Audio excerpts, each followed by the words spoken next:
them on the beat.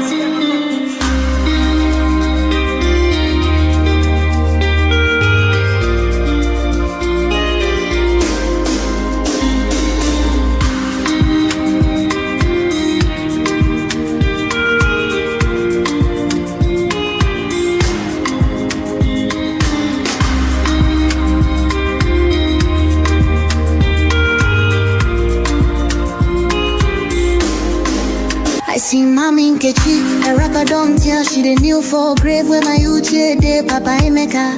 Don't blind from growing, Peking don't fall, now watch up I'm raw.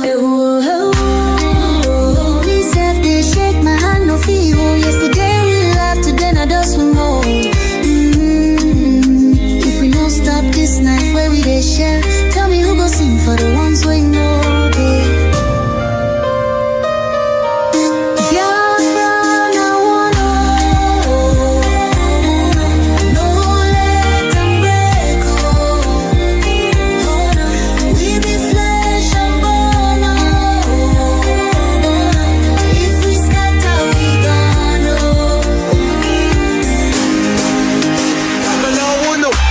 Chine do voice from under the soil. Brother, no let my blood turn to oil. Little Ada they ask where my papa go. Her small hand they shake, she no sabi this woe. I beg, my people see this fire we burn. Now our house they blaze, now our future they turn. We go tell their ghosts we no go fail you. If we hold this love, that death go burn you. No, let me try you. Back up in the day. I beg my people.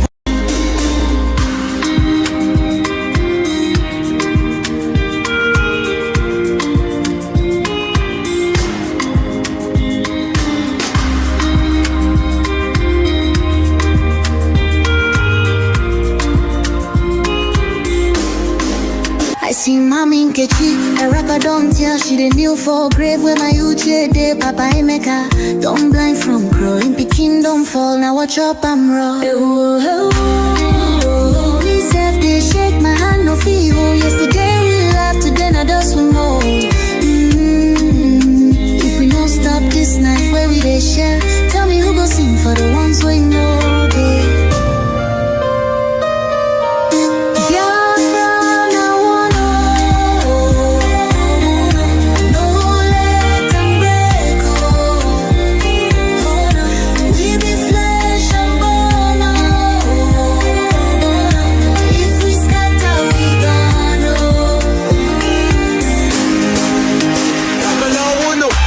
Chine do voice from under the soil. Brother, no let my blood turn to oil. Little Ada they ask where my papa go. Her small hand they shake, she no sabi this woe. I beg, my people see this fire we burn. Now our house they blaze, now our future they turn. We go tell their ghosts we no go fail you.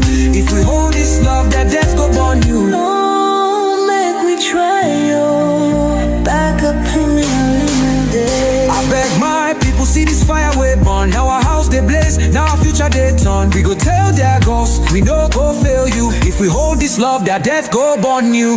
Oh, let me try you. Back up joints with the trembling. Oh, hey. If we no join now, our children go so. Biafra, which way we they go now? Leader them maddest people they fight guy. From BRG to USB, Wahala no the rest. Which way Biafra? Which way we they go now? Leader them maddest people they fight guy. From BRG to USB, Wahala no the rest. Big no, oh. Please, please, oh. No be your Igbo divide us. Now we do amo. Big no, oh. We dey form soldier, but we still dey be for room. Them carry canoe go, we turn enemy. Simon open mouth, them start to judge his speech. Telegram full of war, no love at all. One side say autopilots, one say delete them all. But the blood where we shed, you know they flow backward. USB rise, but ego they break what? We get banner, we get flag, but every corner, now tribal drive. Big on oh. Which way now, which way oh?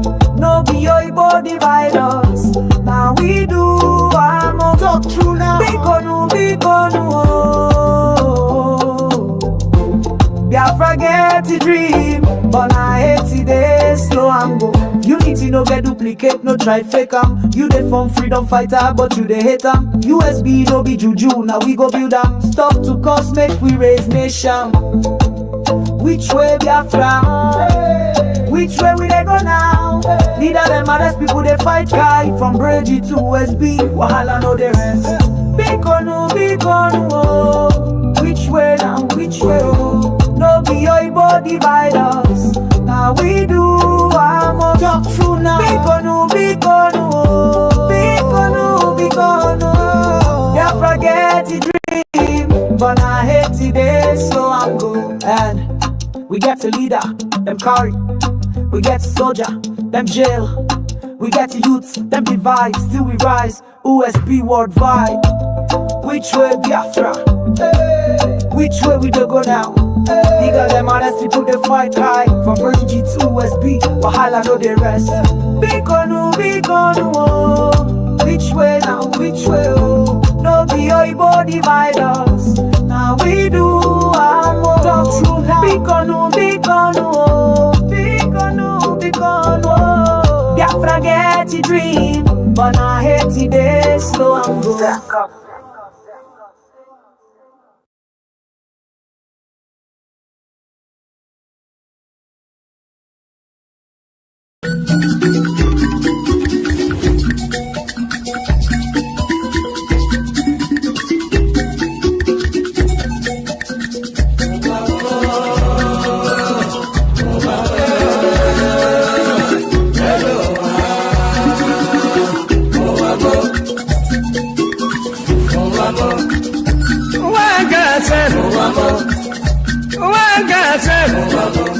This is my wicked word. This is my confusion word. Listen to Biafran. I will tell you a story about one lady girl. Polly they go to work. Polly they work for bank. Then I enter for motor. Wherever they go, opposite Udi, but the rocky hand the side, along the Sukudu road. I see people run. I see people run. Then I ask the driver waiting they happen. Driver waiting they happen. Driver tell the pali boy. See no day for talk. See no day for talk. It better you take your eye and see. Then I call the driver. Driver waiting. Driver waiting.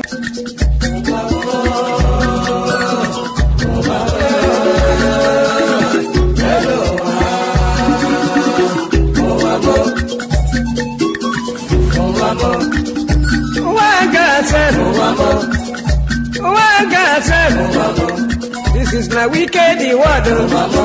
This is my confusion word. Listen to Biafran. I will tell you a story about one lady girl. Polly they go to work. Polly they work for bank. Then I enter for motor. Wherever they go, opposite Udi, but the rocky hand the side, along the Sukudu road. I see people run. I see people run. Then I ask the driver.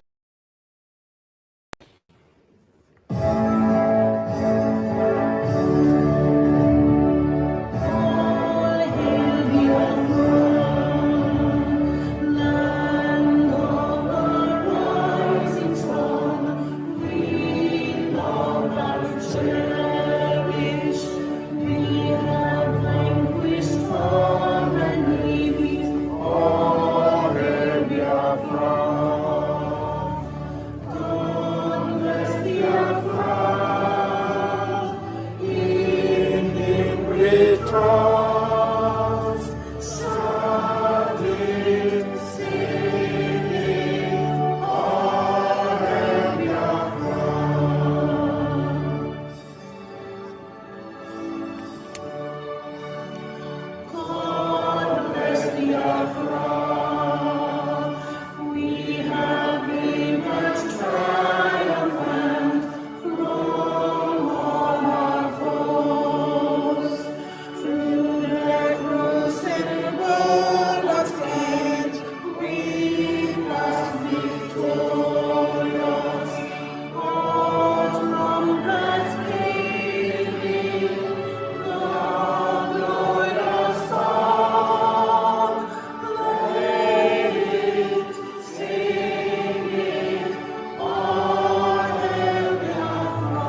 Psalm chapter 7.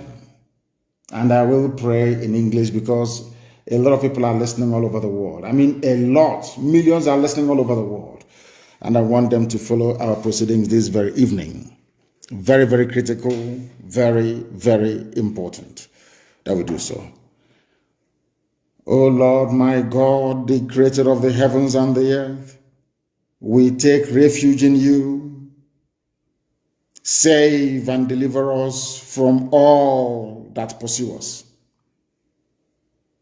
Because if you look away from us, they will tear us apart like a lion and rip us to pieces with no one to rescue us.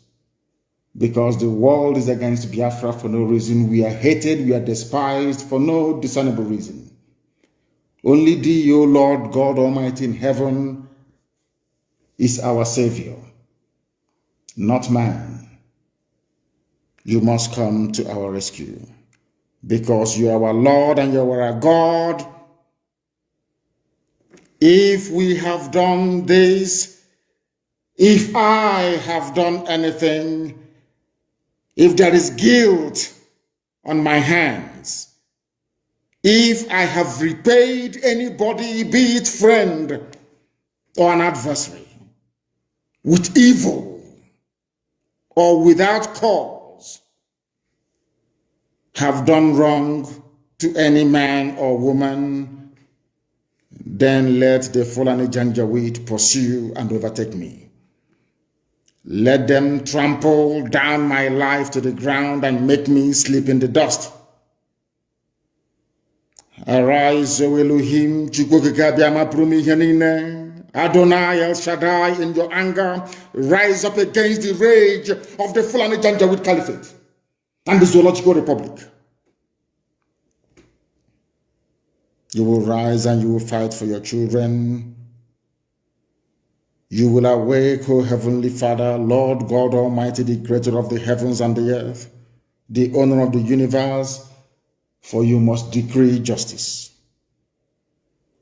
Let your children and all men and of goodwill gather around you while you sit on top of your throne in the highest of the heavens, the habitation that only thee can ever occupy. Only you, O Heavenly Father, will judge the people. You will vindicate me O Lord, you will vindicate IPOB. You will vindicate your children of Biafra according to our righteousness, according to our integrity. O Most High, bring an end to the violence of the wicked. Bring an end to Fulani Janjaweed violence in our land. Bring an end to their abductions. Bring an end to their kidnappings. Bring an end to their extrajudicial slaughter of the innocent. Bring an end to their forced conversion of Christians into Islam. Bring to an end their mediocrity. Bring to an end their senseless feudal rule. Bring to an end their evil and their deception.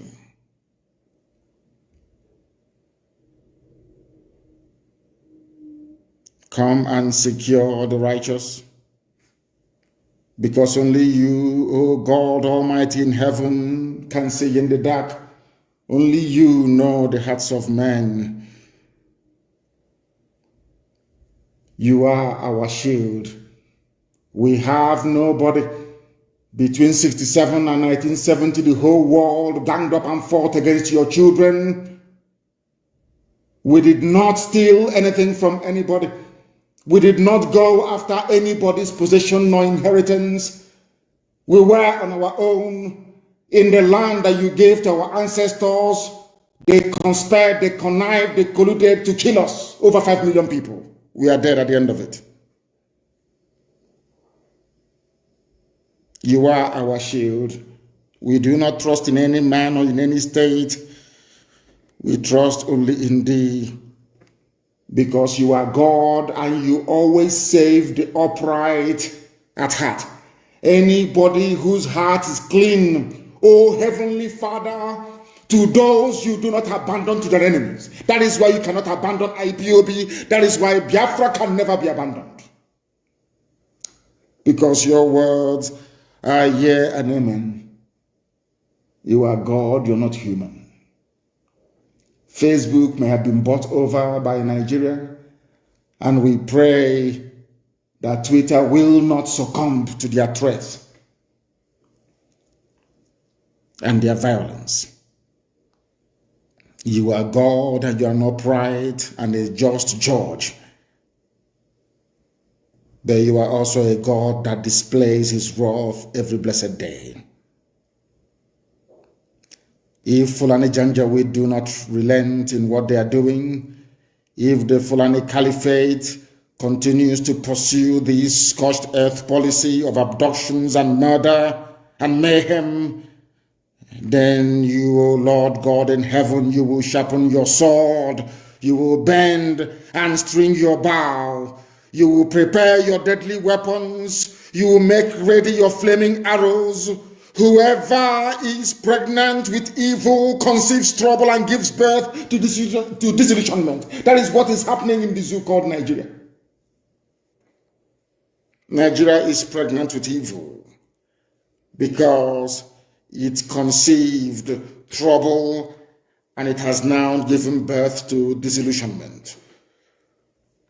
All the holes that the Fulani Janjaweed are digging for us into that pit, they are falling into one after the other. The trouble that they have caused will always rebound on them. Their violence will come down on their own heads. O Heavenly Father, for we shall give thee thanks always, all the days of our lives, because only thee is righteous. We shall sing songs of praise unto your holy name, O Most High. For as long as there is a child on this earth of Biafran descent and heritage, O Heavenly Father, we shall worship your name and your name alone, now and forevermore, we pray. He said, that was our prayer this evening. We are now going to proceed without further hesitation to bring to you the gospel which I have been mandated by heaven to preach to the children of men.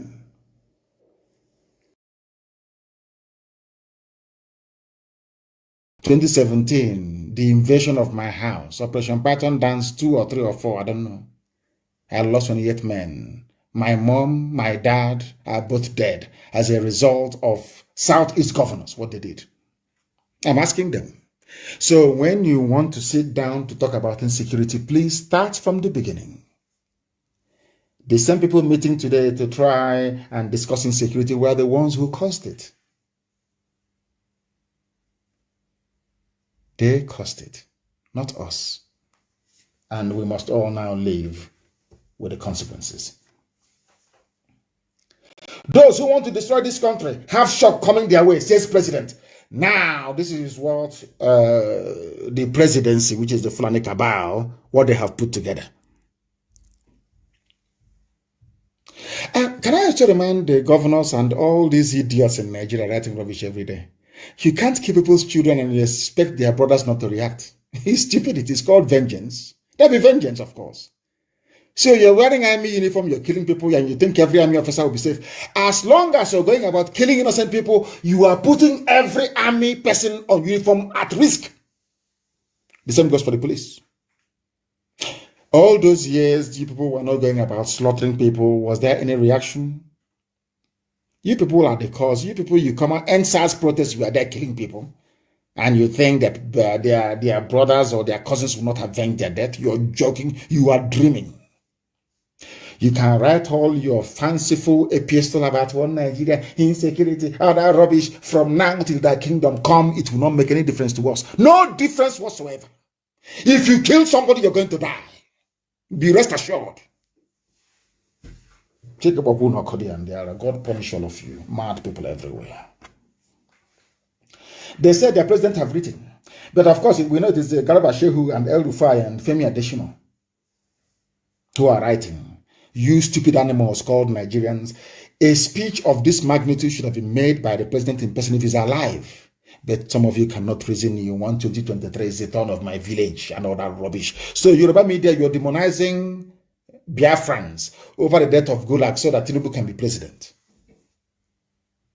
And when they deny him presidency now, like Abiola, you ask Nigerians, come, let's go and demonstrate. Parochialism. That's what it's called. Let me ask, I have some questions to ask. They say the President Muhammad Buhari on Tuesday issued a stern warning to those who are bent on destroying the country through promoting insurrection and burning down critical national assets. A rude shock awaits them. What shock awaits me at Yala? Fulani, I'm asking you, from the Caliphate chairman, Sultan of Sokoto, to the last idiot, Alamajri Janjaweed on the street, I want to ask you a simple question. Let me ask, I want to say this thing. I want to ask Nigerians a question. Please. You know, God, black people, in my next life, I can't be a black person now. I have never seen a more stupid set of people. It may be the way Europeans are treating us, our colonial masters are treating us, is what we deserve. I'm telling you the truth. Maybe we deserve it. You people, you claim you are Nigerians, you went to school. Have you ever wondered why this government, they have never ever criticized ISIS? Every day is Boko Haram this, Boko Haram that, every day. Have you ever wondered why they have never? I want you to show me one single publication after the atrocities of these Fulani vagabonds and terrorists, where the government of Nigeria condemned ISIS in West Africa province. Show me one publication. It has never occurred to you people in your infinite stupidity. It has never occurred to you. You have never asked yourself, why is it that these people burning down, destroying Plateau State, Benue State, they are now in Niger State, why can't the government condemn them? Why not? Answer that question. But they are busy talking about agitation. You want to divide. And I want to do something I asked the governors now. I want to ask the Fulani presidency of Nigeria. My dear Fulani Janjaweed, who brought insecurity into Nigeria? A simple question. Which people own the fourth most deadliest terror group in the world? Is it not your so-called headsman Miet Yala? Fulani, who started the bombing of churches in Nigeria? Is it not you people? You are now turning around with the help of the chameleonic Yoruba media to twist the narrative. The same thing I asked the Southeastern governors. Southeastern governors who brought Operation Python Dance. Before you brought it, did you hear of any violent agitation anywhere? Why people fail to ask these questions, I don't understand.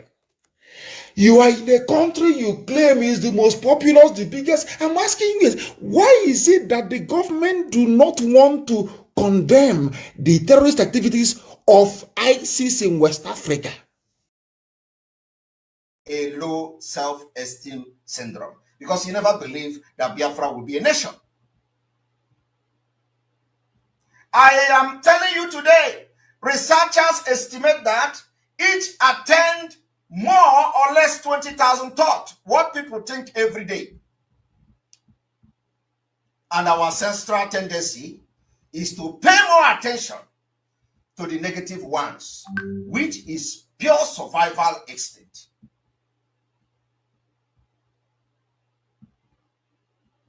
Biafra agitation is no longer tout, is no longer motopack. Professionals have joined the league. We are making impact and alliances all over the world. It is no longer because Biafra is here, it's no longer the time you say uneducated people are there. Those people are no longer in the forefront of the agitation. Most people with low self-esteem, though, are more prone to paying attention to the negative aspect of themselves. Their lives and external input, such as people and their situation. This is what Nigeria has offered you. Nigeria has made every Biafran to see himself or herself as a low self-esteem. And all you do is to see the negative impact of Igbo man. All you do is to see the negative part of Igbo man. You do not see the positive part. Upon the fact that Nigeria tells you, Igbo contribute the best. Igbo can change Nigeria. Igbo can do everything, turn it upside down and turn it to gold. Yet, you don't see that part of Igbo man. You don't see that part of a Biafran. You see the negative part of Biafra. Igbo man is this, Igbo man is that. But Nigeria is telling you, even as bad as Nigeria. Nigeria tells you that Igbo man is this. Yoruba man tells you Igbo man can change Nigeria. Hausa man tells you Igbo can convert anything. Every other tribe in Nigeria tells you about Igbo man. Only you, the Igbo man, that is see yourself as enemy of yourself. Yet, you don't understand the impact you would make in a nation that you are going to govern yourself with every blessing of God upon your life. Today, we have come to change the script.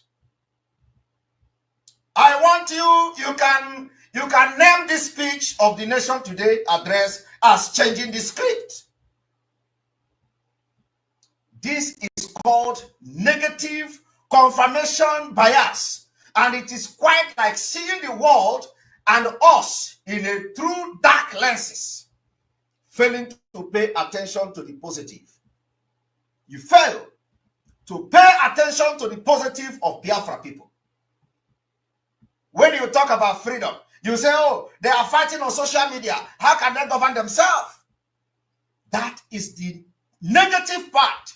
You pick it, but yet you call Obi. Obi want to be a president. Obi want to do this and do that. Is Obi not also part of that negative part that makes you not to support Biafra? Don't worry. By the time Biafra come, you will take your bag and baggage and go to northern Nigeria and enjoy your north. Believe me, we will give you the opportunity.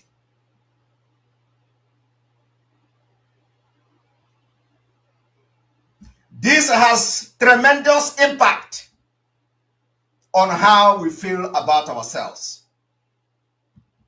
The meaningfulness we get out of our lives, and of course, our behaviors. Nigeria has impacted your life, and today you are branded with so many negative names to point that you are scared of your own freedom. Nigeria has done that. They impact you with all manner of thoughts. You become scared of yourselves to the point that you as a Biafran is scared of having your own freedom. And they do that, and they stay by the side, and they laugh at you. They say, look at them. They thought they are educated. We have impacted this particular low self-esteem on them, and look at how they brand each other.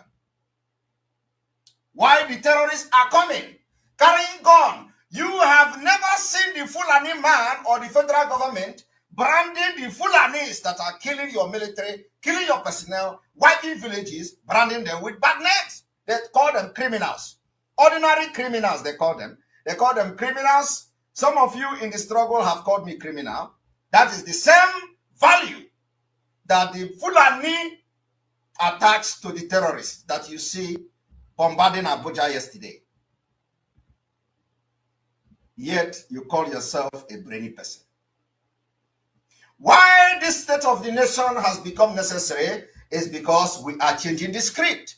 And we are going to change this script by force. We are going to change it in this armed struggle. If you do not know that we have entered armed struggle, we are declaring the armed struggle today. In case you don't have knowledge about that, we are into armed struggle for our freedom.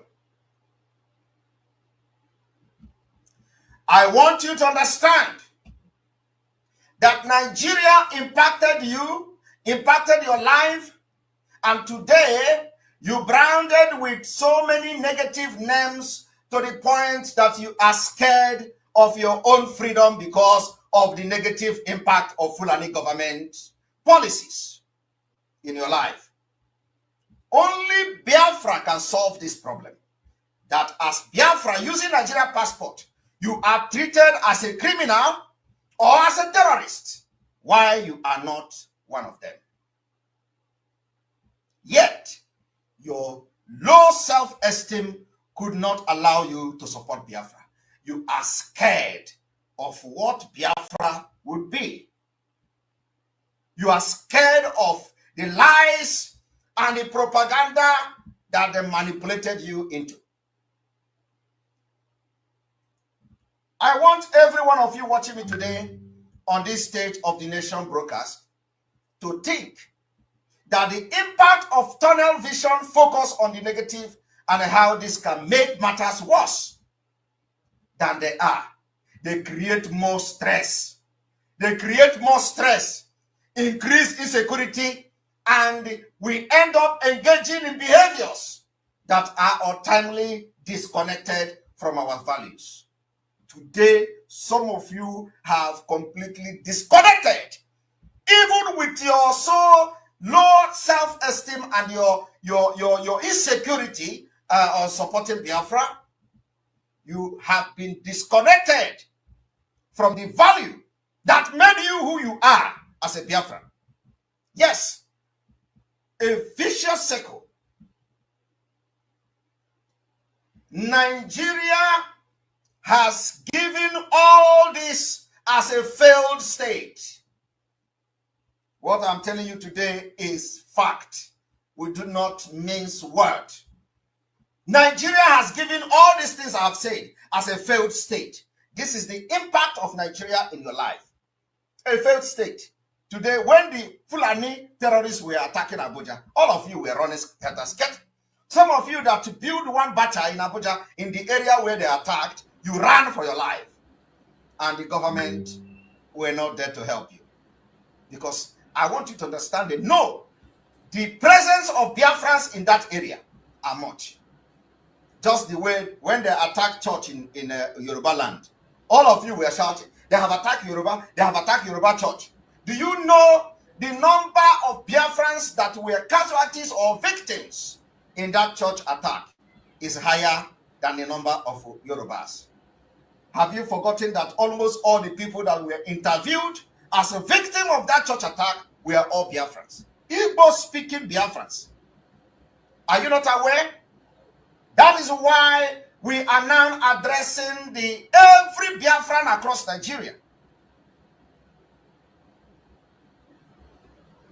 A failed state without strong governance that plunged into disorder. Nigeria is an example of that. Violence and sponsoring terrorism against its own people and citizens. Nigeria, being a failed state, must end by 2000. Welcome, fellow Biafrans. Thank you for joining us on today's program. Wherever you are joining from, I welcome you and I thank you for being part of the program. Please like and share on your platform, share to family and friends, share to everyone that is close to you. Make sure you bring someone to the program because we are in a very difficult time. It is a very difficult time. If you are not seeing it, it means you are not paying attention. It is no longer business as usual. It is no longer business as usual. I've been crying and shouting about this situation, but we are not paying attention. But today, finally, here are we. I welcome everybody once again. Those who are watching us on TikTok, those who are watching on Facebook, and the people who are watching on YouTube, where we are hosting the program. I welcome every one of you for being part of this program. As you join the program, I urge you to listen to this program with an open mind. It doesn't matter how many people we are. Even if it is one committed person that is here listening, I will be glad to start up the program and end the program with you. Do not be bothered about the numbers. Just focus on the program of the day. If you have a contribution to make, you click the link and come in and join me. Wherever you are watching this program from, I say good morning, good afternoon, good evening. Accept my greetings according to your time zone.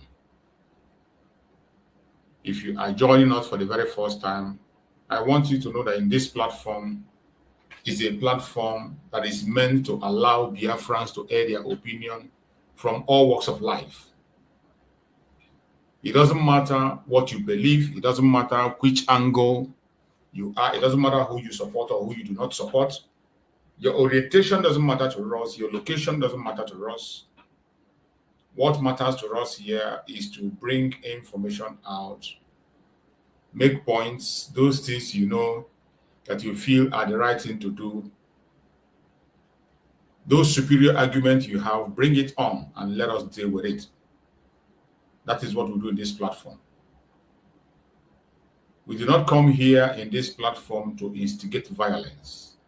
We don't come here to preach hate. We do not come to this platform to attack anybody.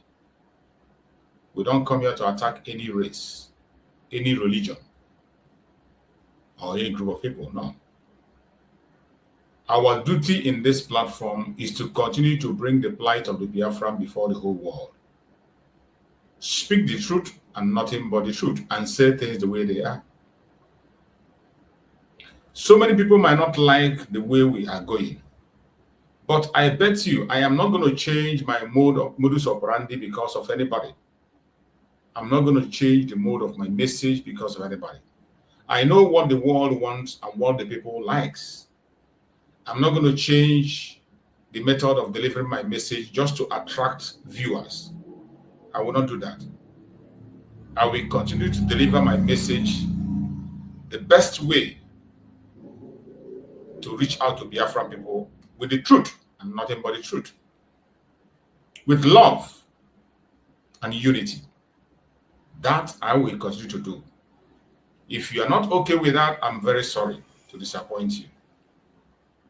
This platform is not meant to attack anybody. The only enemy we know here that we go after is those that are holding us captive in the zoological republic. Their agents and all the instruments they are using against us, we come after them with everything in us. And we will continue to do that until the day we leave the zoological republic, which I know is going to happen very soon. So my fellow Biafrans, wherever you are watching from, once again, I want to remind you, we are in a very critical time. I have warned of this very time for a very long time. People were not listening, and people try to reason differently. But finally, here are we have arrived. Things are going to get more messy. Things are going to get more difficult. It might go to a stage where you will be very scared to come online and speak. But I bet you, mental toughness is needed in this journey now. Mental toughness is needed. And this is the time we need to engage in that very radical evangelism that Mark Simon spoke about. Our Prime Minister spoke about radical evangelism. This is the time for us to engage in that radical evangelism.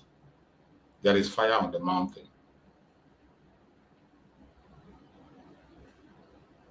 Most of the time I have come here to shout and shout and shout about changing the narratives.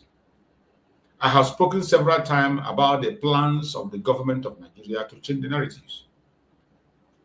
That is a new project that is being sponsored by the federal government of Nigeria against the Biafrans. Content creators have been paid. Individuals have been paid. Companies have been paid. Social media networks have been paid to make sure that this narrative changes. I have been shouting about it before now. And every blessed day, this very strategy intensifies. They have all the money in their possession. They have all the connection in their possession. So they can change narrative if you keep silent. But what do we have?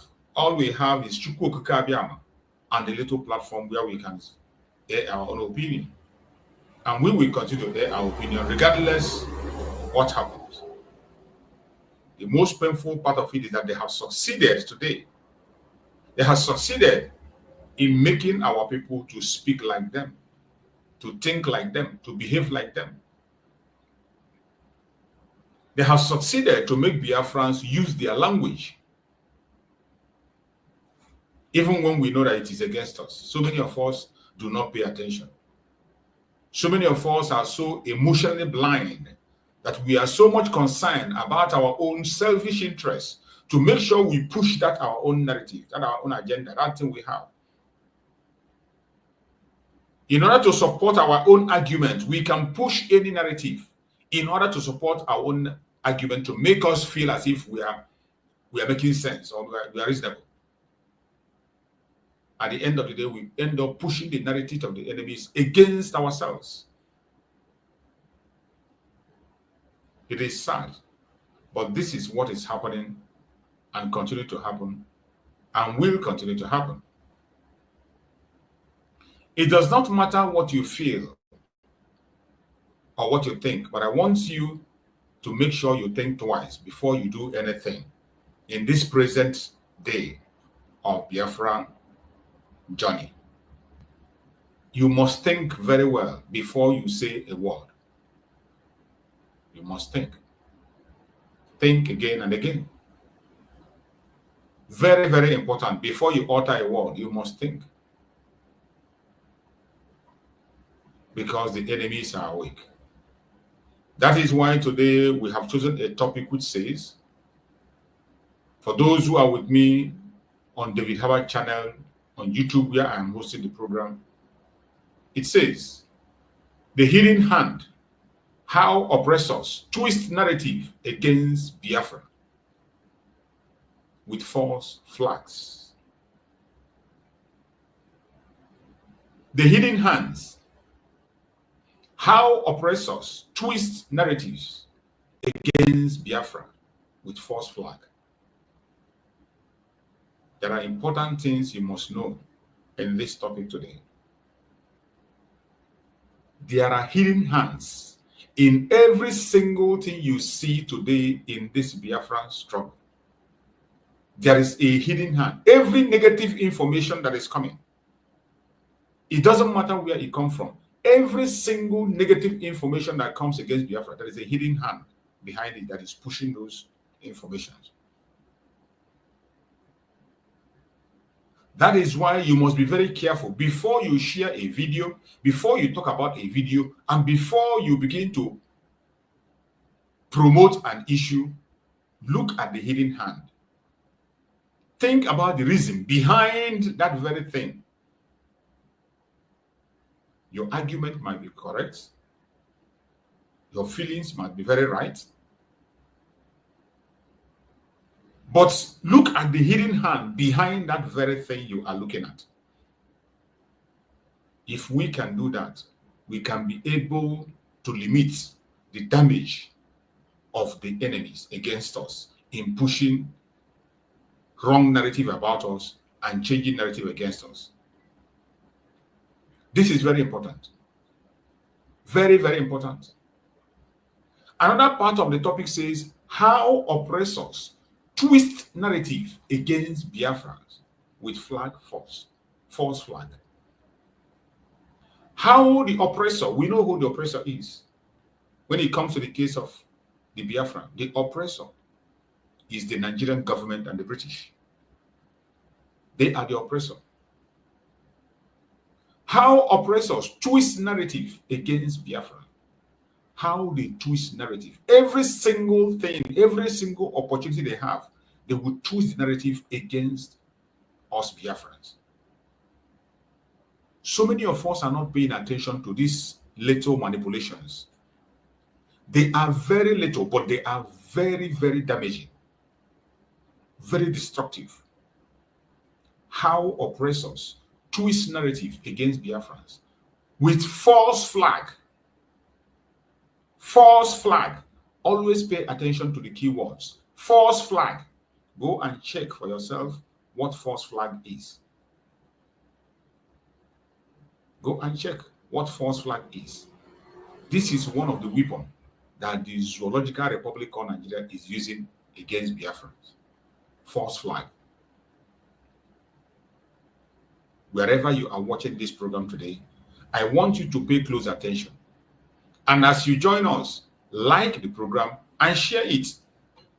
Do your part and let the remaining be. They can attack our program. They can continue to make us invisible. I don't care.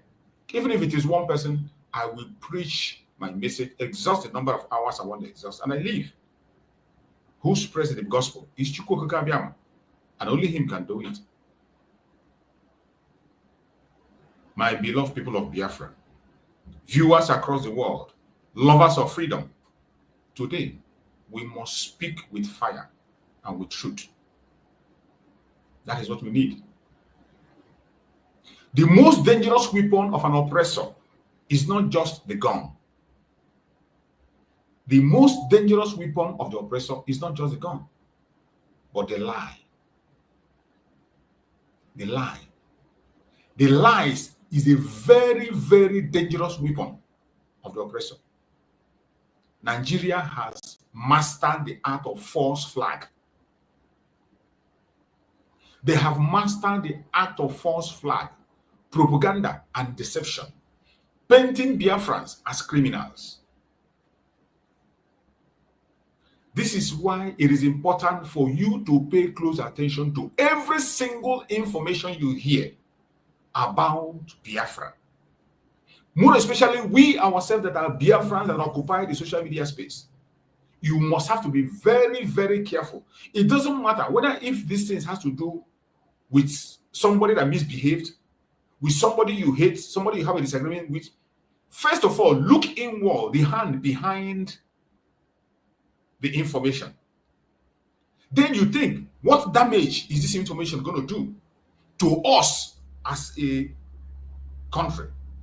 the United States of Biafra. You think, what damage is this very information going to give? And when you look at all this, you will see the reason why you must not promote certain contents. You must not share certain content, and you must not over-exaggerate on certain contents. I am taking time to explain this because of the deception we have today.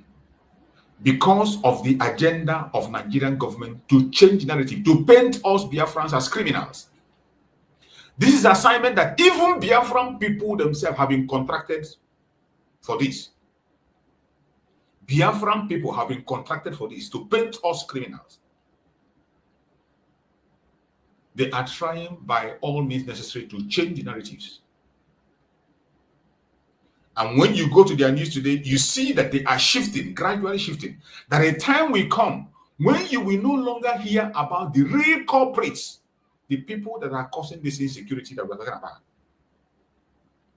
You will no longer hear about them, but we will only be talking about Biafran people, Biafran people as criminals. When in the truth, we are victims struggling for freedom. But there is the question, will we allow the oppressor to define who we are? Will we allow the oppressor to define who we are? That is the question that every single one of us as Biafrans should answer. Will we allow the oppressor to define who we are? Or will we rise to reclaim our story, our image, our destiny as Biafrans? Today, we tear down the mask of lies and expose the truth they fear the most. That is what we are supposed to do, and that is what we are going to do today. Expose those truths that they fear. What Nigerians fear most is truth. It is upon truth that Mazen Nanekano stood and tore them into pieces that they cannot be able to stand today. That is why they are holding Mazen Nanekano and they don't want to let go, because they know his presence and what the microphone can do in his hand. Not propaganda, but the truth. They are so scared of the truth. They can't afford to pay attention to the truth. This is why they are holding Mazen Simon Eba and Mazen Nanekano. Today, Nigerian government is fighting hard to change the narrative. But the problem is that so many of us are helping them to change this narrative in one way or the other. If you're a Biafran and you are not paying attention to what is happening, you are not doing us any good. You are not doing yourself any good. You must not speak the language of the oppressors. You must not buy into the agenda of the oppressors. You must not think the same way. You must not do what they do. There is a program I played there where a reverend was saying that whenever your enemy is rejoicing and you join them to rejoice against your brother, you are an idiot. When your enemy is celebrating and you are also celebrating, you are insane. You don't know what you're doing. So many of us today are helping to push the narrative of the government against us. We must be very careful, very, very careful how we push information out. Whatever the government is doing today is against the Biafran people. Whatever narrative they are pushing, their target is against the Biafran people. And some of us are falling into their hand. You fall into their hand by your actions, by your behavior, by what you do. You provide instruments of propaganda for them. You provide items for them to use to change the narrative. This is really bad. We must not allow them to. You see, one thing that I want people to be paying attention to is that whenever you see, this is why every time I come on my platform, when I begin to cry about unity, unify, people don't understand where I am going. Some people will see me as somebody, as one person from another planet. Some people see me as an enemy. Some people see me as a sabotage. On different angles. I don't care how you look at me or how you see me, but I know what I'm talking about. And all those my concern that I've been crying about is playing out gradually. I know my people. I know my Biafra people. Some of us cannot be able to digest information. We can't. And that is why I don't react easily. It is difficult for our people to digest information. So it takes time before they begin to understand. We must not follow the same road that our enemy is following. For every single information you see online, offline, it does not matter who it concerns. I want you to always look at the hand behind it. The hidden hand, there is always a hidden hand behind it. By the way, so many of you have forgotten. Our Prime Minister, Mazi Simon Ekpa Njoko, is going to be in court on the 1st of September. On the 1st of September, we are going to hear the judgment of the court on our Prime Minister. And seeing what is happening and what transpired in the court, the Nigerian government and their agents are doing everything humanly possible to tarnish the image of their Prime Minister, to create certain things that they're going to connect to him. They are creating different kinds of things to connect to him. And that is why when you make a single mistake at this point in time, they are going to hype it. They are going to make it go viral. It doesn't matter whatever you do, not because they care about you, not because they're concerned about you, but they will make it go viral in order to make sure that they connect it to the wall to change narratives. You see, when we come here and we shout certain times, it is good that some of us, when we do things, you begin to think critically. When you see things from your own perspective, see it from the other side. And that is why I say, any single thing you see in this struggle, that is one thing I have learned. I have learned one thing in the course of this struggle for more than a decade. That every information that comes, whether for me or against me, I will look at the hand behind it. There is always a hidden hand. There is always a hidden hand. In every information you see, there's always a hidden hand. And you must pay attention to that hidden hand. If you can be able to pay attention to that hidden hand, discover the hidden hand, you will know whether if this is information you will share or the information you will digest within yourself and make correction within yourself, advise yourself. If you don't do that, you will help the enemies to push their own agenda, push their narrative, and change narrative against yourself. When I make this argument sometimes, people do not understand where I'm coming from. And I don't expect everyone to understand. But as time goes on, you see it begin to play out. The plan of the government of Nigeria to change narrative is not a small one. They are doing the same thing in the case of Mazen Nnamdi Kanu, if you can remember. Anytime Mazen Nnamdi Kanu is going to court, they must have one thing they are going to formulate and do. And when they do that thing, they will say it is Mazen Simon Ekpa's voice. They will connect it to Mazen Simon Ekpa, and then they will push it, make it go viral before the court. They know that the world is paying attention. They know that the world is watching. They know that people are following. And these things are happening. The narrative, the way the oppressors twist narrative against Biafrans is something that we supposed to have known by now. It is not just about being real. They can even use something that is real, even if it is real or fake, as long as it does not promote the cause of Biafra, as much as it does not put us in a good light, Do not pay attention to it. Don't share it. Don't promote it. And don't escalate it. Don't. This is the same thing the zoo do. This is the same way they painted the Igbo Biafrans evil. When an Igbo Biafran do something in Nigeria, their media will blow it up to proportion. They will speak about it for more than a week. But when other tribes commit an offense, more especially Yoruba, when the Yoruba do something, nobody is going to talk about it. You will not hear it.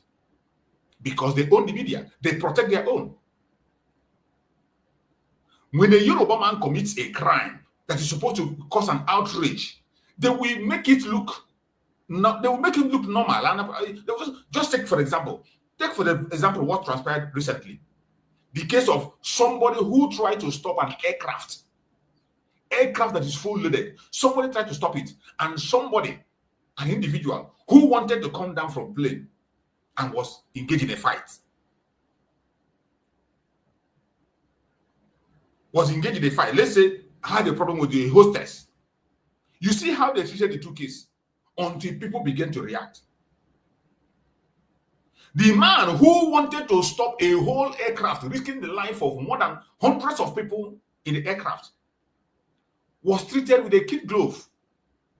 They were even praising him. They even gave him an ambassador. You can imagine. They gave him an ambassador. He was praised. There was nothing done to him. But a woman that had a challenge with a hostess, one single person, the only person that was in danger is that hostess. Not even the hostess is not even in danger because it was the hostess that was blocking her.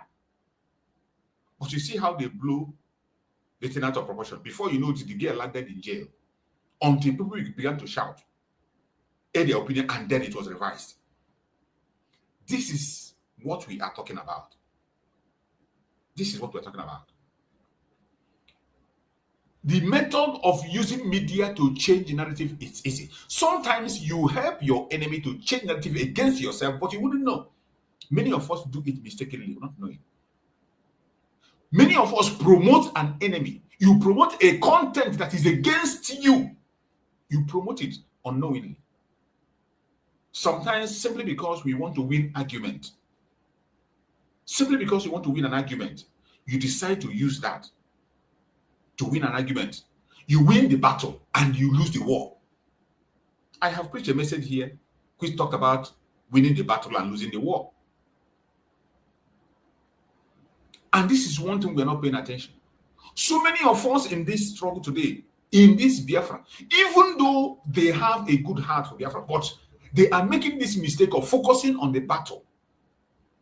They want to win that battle of argument by all means necessary to make sure you follow their line of thought. But they refuse to focus on the war, which is the main thing. That is why I do not like to dive into certain topic in this platform.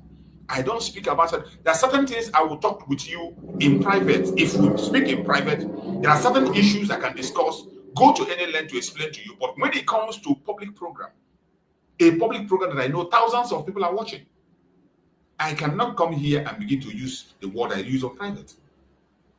Simply for one reason. Because my enemies can capitalize on that and use it to promote a propaganda against that thing that I want to protect. I don't know how important this freedom is to every one of us here. We must be very careful at this point in time. I have been shouting about changing of narrative,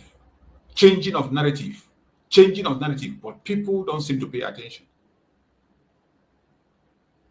When I talk about it, sometimes people will come and say I'm blowing it out of proportion. But you can see, that is the contract that the government has given out. Biafrans have been employed to do that. Not just foreigners. Biafran people. Every one of us know that Nigerian government strives in lies.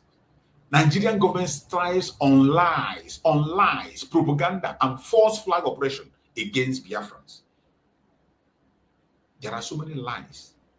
If you listen to the message of Mazen Nandekano that I played, Mazen Nandekano was asking them, when did you start the killing? When you took the life of Biafrans? 2015, 2016, 2018, mass killing of Biafrans. Who has been held accountable from then up to now? Nobody. The mass killing of Biafrans in the Zoo River. Who was held accountable? Nobody. The mass killing of Biafrans during the Python dance for no just cause. All these things are for no just cause, only because they are asking for freedom. Mass killing of Biafrans during the Python dance. Was anybody held accountable? Nobody. The loss of 28 men and Jack in the home of our leader, Mazen Nandekano. Who was held accountable? Nobody. Nobody has been held accountable up to this minute. The mass killing of even the Nigerian people during the NSAS. Who has been held accountable? Who has been brought to book? Nobody. The continued burning of houses of Biafran that we have seen on video. I just reshared one of the attack on my Twitter handle. You will see where a military man with a military uniform with chain gun opening fire in a residential area. You will see people, a residential area that wasn't a camp. This is a house where innocent people are living. It is so sad that these videos, I cannot play them on social media. The only place you can see it is on X. If you go to my X platform, you're going to see it. Where a military man, so many of you have seen the video, it's not a new video. A military man was holding a chain gun in a living home where people were living, in a village, and opened fire. And they were all happy. These are crimes against humanity committed by Nigeria, and they have never, ever, ever been questioned by any authority in the world. Amnesty International have thousands of reports of the abduction, disappearance, mass killings, genocide in Biafra, but yet nobody has been held accountable. Only for us to wake up today. They brought up a video which we did not see the face of the person speaking. And now they are carrying it around. Everybody is now shouting. They now want to use it to cover up all the atrocities they have been committing in Biafra land. They want to cover it up. Let me tell you, the life of every Biafran matters. I personally do not support that any Biafran should lose his life for any reason whatsoever. I don't support that. I do not support that any Biafran should lose his life for any reason whatsoever. But at the same time, there is no enemy of Biafra that has the right to come and dictate to us or to come and push to make video go viral, to confuse and tell us we are this and we are that. Because of that, we're not talking about Biafra. You are a mad person. In that video of Mazen Nandekano asked us, who started the insecurity in Nigeria? Who started the insecurity in Biafra land? That should be the question that every one of us should be answering. What got us to this state that we are at? Who is responsible for what is happening today?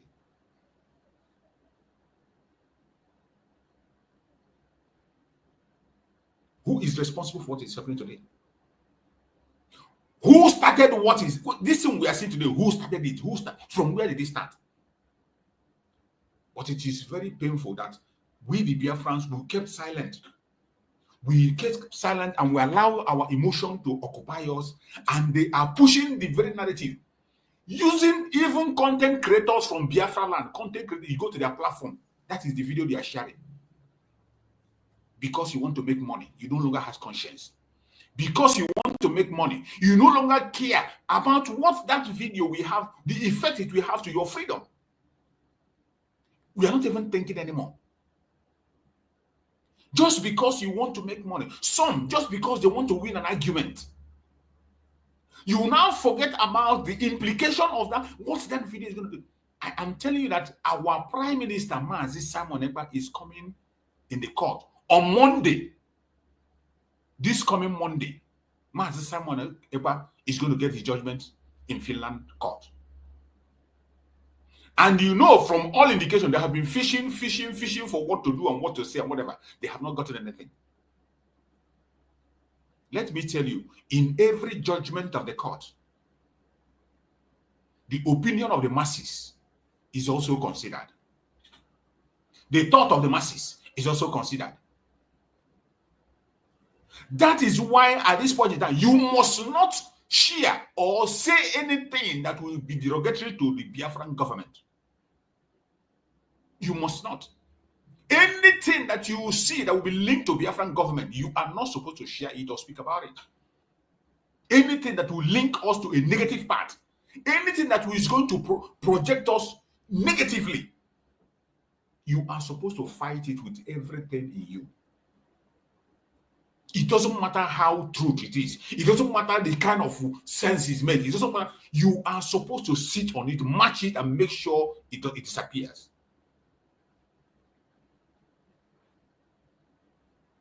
I don't know when we are going to learn a lesson. I don't know when we are going to learn. I don't know when. But I believe we are going to learn, but we're going to learn in a very hard way. If that is what it take, we will learn, but we will learn in a very hard way. Wherever you are watching this program from, in this platform where you are sitting and watching this, I have said this several times, that this platform is not for propaganda. It is not for blackmail. It is not to attack anybody. I don't care where you belong. I don't care who you worship. I don't care who you praise. I don't care about your religion, your orientation. It doesn't concern me. The only project I have here is to project Biafra in a limelight, in a positive light. That people will hear about Biafra and they will like to associate themselves with it. That is what I'm concerned about. I'm concerned about a society. When you speak about Biafra, people will like to associate themselves with it. Not a situation where you say, oh, these people, I beg, forget them, I will not be part of that. That is what I stand for. In as much as most time people misunderstand me. When I speak about this issue and talk about it the way I talk about it, people misunderstand me several times. But will that make me to change my method of message? I will not change. Am I going to change the method of my message to make people begin to come? I know that our people love gossip. They want to gossip. Anytime they come to program, what they want to hear is what Mr. A said and what Mr. B said and how wrong Mr. E is and how right Mr. B is. They will end up saying all that. When you finish castigating yourself and destroying yourself, and then you off your phone and you go. You off your camera and you go. What about your enemy? Has your enemy gone away? The person that is holding you captive, how does that affect him? The only thing you did was to make his job easy and simple. That is all you have succeeded in doing. You only succeeded in making the job of the enemy easy and simple. And he will not relax and allow you to continue to do what you're supposed to do. Every one of us, there is one question you'll be asking yourself every blessed day. Do you believe the world is waking up to these deceptions? With the Biafran, do you think the world is paying attention to these deceptions of Nigerian government and their agents? To these false flag operations, to these propagandas? Do you think that the world is waking up to these deceptions? Or are we still trapped in the oppressors' narratives? That is where my concern is everywhere. Is the world seeing this deception, these false flag operations that are conducted everywhere, this deception, these lies? Is the world seeing it? Or are we still trapped in the oppressors' narrative? That is where my concern, because when you go to BBC, if they want to report, or CNN, or when they want to report, they will report the narrative of our enemy. That is the narrative they will always report. You see why you must not even with one bit, anything they post, even for the fact that they put their hand in it, reject it. Deny it and reject it. Anything Nigerian government posts, more especially these criminals, these ones that call themselves DOS, anything that they promote. I saw one of the tweets that somebody tweeted on Twitter. I wish I could be able to find it. Let me see if I can find that tweet for you to know how dangerous this is. Some of you don't know what is happening. So many of us, we don't know. You don't know why we talk the way we talk. I'm going to try to check on that tweet for you to see what somebody tweeted. Then you begin to understand what we are facing. That this thing we are talking about is not a joke. That we really have to wake up and mind what we do. Before you post or share anything, you have to think twice. You have to think again and again. Let me see if I can find that very tweet and bring it up so that you can see the evil. You can see the evil we are talking about. Some of us don't understand. You don't understand.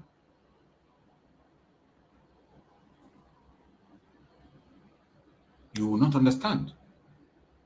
You will see how far people can go. Then you will understand that the attack you are seeing is not just against an individual. It is against the government of Biafra. And when you attack the government of Biafra, you are attacking Mazi Nnamdi Kanu and Mazi Simon Ekpa at the same time. Because these are the people in the front line. These are the people that you can never say anything to and without mentioning them. Let me see if I can see that Twitter and bring it up. You will see how somebody in Twitter tweeted and said that he wanted a video where the image of somebody showed so that he can use it to destroy the government of Biafra. So he can use it to make sure that government of Biafra is banned. These are plans that people have, but you don't know. You think that they are for you. You think that they are your friend. You think that because you want to win an argument and you help them to push the agenda and share information that they share. You think they think the way they don't think the same way you think. They don't think the same way you think. These people have a different project, not the one you have. Just hold on. Let me see if I can find that tweet. I'm trying to look for the tweet. I'm trying to look for the tweet for you to see how evil some people are. That when you see them share information, they are not sharing that information because they like you or because they are really concerned about the lives that are lost. They are not concerned. They are not concerned about the lives that are lost. Not at all.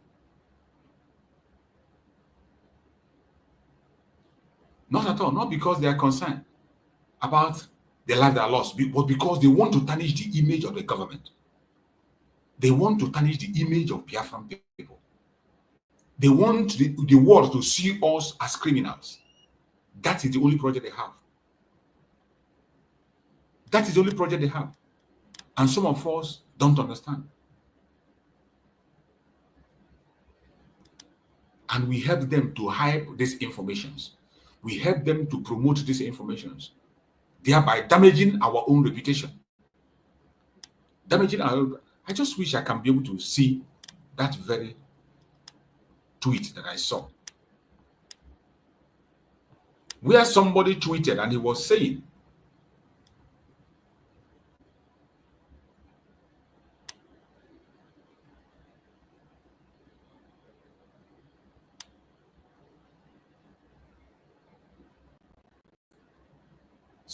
he was saying that they need a video where an image appeared so that they can use it to tarnish the image of the government of Biafra and make sure that they are banned as a terrorist group. So when you see these things and you are not concerned, I don't know when you are going to be concerned. I don't know. I don't know what else. I don't know how else to explain it for you to understand it. I don't know how else to explain it for you to understand. That is why you must be very careful what you share. You must be very careful what you pay attention to. We do not support the loss of life of any Biafran whatsoever, for any reason whatsoever. For any reason whatsoever. Personally, I don't support that. But in everything that I do, I pay close attention to the hand behind the message. The hand behind the message is very, very important. If you are not paying attention to the hand behind the message, you will continue to make mistake.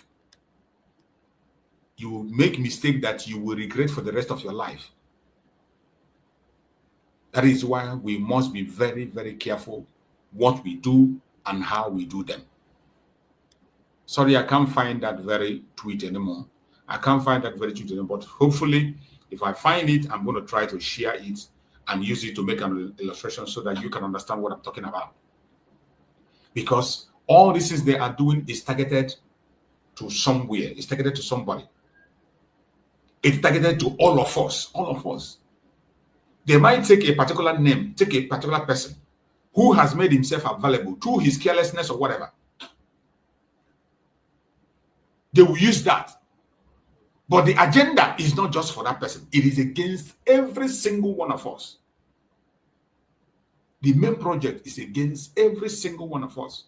That is why we must be concerned. That is why we must be concerned. So I urge every Biafran, wherever you are, you must not allow this narrative of the enemies to fly. Always focus on telling them the real truth and nothing but the truth. The people who are causing the problem, who started the problem, are no other people than these same criminals. Nigerian government is the one that imported terrorism. They are the one that imported terrorism in Nigeria. And when it comes to the Southeast, they are the one that created the insecurity in the Southeast. We must not forget that. Anything they are trying to bring up now to make people begin to feel pity and think otherwise, don't pay attention to it. Don't promote it. Don't share it. It doesn't matter the video or the picture you see. Don't promote it. Don't share it. Let it die a natural death. Anything content you see that you know that you can learn a lesson, learn the lesson and discard it. Learn your lesson and discard it. Don't promote it. Don't push it out of proportion. And when you are doing that, you are promoting the enemy directly and indirectly. You might not know. It might not be your intention, but I bet you there is a hidden hand in every content you see. There's a hidden hand. And I want us to listen to this message of Mazen Nandekano again. Let's go back to this message because this message speaks volume. The killing of innocent protesters. 2016, Mbo massacre. 2017, the invasion of my house. Operation Python Dance 2 or 3 or 4, I don't know.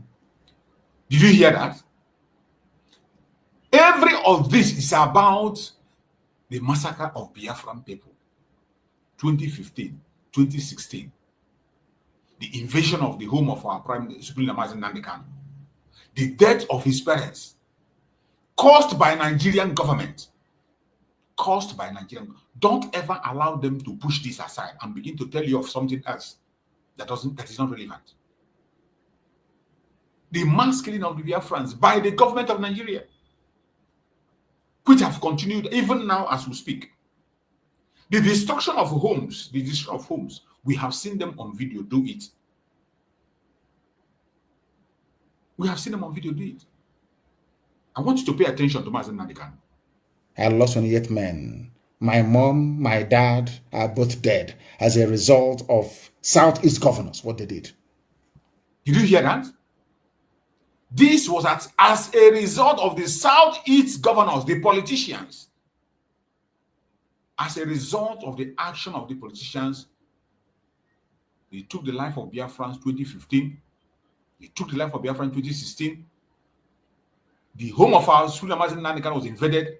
He lost his parents, mother and father. They were buried the same day. He didn't even have the opportunity to see their corpse before they were buried. Don't ever forget this. the genesis of what you are seeing today. The genesis of the problem you are seeing today, this very thing that is happening today, the genesis. Don't ever forget. How did it start? Whenever somebody wants to bring any topic, ask him, this thing that is happening, where did it start? Where? What is the genesis? Because when the world is looking at the present day, if you do not push that genesis and tell them where it started, they will just ask on when you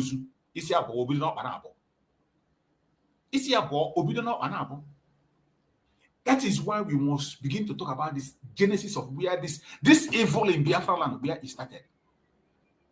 Before they came in, there was peace everywhere. Nobody was attacking anybody. Nobody was attacking even their military or whatever. Nobody. Biafrans were only protesting with flag, asking for freedom. Asking for referendum with flag. That is the genesis of this thing that is happening today. So when Finland authority will be looking, and the other part of the world, Amnesty International will be looking, they look at the genesis of this problem. But we know the reason they brought this and begin to make it and blow out of proportion. Maazi Simon Ekpa Njoko is going to get his judgment on Monday from the court. He will be in court on Monday, and we're going to be here. And we will follow up. They are now cooking up public opinion. They are cooking up public opinion to raise sentiment, to tell you of what this is, and they will always cook this up to link it with Maazi Simon Ekpa. Somebody have already tweeted on Twitter that they want to bring weird faces of people who appear so that they can say that it is the Biafran government, so that Biafran government can be tagged as a terrorist organization. This is a mission. A mission. When I say changing of narrative, some of you think it's a joke. They have involved money. Content creators, some of them Igbo people, content creators. All because they want to have money. They don't care. In my platform, I speak differently. That is why you don't see many people here. I don't come here for saga. I don't come here for attacking anybody. I don't come here for propaganda. That is why you can't see a lot of people on my program. The only day you see people, many on my program, is the day Maazi Nanikano goes to court or Maazi Simon to get to court. Every other day, everybody disappear. They go to where they will listen to what Mbeke did and what Mwafo did. How Mwafo and Mbeke went to market and came back, and one of them disappeared in the road. That is what they want to hear. But I didn't create this platform for that. And I cannot change my line of message because of you so that you come and watch. No, I wouldn't do that. It is meant for those who knows what they want in freedom. It is meant for those who know why they came into this very journey. You have your reason. I have my reason. So hold on to that, your reason. And when you look at it and you see that your reason aligns very well, you hold on to it and stay strong. I want you to continue to listen to Maazi Nandekan on this message. So when you want to sit down to talk about insecurity, please start from the beginning. When you want to talk about insecurity, start from the beginning. When they push those videos before you, when they throw that video for your face, tell them to start from the beginning. They took the life of Biafrans 2015, 2016. Python danced in the whole of Maazi Nandekan. 28 men molded down with Jack.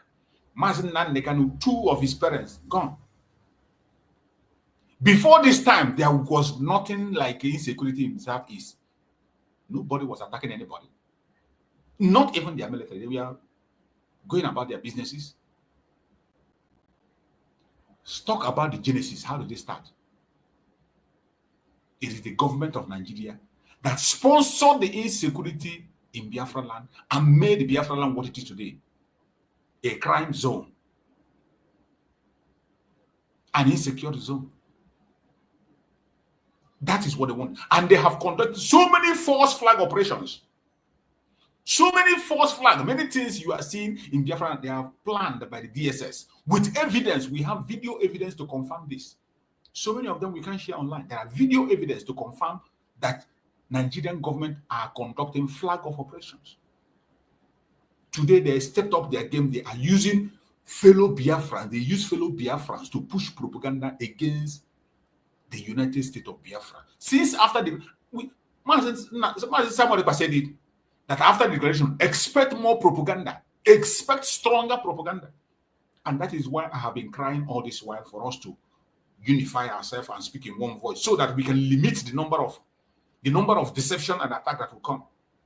Because once we are divided, we are giving them the opportunity. Some of us, in case of scoring points or trying to prove something, you will score a point against yourself. The enemies are watching. They are watching us. They are watching us. So many of them come to our program to see our line of thought. They come to see how they're going to re-strategize. And I have been shouting about this changing of narrative. Changing of narrative. Don't allow them to change. The truth and only truth is that it is Nigerian government that brought the insecurity we see today in Nigeria. They exported it from the northern part of Nigeria to Biafra land. How did they do it? 2015, they massacred Biafra. 2016, they did. Peter Obi joined them in Ozu River to do it. They launched their Python dance, in which thousands of Biafran dance, and the home of Mazen Nandekan, he raided the home of Mazen Nandekan, where 28 men lost their life.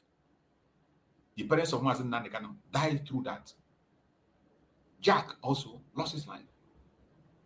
Don't ever forget that. Those are crimes against humanity. And nobody has been held accountable up to today as we speak. Nobody. These informations, evidence are with Amnesty International. It's not just because I'm saying it. The evidence, every single evidence is with Amnesty International. They saw it, they see. Many of them, the evidence, the attack of the home of Mazen Nandekan is on Facebook, is still there. And many other social media networks is there. But nobody has been held accountable. This is the genesis of the whole thing. Don't ever forget it. And let's continue. The same people meeting today to try and discuss insecurity were the ones who caused it. You hear that? They caused it. They caused it. And we must all now live with the consequences. They caused it. And now we are all living in the consequence of what they have caused.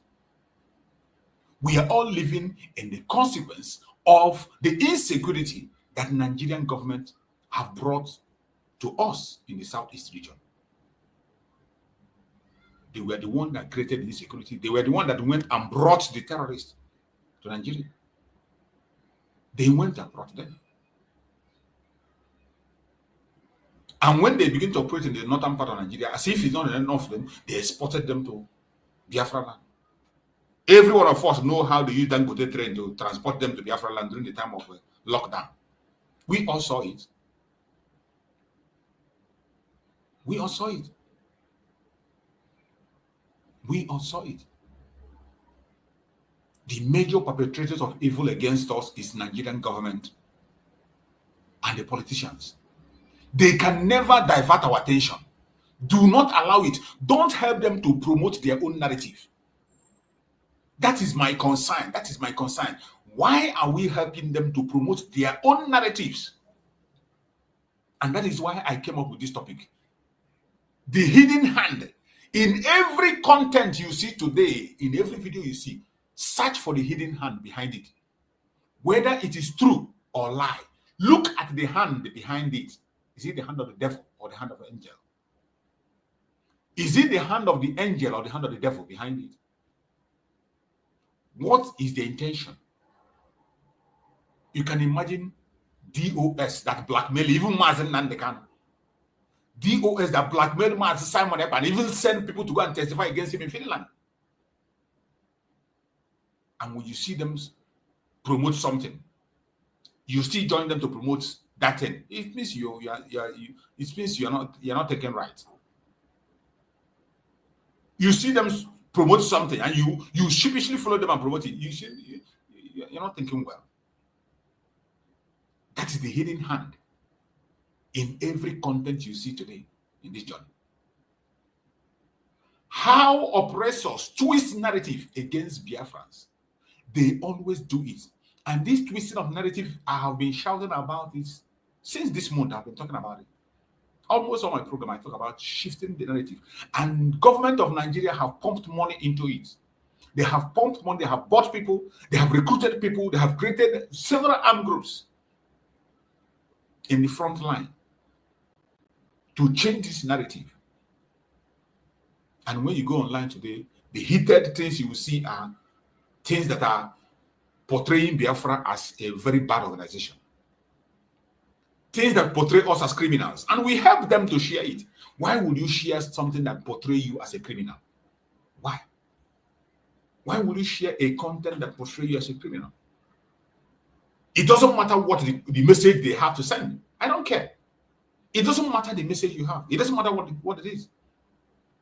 There are certain information you will see, you match it, you step on it and forget about it. Learn your lesson from it and go.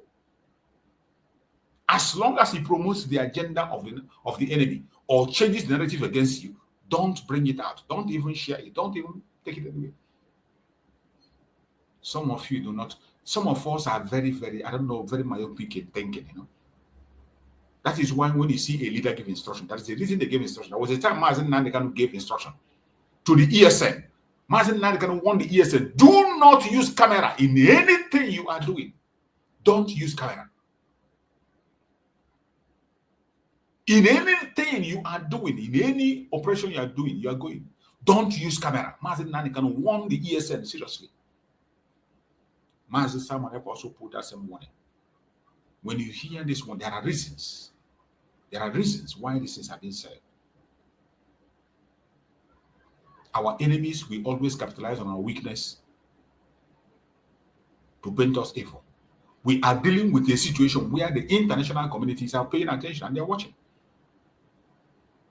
And when you see some of this information, I bet you it is not targeted at one person. It is targeted at every one of us.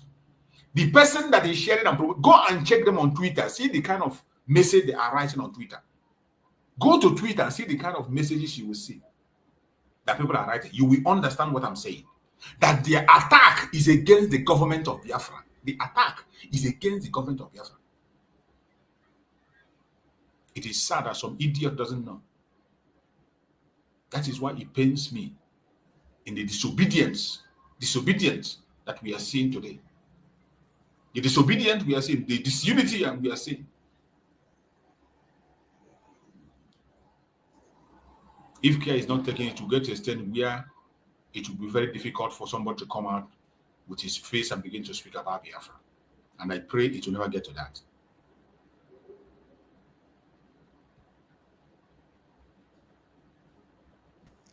Those who want to destroy this country have shock coming their way, says President. Now, this is what the presidency, which is the Fulani cabal, what they have put together. Can I also remind the governors and all these idiots in Nigeria writing rubbish every day? You can't kill people's children and you expect their brothers not to react. It's stupid. It is called vengeance. Did you see that? You cannot take the life of people's children, mothers, sisters, make people orphan, and you expect them not to react. That is stupidity.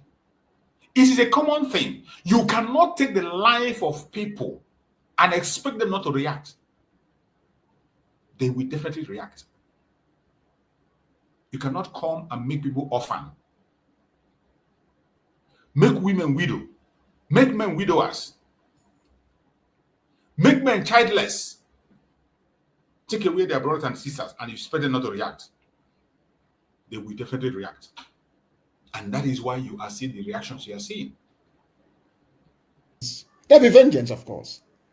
So you're wearing army uniform, you're killing people, and you think every army officer will be safe. As long as you're going about killing innocent people, you are putting every army person on uniform at risk. Absolutely. The same goes for the police. All those years, you people were not going about slaughtering people. Was there any reaction? No. You people are the cause. You people, you come out, end SARS protests, you are there killing people. That is it. And you think that their brothers or their cousins will not have avenged their death. You're joking. You are dreaming. You can write all your fanciful epistle about one Nigeria, insecurity, all that rubbish. From now till thy kingdom come, it will not make any difference to us. No difference whatsoever. Exactly. If you kill somebody, you're going to die. Be rest assured. Take up a boon or and there are God punish all of you. Mad people everywhere. They said their president have written. But of course, we know it is Garba Shehu and El Rufai and Femi Adesina who are writing. You stupid animals called Nigerians. A speech of this magnitude should have been made by the president in person if he's alive. But some of you cannot reason. You want 2023 is the turn of my village and all that rubbish. So Yoruba media, you're demonizing Biafrans over the death of Gulag so that Tinubu can be president. You see, Yoruba media demonizing Biafra over the death of Gulag. Then the same thing is what they are doing today. The same thing is what they're demonizing Biafra. That is an agenda that Yoruba media have taken as a responsibility.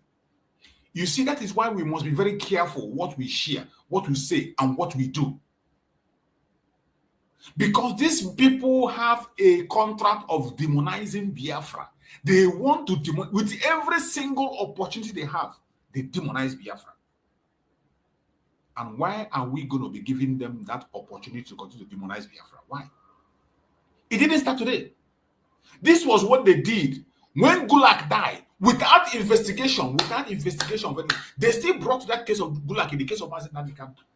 Without any investigation, nothing. They just said, because it happened in Imo State, in Biafra land. And it was even on Sunday, not even on Monday, which was supposed to be the sit at home. But yet, they target to Biafra. They want to make sure they demonize Biafra. It is a project. It's a project that the Nigerian government have signed in. Every media house, more especially the Yoruba media, every one of them have that assignment of demonizing. They can never say anything good about Biafra. Never, ever. So when you provide them with content, when you help them to give them content to demonize Biafra, are you helping yourself? You help them with content. You provide content for them, and you still come back and tell me you are fighting for Biafra. You are an idiot. You are an idiot. That's what you are. You are an idiot. You provide content for them to fight Biafra, and you still come back and say, oh, you are fighting for Biafra. You must be foolish. Let's continue to listen. And when they deny him presidency now, like Abiola, you ask Nigerians, come, let's go and demonstrate. Parochialism, that's what it's called. Let me ask, I have some questions to ask. They say the President Muhammad Buhari on Tuesday issued a stern warning to those who are bent on destroying the country through promoting insurrection and burning down critical national assets. A rude shock awaits them. What shock awaits me at Yala? Fulani, I'm asking you from the caliphate. Every time they are too quick to speak about the issue of Biafra, they are very quick to narrate Biafrans and say what they don't, how bad they are, how criminal-minded they are. What happens to the Miyetti Allah? What happens to the ISIS? What happened to Boko Haram? Oh, they are good citizens. The good citizens that you put into your military and your air force, and then you bring them to come and take the life of innocent people. Right? Man, Sultan of Sokoto, to the last idiot Alamajri Janjaweed on the street. I want to ask you a simple question. Let me ask, I want to say this thing. I want to ask Nigerians a question. Ask. Please. Ask Nigerians. You know, God, black people. In my next life, I can't be a black person now. I have never seen a more stupid set of people. It may be the way Europeans are treating us, our colonial masters are treating us, is what we deserve. I'm telling you the truth. Maybe we deserve it. You people, you claim you are Nigerians, you went to school. Have you ever wondered why this government, they have never ever criticized ISIS? No, they never think about that. Every day is Boko Haram this, Boko Haram that. Every day. Have you ever wondered why they have never? I want you to show me one single publication after the atrocities of these Fulani vagabonds and terrorists. where the government of Nigeria condemned ISIS in West Africa province. Show me one publication. It has never occurred to you people in your infinite stupidity. It has never occurred to you. You have never asked yourself, why is it that these people burning down, destroying Plateau State, Benue State, they are now in Niger State? Why can't the government condemn them? Why not? Answer that question. But they are busy talking about agitation. You want to divide. And I want to do something I asked the governors now. I want to ask the Fulani presidency of Nigeria. My dear Fulani Janjaweed, who brought insecurity into Nigeria? Question. Who brought insecurity into Nigeria? Fulani Janjaweed, answer. Who brought insecurity into Nigeria? So, because we are talking about the root cause. Because there's never a time you can be able to solve these problems or talk about it in a truthful way without discussing the root cause. Who brought insecurity into Nigeria? Who brought insecurity into the southeastern part of Nigeria? Who brought insecurity in Biafra land? Who brought it? Biafra land was the most peaceful part of that country. The most peaceful part of Nigeria is Biafra land. The most peaceful part of Nigeria has always been the Biafra land, every time. Many people that run away from their country to come to stay exiled, they stayed in Biafra land. Every one of them was in Biafra land. The most peaceful part of that contraption. Today, they exported the terrorists to go and destroy it. Simple question. Which people own the fourth most deadliest terror group in the world? Is it not your so-called headsman Miet Yala? Fulani, who started the bombing of churches Fulani in Nigeria. Is it not you people? You are now turning around with the help of the chameleonic Yoruba media to twist the narrative. That is what they are still doing. The same thing I asked the Southeastern governors. Southeastern governors who brought Operation Python Dance. Before you brought it, did you hear of any violent agitation anywhere? Exactly. Before the Python Dance, there was no violent agitation anywhere in Biafra land. Before the Python Dance, there was no violent agitation in any part of Biafra land. But these governors, these politicians in Biafra land came together and they went to Abuja and brought Python Dance that took the life of thousands of Biafrans. Took the life of 28 men in the home of Mazin Nandekan. Made Mazin Nandekan to lose his parents, his mother and father, and Jack also was lost. And you think after taking these lives that the people will fold their hand and continue to clap for you. You think after taking thousands of lives that people fold their hand, you are an idiot. You don't know what is coming, and you're going to see more. Why people fail to ask these questions, I don't understand. They don't ask, I don't know. You are in a country you claim is the most populous, the biggest. I'm asking you, why is it that the government do not want to condemn the terrorist activities of ISIS in West Africa? Some of you were there writing. Our general, chief of defense, what's his name again? Atahiru, that idiot. Atahiru, Ibrahim Atahiru. He did very well. He eliminated the Shekau with the help of ISIS. Oh, Nigeria army is now working with ISIS. Now the next question is, what does ISIS stand to gain from Nigerian army? All of you Yoruba journalists, you're there writing junk every blessed day. You cannot reason. You can't reason. Oh, anyway, you're black. How can I expect you to reason in this UG? The same question I asked the governors who are meeting today. Umahi, Ugwani, Obiano, Ibazu, and that time it was Rocha, so Aboga was. Who brought insecurity into the East? Answer. Who brought insecurity into the East? Who brought the army to start killing innocent young people? Exactly. Good Simple question. The same question goes to Yoruba journalists tonight, those evil people and Fulani Caliphate. Fulani, let me ask you, who brought insecurity into Nigeria? Fulani, who were the first people to bear arms openly in Nigeria as civilians? Is it not you people claiming you're Fulani cattle headsmen with AK-47? Please, somebody should go and get me that video I shot at Amansia very, very many years ago. I think it was 2014 or so. Go and get it and show them. You people were the first to carry AK-47. So Fulani can carry AK-47, but not Eastern Security Network. Protecting the people. I want we black people to engage our brain for once. I know we are idiotic, I know we are animalistic in our disposition, but I want us to reason for once in our lives. Reason, stupid black people, reason for once. Who brought insecurity into Nigeria? The same people that brought insecurity into Nigeria are today lecturing us about insecurity.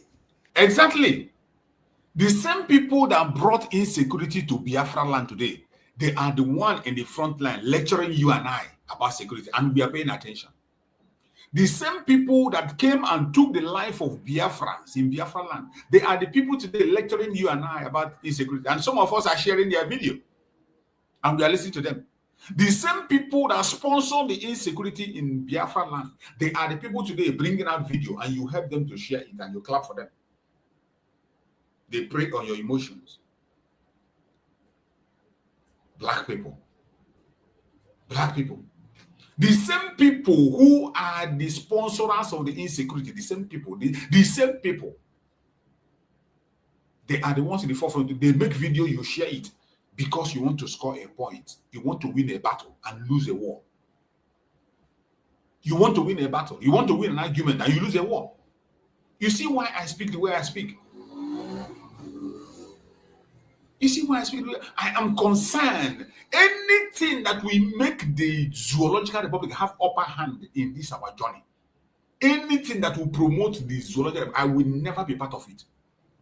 Anything that will make the zoo to go down the drain, that is where I am. But for them to score points, through my word or through my actions or through what I post, it will not happen. It will not happen. But some of us are not paying attention to these things. They have the media in there. All the media, both local and international, conventional media, they have it. The only thing we have in our hand is this social media. When I come here and talk for a few hours and I leave, we don't even have many audience. So it is when I come here and talk, some of you will share, help and share, reach out to other people and they hear it. Some other platforms will do their own and they share. That is the only information they have. And that is why it pains me that most of us in this media today, we spend more time on propaganda and blackmail instead of talking about facts, giving our points that the world, an international body will listen. Somebody who is from another world, part of the world will listen and get some informations. But you are busy analyzing the video of your brother, your sister, castigating and talking trash that doesn't make any meaning. That thing you are saying doesn't have anything to add to the recognition of Biafra. It doesn't have anything to add. You're only fighting a war that is unreasonable. You are fighting a battle to win an argument. Meanwhile, the war is there for us. I am interested in the war.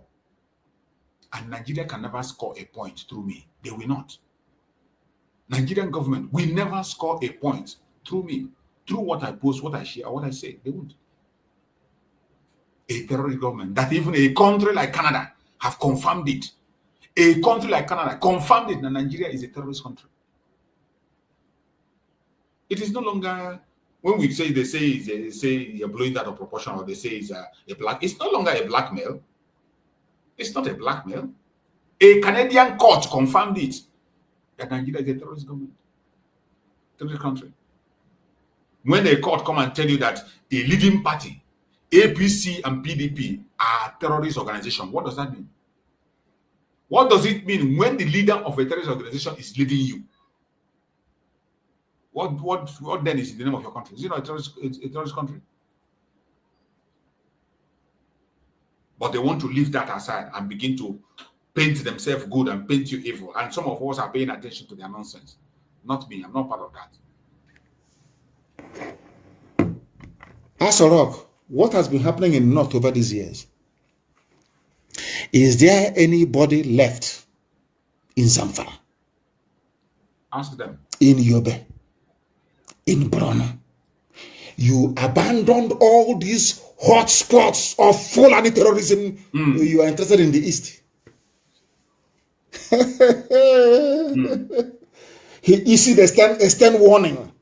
Let me tell you something, Fulani. You underestimate us. You don't know that we went to school. I didn't go to school in the zoo, you know. I went to UN and I went to Soka. They were talking rubbish every blessed day, and I left the useless place. I went to London to study.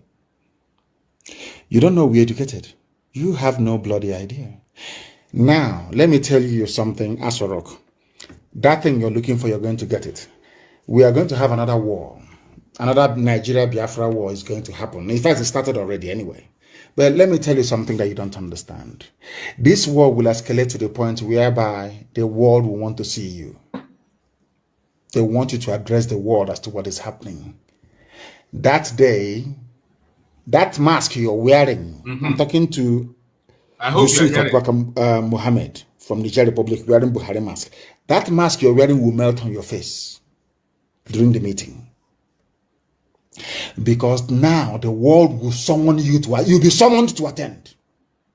That your mask will melt on your face. Then the zoo will be in trouble. You don't know there's a method of madness. I told you. Some of you right now cannot go back to your villages. It's been taken over by bandits. You did not see the video of the young man lamenting in Zamfara. You have not done anything. A government that is working with ISIS, Islamic State, is lecturing us about insecurity in the East. How do you? You people should come. Come now. You have killed 8 no more here today. Maybe tomorrow or next, 16 of you will die. It's simple now. You write your rubbish, you call your lament, you send more soldiers, you bring them, and they will die. You bring more, and they will die. God punish all of you. You want to be clever.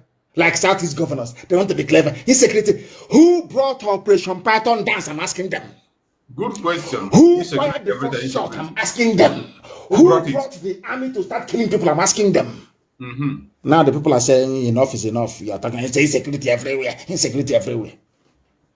INEC said it doesn't matter. We conduct election. Come and conduct and let us see. In Anambra, November. I'm laughing in Greek. In Anambra election. You think we're going to beg people, oh, stay at home, don't come out. No. There'll be no election in Anambra in November. Instead, heaven will fall. That'll be none. Watch and see. Watch and see. We'll put on video. I ain't about cinema. We'll put on cinema for you. You'll be watching in November. Come and do election and let us see.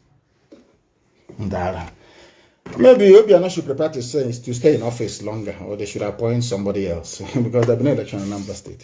So you can bring another hope into Anambra.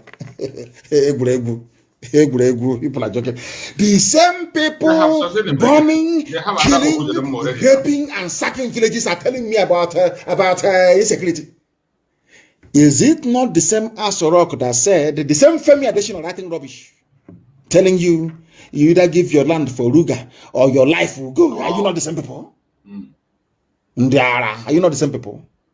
You are now trying to tell us about insecurity because people are fighting back. That's all. You bring your army and police as the advance guard. Right now, as I speak, the Fulani hit squad in Abia State is inside Obinze military barracks. Obinze. They are there. That's where they are camped. That is it. The words you listed. Every Fulani attacking every village, both in Yoruba land. They quarter them very close to a Fulani-controlled military barracks. That's what they do. All of you, I want Nigeria, our country. We need unity. That's rubbish. No wonder white people are racist towards black people and no other race. Because I have discovered what they found out a long time ago, that black people are foolish. They can't reason very well. Somebody who told you that if he loses elections, the monkeys and baboons will be soaked in blood is now telling us, allegedly, about insecurity. The idiots that lost elections and they killed youth coppers, 11 of them, Igbo people, is telling me about insecurity. The person that said an attack against Boko Haram is an attack against the North is telling me about insecurity. That is it. The people appointed as the spokespeople, chief negotiator for Boko Haram is telling me about insecurity. And you swallow all this nonsense every day. That is what I'm saying. Today, you see these same people, this same thing that is happening, this same thing that Mazen Nandekano is saying here is still happening. Look at somebody like Hope Uzodinma and his group today, preaching you about insecurity. Hope Uzodinma and his group, telling you about insecurity.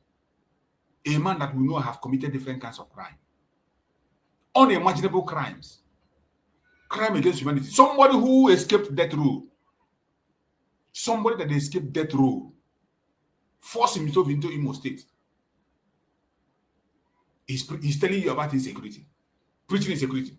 You can imagine this one called Soludo in Anambra State. Soludo preaching insecurity. I'm going to bring the video of where member of the house was exposing this Soludo. Let me see if I can find the video. These are the people who come and preach to you about insecurity. They preach against Biafra. Oh, Biafran people are causing insecurity. Biafran agitators are the one causing the problem. Biafran people are the one making the noise. They are the one disturbing people. I want you to hear a testimony of a member of the house about Soludo and what he's doing. I want to look for that testimony. The testimony of a member of the house on Soludo and his atrocities in Anambra State. For being peaceful state and all that. About being this no, not this one. Thank you very not much. This one. Sorry, not this one. Not this one. Not this one.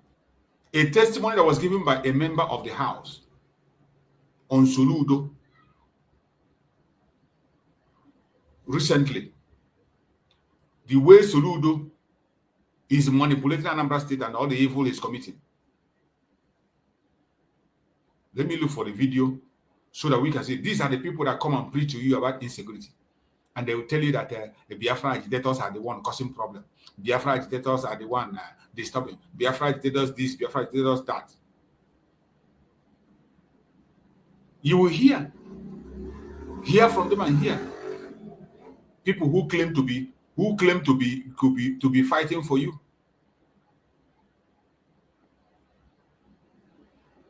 Where is that video? Let me search for the video. Where the criminal called Soludo was carrying his own. You will see what he's doing in Anambra State.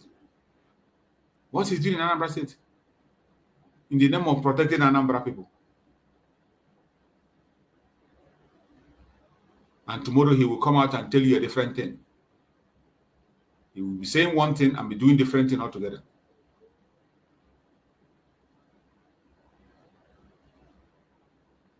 These are a bunch of evil men everywhere, right? Every place you go, evil. Evil men, they are filled up everywhere. They have taken position everywhere. And we will not allow them to come and preach to us. We will not allow them to come and preach. Somebody like Soludo to come and preach for us, preach to us about what? Huh? Huh? Come and preach to us about what? What is he going to preach? Somebody who is in the front line of committing crime. Committing crimes. Yet he wants to come and preach.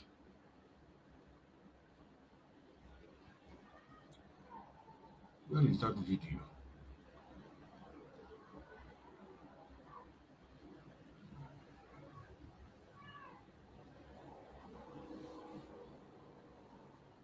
Sorry, just give me a minute. Let me look for that very video. Give me a minute. Give me a minute. Let me look for that video for you to see what Soludo is doing. These are the people that come and begin to tell you, give you unnecessary information that doesn't make sense. These are the people that will come and tell you about insecurity. They come and preach to you, insecurity in their land, insecurity this, insecurity that. Meanwhile, they are the architect of the insecurity. They are the ones that are leading the insecurity from the front. Then they will forget about their own evil and they will come and begin to preach to you about insecurity. And some of us will be paying attention. Some of us are paying attention. That is why I say we must not join them. You must not say anything that will be to the advantage of the enemy.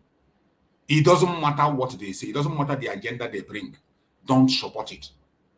No matter how sweet it sounds, no matter how good it looks, no matter how sweet it sounds, no matter how good it looks, don't you ever, ever, ever, ever support it.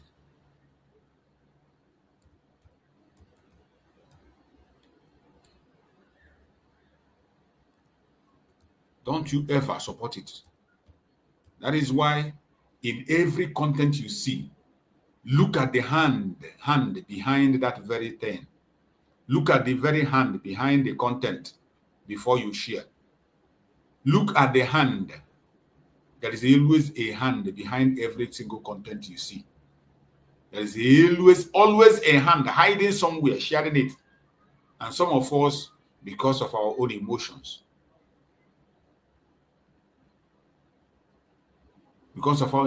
we ignore the signs. We ignore the signs and we push narrative that is against us. We push information that is against us. We must not allow that to happen. Not anymore. We have done it for a long time and we cannot continue to go that same path. We cannot continue to go that same path. I'm looking for this very video. I don't know where I saw it and I saved it. Just have a little patience with me. Let me see if I can find that video. It's very important that I play it because of this very hidden hand. When we talk about this insecurity discussion and the hidden hand, the secret hand that is hiding somewhere, doing some illegal things that is unacceptable. And they target to us. They say we are the ones doing it. People who don't even have, they don't have that right to speak about us. They don't have right to preach to us about anything. They don't have any right whatsoever to talk to us or preach to us about anything. Why we have this case? They don't have any right to preach to us whatsoever. But somehow we decide to ignore them and allow them to have that upper hand to be able to come and talk to us and spill lies, and we just digest the lies and we take it, which is not supposed to be. We have taken it for a very long time. We will no longer take such. We will no longer take such. I can't find this video, and I think we continue to search and see. Hopefully, if I find the video. Okay, my brother Christian is here. I think I will give my brother Christian the mic while I look for that video. Once I get it, I'll bring it up. Thank you so much, my brother Christian. Thank you for that super chat. I appreciate you. Thank you for joining. Welcome, my brother. Yeah, take the mic, my brother. Go ahead. Morning, brother. Morning. Yeah, so I promise that I will try and join you today also, and we'll continue to talk. We have to continue. We can't stop because, if something they offend somebody, you cannot ignore it. You have to continue to find solution to it. So we must continue to talk and hoping that the message will be cutting across, you know? Yes. Yeah, obviously, the issue is it's a little bit complicated, but yes, that's why we have to continue to fight, because If it was easy, it would have been long and done and dusted. So when our people are contributing to the difficult situation, making it even worse, so it becomes a problem. But what can we do? We have to, we have to continue to push. So I'm just so, as usual, grateful that you continue to do what you do, and we pray that God will complement our efforts. I'm trying to make this thing stand, but it's not quite standing. So of our own, we can only try our best, and so we're believing that God will continue to help us in the areas where we are weak, where we can't, with the division and hatred among ourselves, which is unnecessary, it's uncalled for. So sometimes even the more we stress these things, people are learning. They are trying to come back, deviate, stop the shenanigans, stop the unhealthy rivalry. Because some of the, I don't know, that rivalry among ourselves, we don't need it. We absolutely does not need that. We have to put all the effort, all the energy has to be geared towards, our common enemy, which is the zoo. See, so that is the situation. I saw a video of this Yoruba man who is a pastor. You probably have seen it because you talked. I think you talked about it a few times. He was preaching. His name is Ade Farasi or something. Talking about how he now believed. He said that was his word. He now believed that God did not create Nigeria. And I was like, so what does that even mean? You now believe? There's nothing like belief there. You don't. What do you mean you now believe? Everybody, you don't. It's not. It's a common knowledge. I mean, even if you don't have to even be a degree holder or whatever. Even in secondary school, when I was in secondary school, we learned about the amalgamation. So what does that? So the amalgamation was the creation of Nigeria by the British. So you can't come and tell me after this decade that how old is a grown man that you now believe. What is there to believe? It's a fact. It's not a question of believing because it's written, it's documented how they came, how the British came, and forcefully amalgamated the different people that already lived separately. They already lived on their own. And like I said the other time, if the Britain did not come, if British did not come, we probably won't have Nigeria because again, the old Oduduwa people would have found a way to live among themselves because they are one people, they have that commonality. Same goes for the Biafran, same goes for the North, Arewa, or wherever. So it was the British that created this debacle.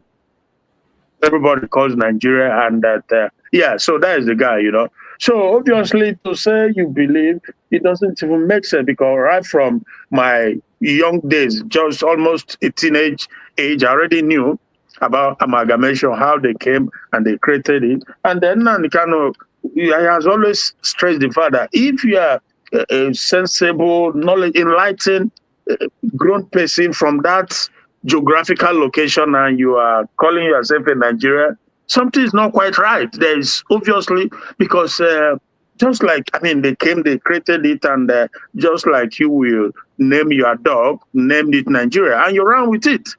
And you are at this age, you are coming to tell me that you now believe. So in other words, were you believing that it was God before at this age? Yeah, he was believing before. So you were equally equating Lugard and his cohort to God. That's what it simply means. At this age you are, is frightening. And the worst of it all, what actually the real, issue that completely took everything out was at the end, even now it's okay, I now believe. But at the end, he still continued to pray and that they will have that like good leadership, blah, blah. So It doesn't work. What would be mean good leadership? Nobody is gonna, no amount of, I don't know, I can't even think of any quality leader you think you can bring to make Nigeria work. It's not gonna work. Nobody. Why?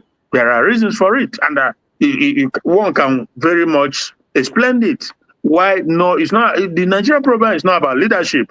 People say leadership. Maybe at some point, I don't know. But as far as things, the way things are now, and for a very long time, is no longer the issue of leadership. It's a foundational problem, you know. It is simple. That's just a simple answer. But all of them are shying away from it. Yeah, they are pretending. They say leadership. Well, it's not about leadership. It's simply not about leadership. It's foundational, because when you build a house on a very faulty, shaky foundation that cannot stand the test of time, it's going down. You just have to, there's no two ways about it. It's going to go down at some point. So Nigeria is not viable. There's no how Nigeria is viable or can become viable, because it's not working.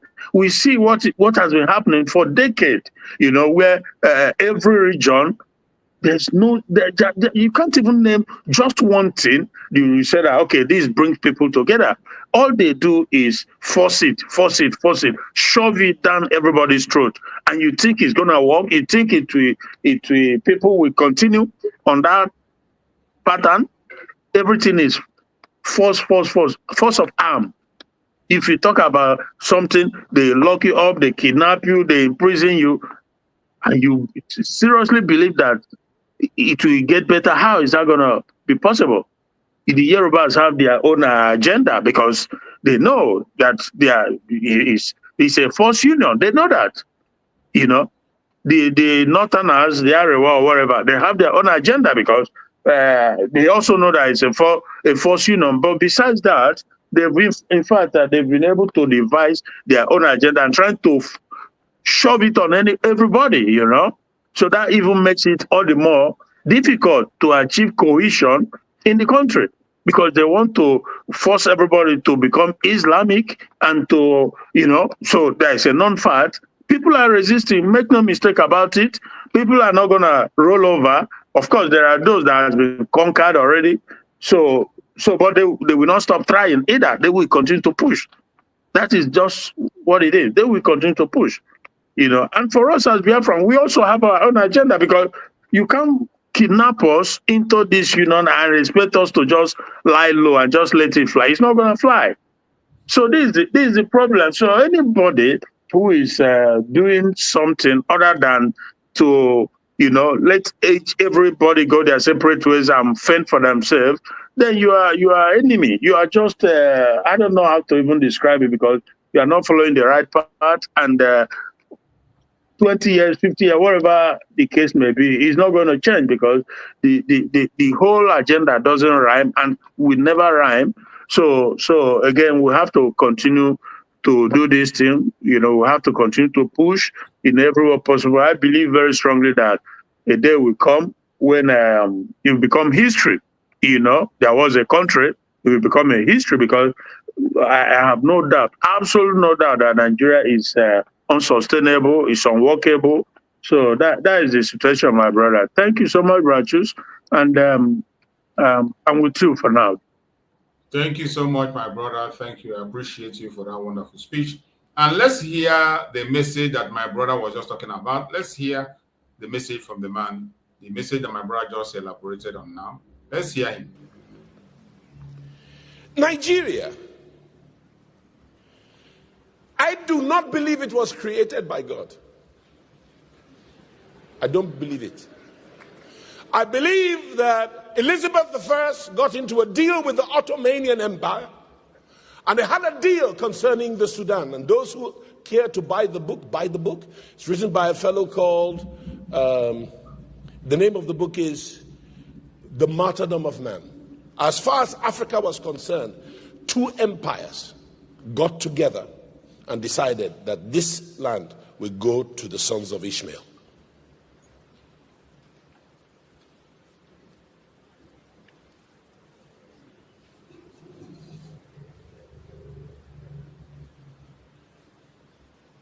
It is self-evident. But let's let's not go there. This is not a political forum. This is a church.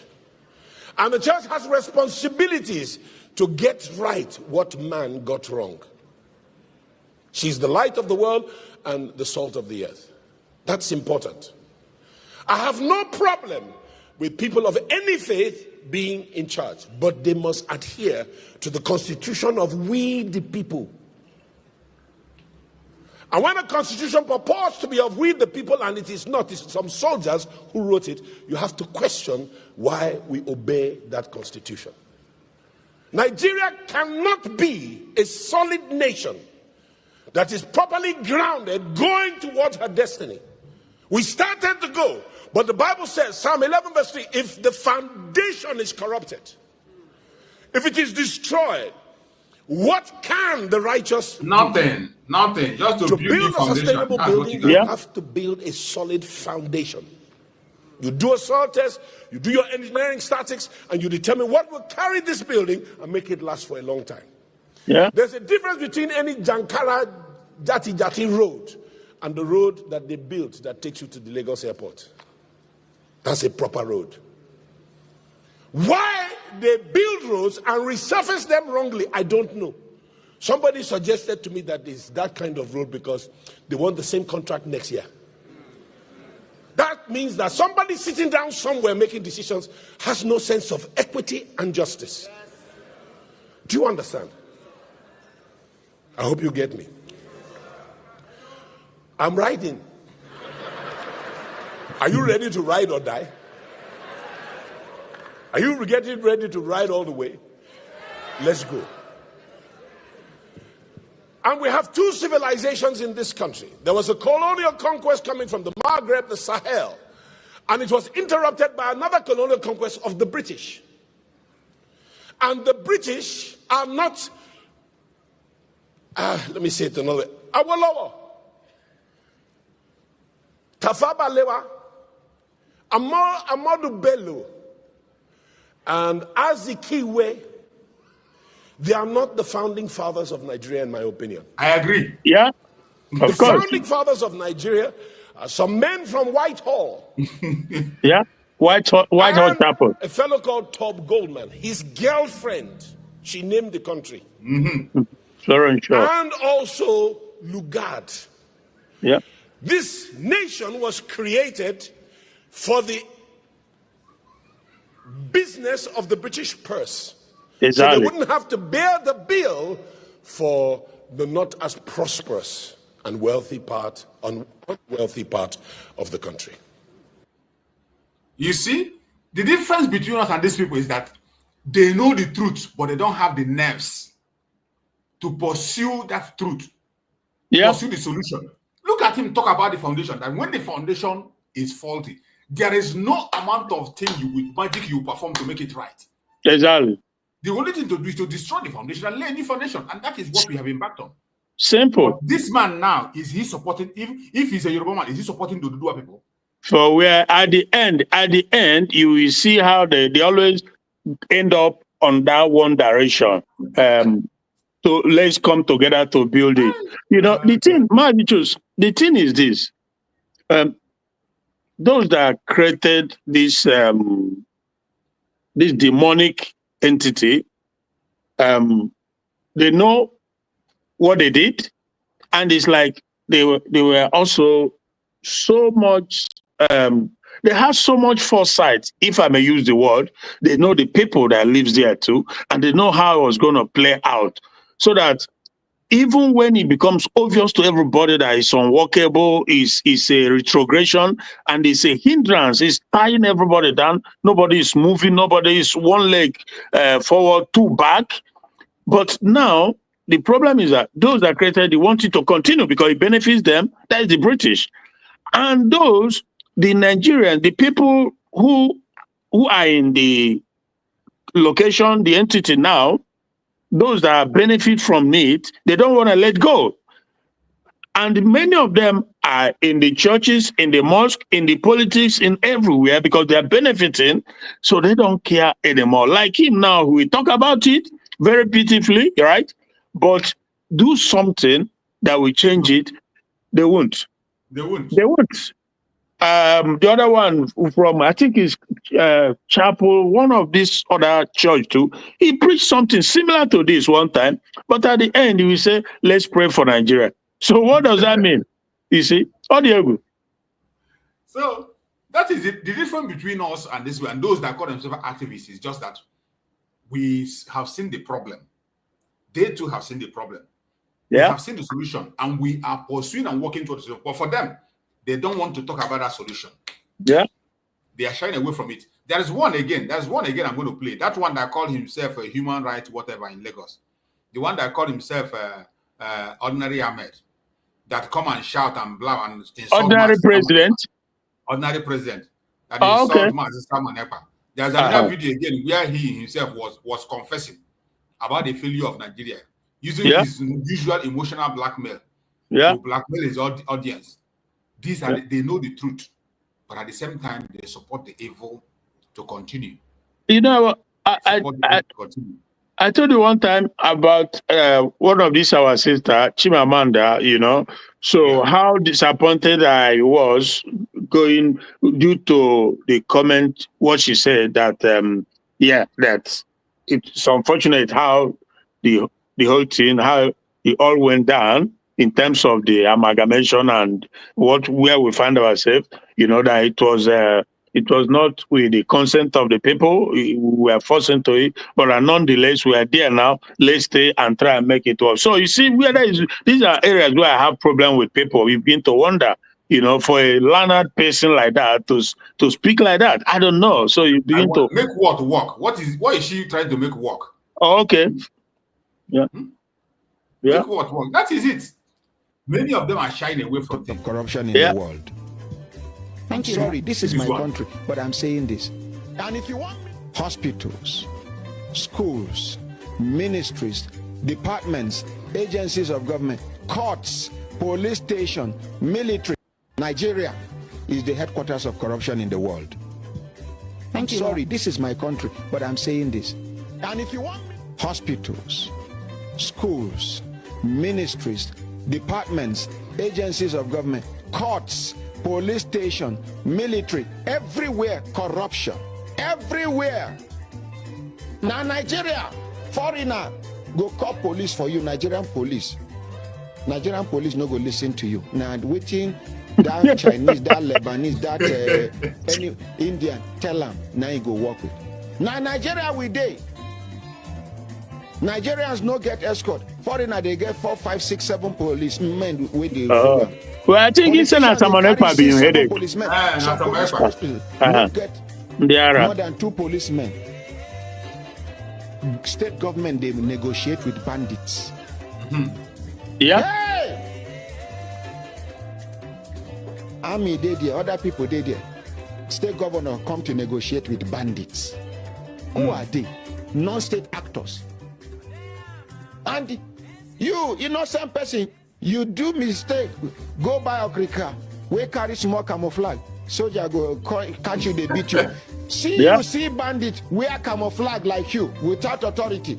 In the name of saying they do settlement, which they are gone. Brad Juice, you know see what happened a few days ago with very dark man, that young black guy, well, I saw the video. So, but the thing is, at the end, you just continue to wonder what is going on. That the simple equation they can't solve. So, according to him, just to make it brief or short, he was traveling, and somewhere along the line there were kidnappers on the road, and he tried to like reinforce his own group, about 4 or 5 of them, to go after the kidnappers. So, but surprisingly, he got there. There were military men, about 15 or 20 of them, armed. Among the kidnappers. Yeah, no, well, in the same place, in other way, from his own version, it's like, were they afraid to confront them?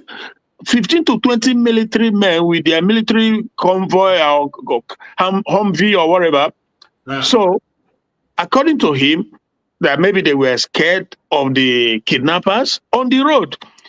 And you, who was just about 4 or 5, were able to go there. And when they got there, It was then that the military now drove away, and they took the body of a man who was at the point of death, who was shot already, bleeding, and they took him to hospital. So, and I said to my, are you so daft not to know what's going on? Those military you see there, they are the same with the kidnappers. Either they are working with the kidnappers, or they are the kidnappers. It's gonna. So why I say this is that, like this ordinary president is saying, it's gonna get worse. They've not seen anything. The military, the police, they're all going to become kidnappers and armed robbers. And the false flag, like you said before, they will be carrying out false flag. Meanwhile, they are the actual perpetrators. They are working. That is for somebody like Danjuma. Yeah. Danjuma was former chief of army staff in Nigeria. If the information that guy has, many people in government today don't have it. Yeah, they know. For that guy to come and tell you that the military is colluding, and also encourage his people to arm themselves. Yeah, it is not a joke. It's not a joke. Look at these people that are jumping all and down with all these activities. That man should be very careful. Because of course. Well, my senior sister, her husband's Jeep was snatched. They robbed him, took the car, and he went and reported to the police. And after, I don't know, a few weeks or days or whatever, they found the car quite all right. Or do they say they found it, or they found the armed robbers that snatched the car? So now, normally you will expect that, okay, you come in, identify yourself, show your document and stuff like that. It's your car. You get your car back, right? That is normally what it should be.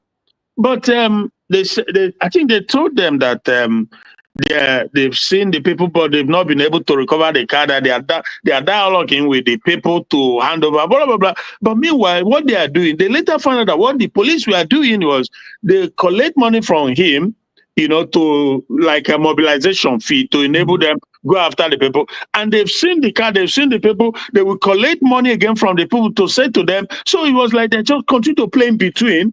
Right? So they will collect money from the other side and collect from the other one again, and they continue to, oh my goodness. So why do I say this again is that it's going to go to a point where the militaries, you will think that they are not just that they are neutral. They won't be neutral, but they will all, including police, they will be doing the same thing that the armed robbers and kidnappers are doing. Is that bad? It's going to get so much. Already doing that, my brother. It's going to get so much bad that you can't even imagine. I feel sorry for them. I feel sorry because they don't want to learn. Yeah.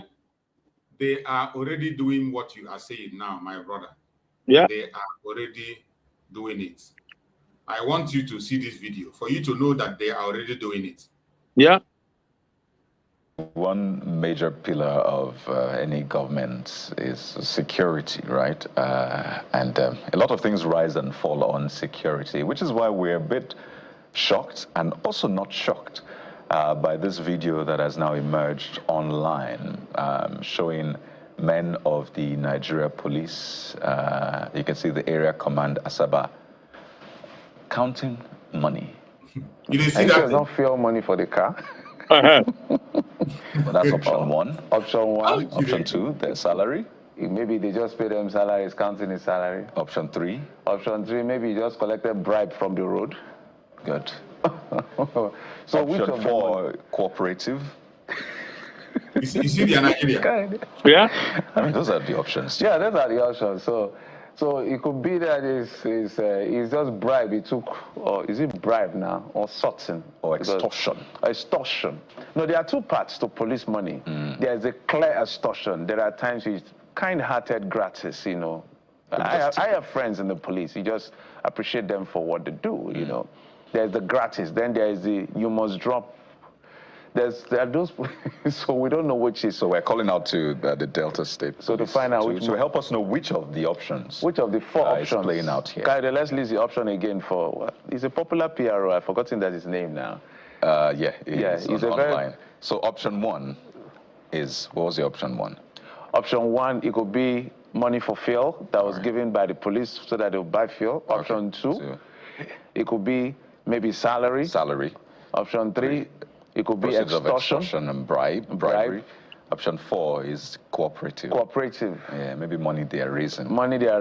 I hope we're not accessories here, giving them options, but we must say this. We need to actually get to a point where we end extortion, bribery in its entirety in the Nigeria police. I mean, I know great policemen that will tell you, well, I have as much as possible ensured to stay above board. But there are, we know them. We want this to trickle down all the way, and we want to see a strong message from the police, both at the national and the state level, about this video. Okay, we just try to douse it by giving you all the options. But please, this is not a good narrative. On the international scene, imagine seeing that video trending, and you're wondering, why is the police can't? They are not a revenue generating agency. And you can see all those squeezed notes. You know, they've had to straighten those notes just to put them together. So the Nigeria Police Force, you must respond to this. Yeah. But you see how crime has become a thing of joke. Normalized. Yeah. See the way they sit comfortably in their office. They are giving options, what it might be, what it might not be, and they are speaking about it with, as they are making joke of. Just imagine. And trying to make excuses, right? Trying to create it.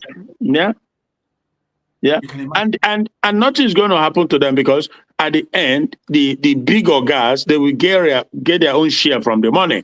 That is how it goes. And the whole system is that we're talking about foundation again. So it's not something one individual will come in as president to rectify. It's not, you just know we work.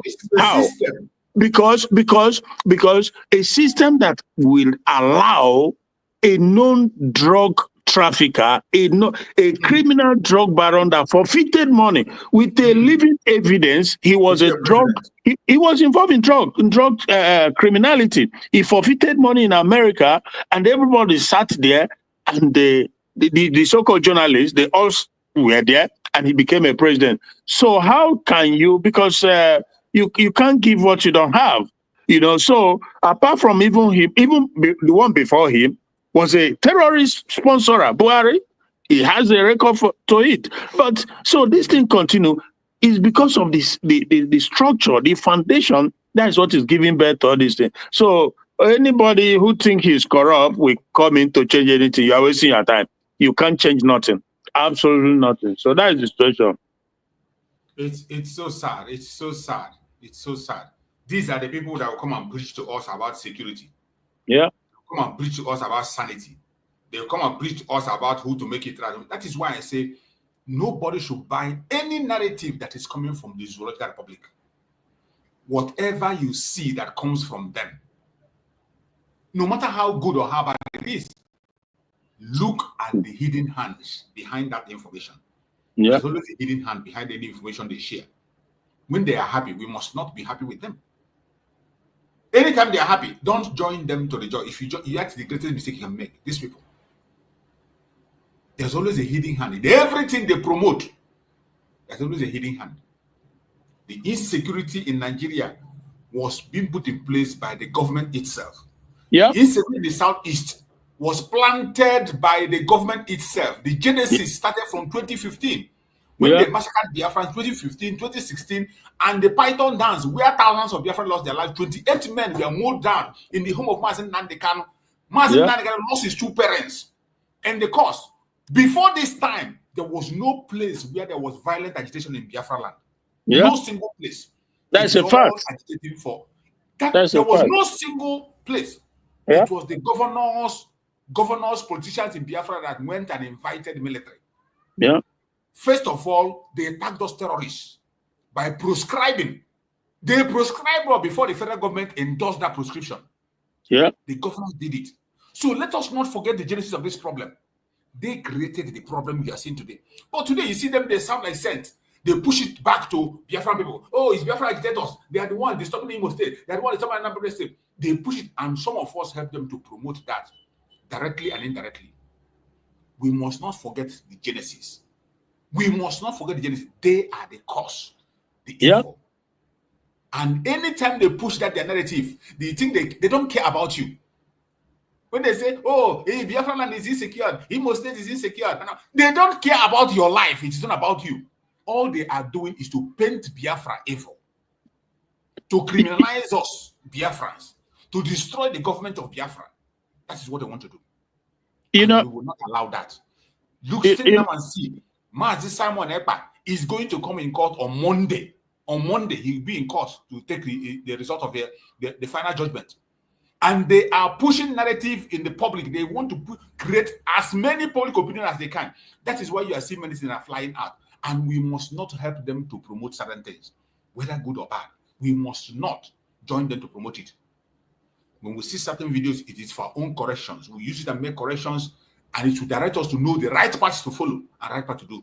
But don't promote anything that will be detrimental to the government of Biafra, to you and I. Sometimes this information is not targeted at the people that you see there. It is targeted at you and I.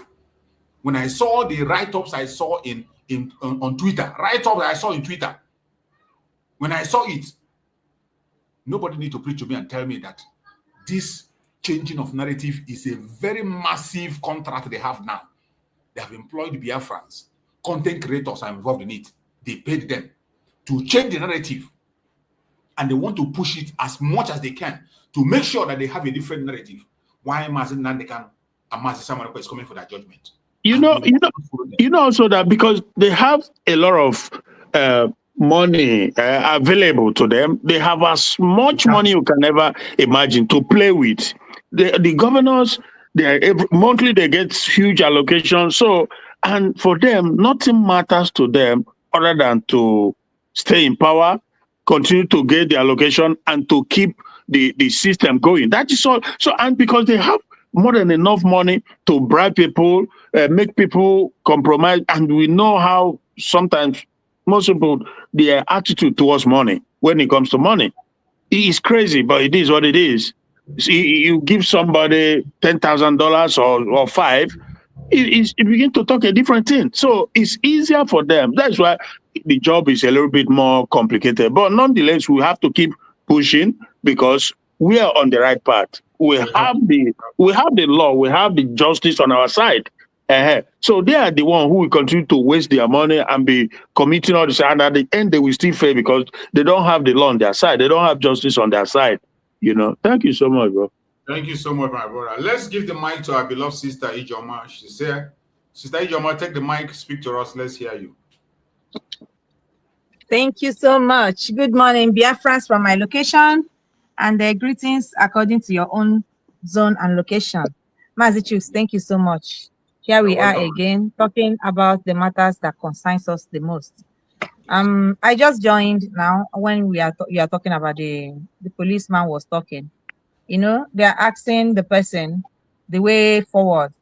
The first thing I'm expecting him to say, if he has truth in him, if they have not normalized, like our brother said, normalized crime and evil, is that the people in the office should stop sending their boys to the roads to bring the money, because we know where the money is going. The money is going to the office. The money they are killing is because of the person in the office. Because if you don't kill, if you don't destroy, he will not send you to the road next time, because they have ATM machine. These people, they have ATM machine according to what I heard. Policeman. Yeah, that's what I heard too. Yeah. So what are we saying?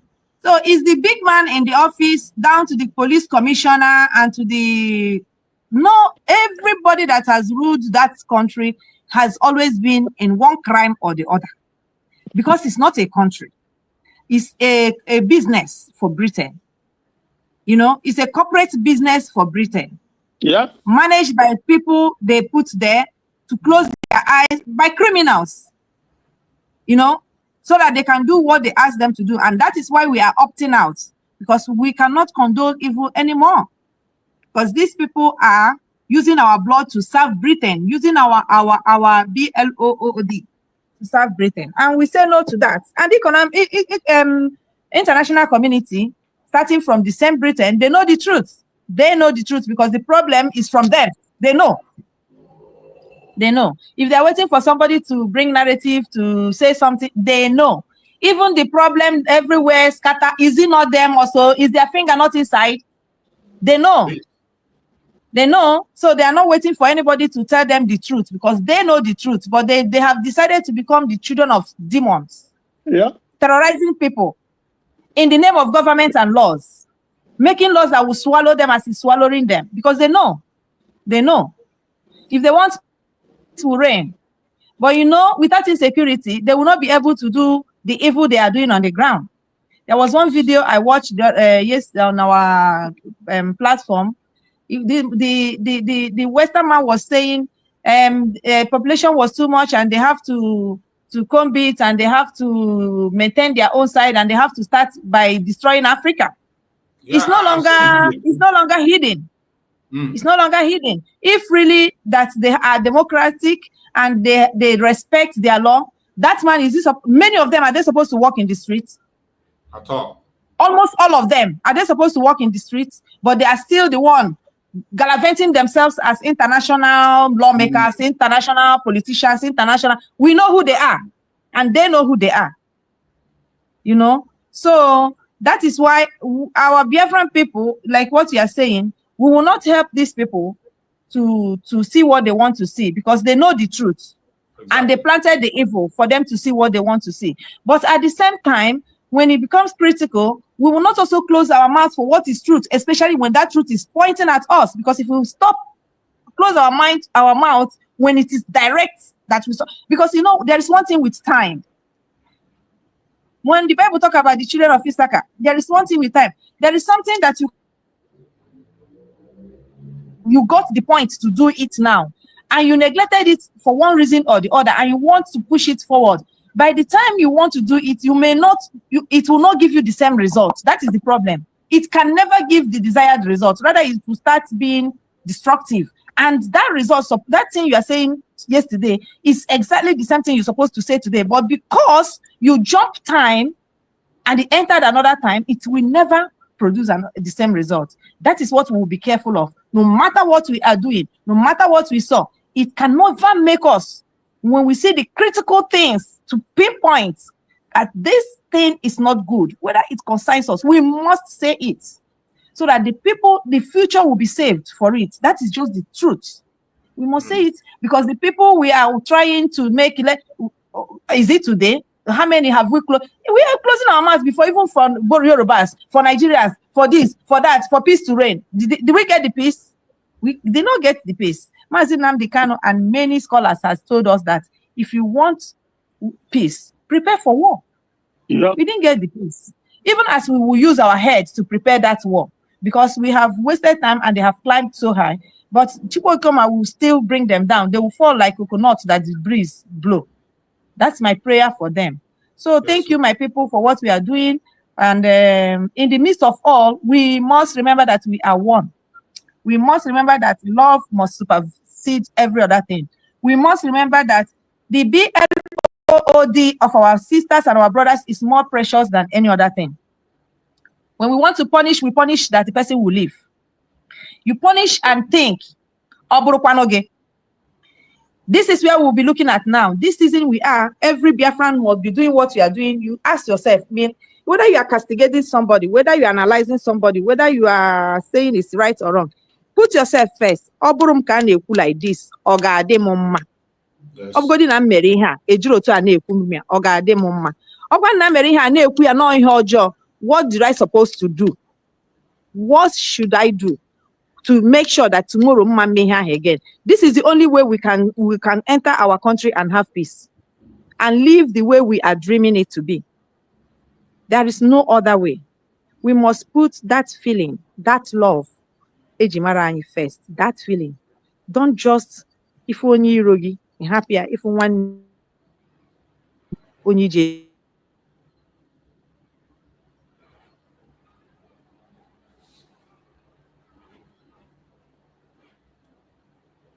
We lost your voice. My sister Ijoma, we lost your voice. We can't hear you. We lost your voice. We can't hear you anymore. We lost your voice. We can't hear you. Christian, can you hear her? No, I can't. Yeah. We're not here. I think maybe she's moving also. Maybe she's driving. Maybe she's driving or in a car or something. Or yeah. So everyone I've heard, just our sister said, it is very important when we see something that is not nice. It doesn't mean that we will condone it. We will not condone it. We speak about it, but we have to pay attention to each and every one of us and be cautious of the way we do things. More especially things that is going to affect us generally as a people, Biafra. In this era of changing the narrative, we must be very careful and be careful again and again. Just like she said, whatever you are doing, think about it. If you were in the same shoe, if it was you, how will you feel?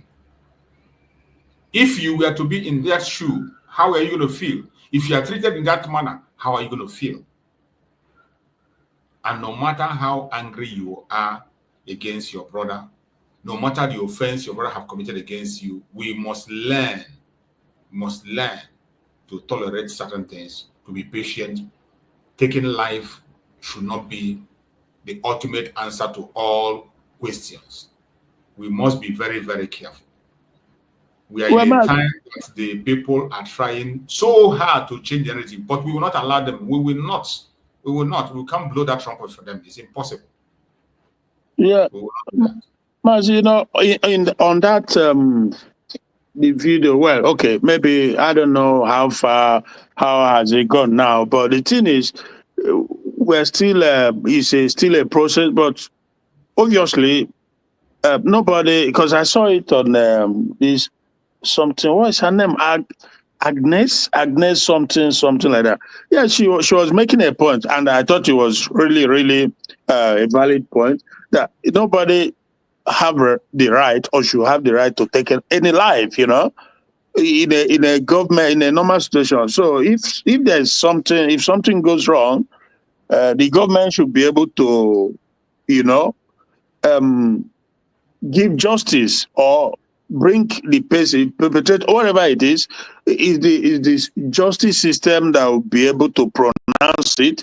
In other words, you don't take laws into a hand or like jungle justice, sort of. I mean, maybe we're not there yet, but eventually that is how it's going to be, that you don't take laws into a hand, right? So if like those three boys, I don't know, I don't have a confirmation if they were by or not, but so just for the sake of it, because like I said, I saw it on her channel, you know, nobody should be able to, on his or her own, take the life of a Biafran. The government will be able to set up a judicial system, right, that will serve everybody what everybody deserves in terms of punishment or whatever, you know. So that's how I feel. But I guess we are not there yet because we're still in a strong struggle. Mazi, what do you think?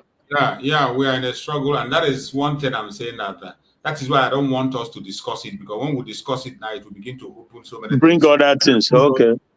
Talk about it. It is something that is very, very emotional, and no normal person will see that and not be moved. Not begin to think otherwise. So that is why it's one of the reasons why I created the topic I'm using today: the hand behind, the hidden hand. The hidden hand. We must not allow unseen. The unseen hand. Yes. We must not allow those unseen hand. Yes. Because we ourselves, we have learned our lesson. When we see certain things, we learn our lesson, we learn from it, make the corrections, and we move on. But for them who are trying to make it go viral and bring it up proportion, because I know what they want. When you see Nigerian government pushing something, making it go viral, you see the DOS focusing and making it go. The attack is on us, the Biafran people. The attack is on the government of Biafra. And you see Mazi Simon Ekpa is coming for his judgment on Monday, September. Mazi Nandekanu is coming on October. So public opinion matters a lot. It matters a lot. So all this things they are doing, and in this era of them trying to change narrative, everything, but we must not give them that very ground to change the narrative. And everybody must be very careful. It is so sad that some of us are stupid this time around. Some of us. some of us, I don't know what have gotten into our head that we go extra mile to do things that are not supposed to be done for any reason whatsoever. But so be it. Those of us who are in the media, we must be very careful what we share, what we report, and how we report it. We must not begin to promote anything that we know that will be detrimental to this very struggle, to the government of Biafra. You must be very careful. I always talk about this unseen hand. There will always be an unseen hand that is pushing some agenda. When they see things happen, when they get hold of something, this was why Mazen Nandekanu gave a warning. There was a warning Mazen Nandekanu gave to ESN. Do not use camera whenever you are going for any operation. Don't. Don't ever dare do that. Because of our enemies. Because of the international communities, they are watching. And whatever useless or nonsense thing you end up doing there, the international communities will bounce back on the government of Biafra, and they will begin to make their judgment. And people who want to make case, there are people making case for us, and there are people making a case against us. So those groups that are making case against us will have something to hold their hand on. And then you make it more difficult for those making case for us to defend us. So we must be very careful. We must not speak much on that. Yeah, Malchu, look at video Onyendo and Kai it ball that time. So maybe I got up to go to what for now. Yes. I don't know. Yes. It might yeah. Yeah, I was now with the video for now, because even though that we know how everything, the genesis of everything, because so easy what my point. So under any law known to man, self-defense is priority, is supersede every you just have to you cannot sit and watch and you get more down every now and then. No, you have to defend yourself. But unfortunately we're dealing with an entity that doesn't play by the rule. Even its own rule, they don't play by it. So otherwise, it's a clear cut. That's why the court in Kenya and the international, all exonerated him. They cannot, because he's an innocent man. And like you just said, this whole thing started amicably from the get-go, right? Until they continue to mold down our people, mold them down continuously. Yes. Who is going to accept that? Nobody. Even if you don't have, even if you have one hand, at least you use that one hand to defend yourself. Is it not the same thing that Danjuma have been calling for people to, defend yourself? Everybody is doing that now. Even the one who is the army Musa guy is also saying it. So it has got, so it's unfortunate when somebody said, because I saw a video also, I think it was this morning, from Igbo Area TV, but the good thing is that overwhelmingly people came against the writer who wrote an article concerning IPOB, the originality, how it came about before Nandi came and took over, and he was trying to apportion blame, but at least 99.9% of the people, they faulted him because Nandi kind of went about it in the best way possible. You can only push a man to an extent. So he went about it. He spoke with them, he gathered them, he said, look, this is what we want. Do this, do that, and everything be okay. They turned around, they plotted to and he continues. He not just one, then they continue to massacre our youth. So obviously, because the guy was saying that from the guy who created or who formed IPOB, blah, blah, blah, blah, until this and that. But it's so rubbish because there's no, as far as the zoo, as far as Nigeria is concerned, there are no way. And in fact, there's also a rebuttal, or the guy that kind of replied him in his own assertion by telling him that as far as Africa is concerned, you cannot get freedom, through a peaceful means. So that can only happen in a civilized world. So that's just a fact. This is animal. When we say zoo or jungle, why do you think we say that? Because they know the truth, but they don't care. In a civilized world, in a normal society, yeah, they know what to do. Give the people referendum, but they refuse because they think that hostage, kidnap and suppression will continue to. So that is the problem. But so they can't really answer them. It's even Ojukwu himself. Ojukwu came back and tried to, go through the official way by going into their politics, conducted he vied for a position. Even in his own word, they rubbished him. Can you imagine? Because he said, no, father, Nigeria there's no election there. It's all selection. There is all, who's got, like this 2027. You can imagine that Ojukwu did not win his own word. Oh, a guy that the entire Biafra adores. How do you explain that? His own word. Like in Nnamdi Kanu now, nobody, there's no politician anywhere in Biafra land alive today that can compete with Nnamdi Kanu in terms of opinion poll.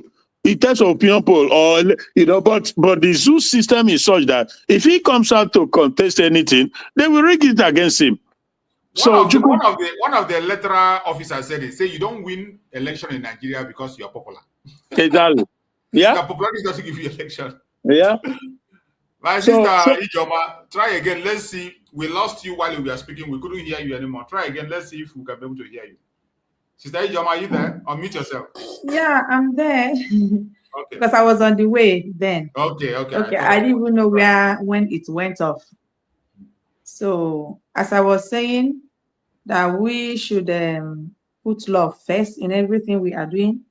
We will always ask ourselves, if I am in that person's position and such punishment or such a penalty is to be given to me, will I endure it? How will I feel?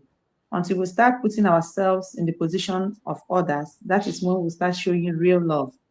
No matter what our children do, our biological children, we don't punish them to die. We don't punish them to destroy. The same thing should be applicable to each and every one of us when we see ourselves outside as Biafrans, especially those that are in the forefront of this very war. They should always tamper justice with mercy because we have died enough and we don't want to die further. And I was talking about the mothers, because most of mothers in the Igbo land, also Igbo land in particular, has become mixed mothers. When I say mixed mothers, I'm not talking about mothers from our other Biafran tribes, no, because we always have one descent, but mostly from our enemies.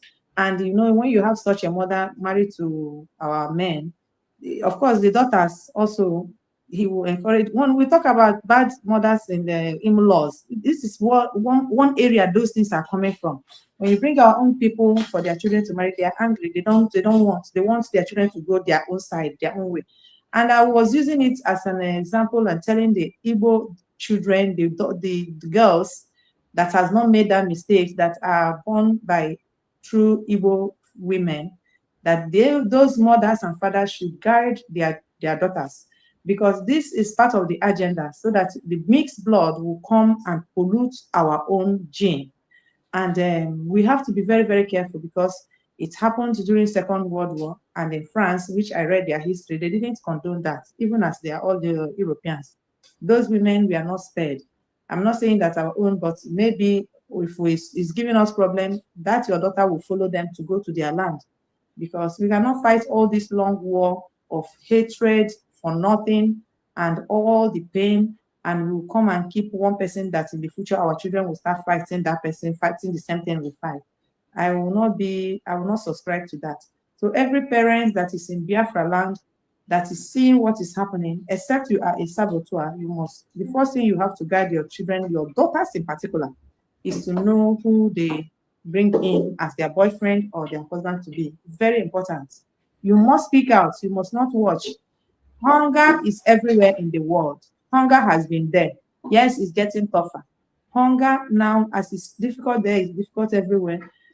Big men has always existed. Poor men has always been there. Nobody will remove that in nature. But everybody pray to be in the good part. But the bad part should not make you to be the bad person. because that today, tomorrow can change. And if you, because of the poverty, you stain your name today, when tomorrow changes, that name follows you. That is how we grow. That is what advices I got from my father. That is why in the we preserve the family name. That's why we ask questions when we going to get married. How is this family? Do they run out of away from marriage? How do they treat their wives? How is their men responsible? These are the questions we ask. And after that, when you give your child or your son or daughter to go together, when they have problem, you have the ground to come, because knowing that problem must come, to separate that problem. That's how we are. That's why we don't have divorce.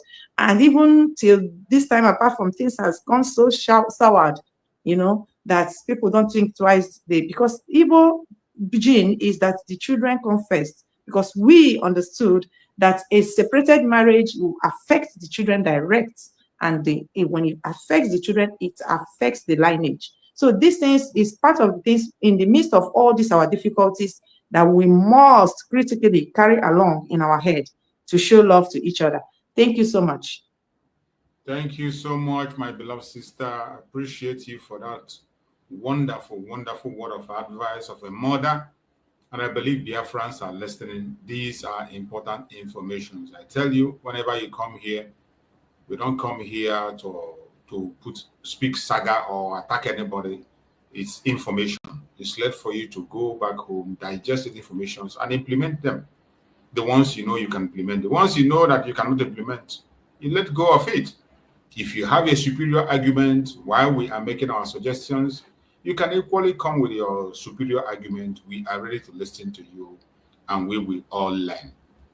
So wherever you are watching from, I appreciate every one of you, and I want you to know that our quest to leave the Zoological Republic is not a joke.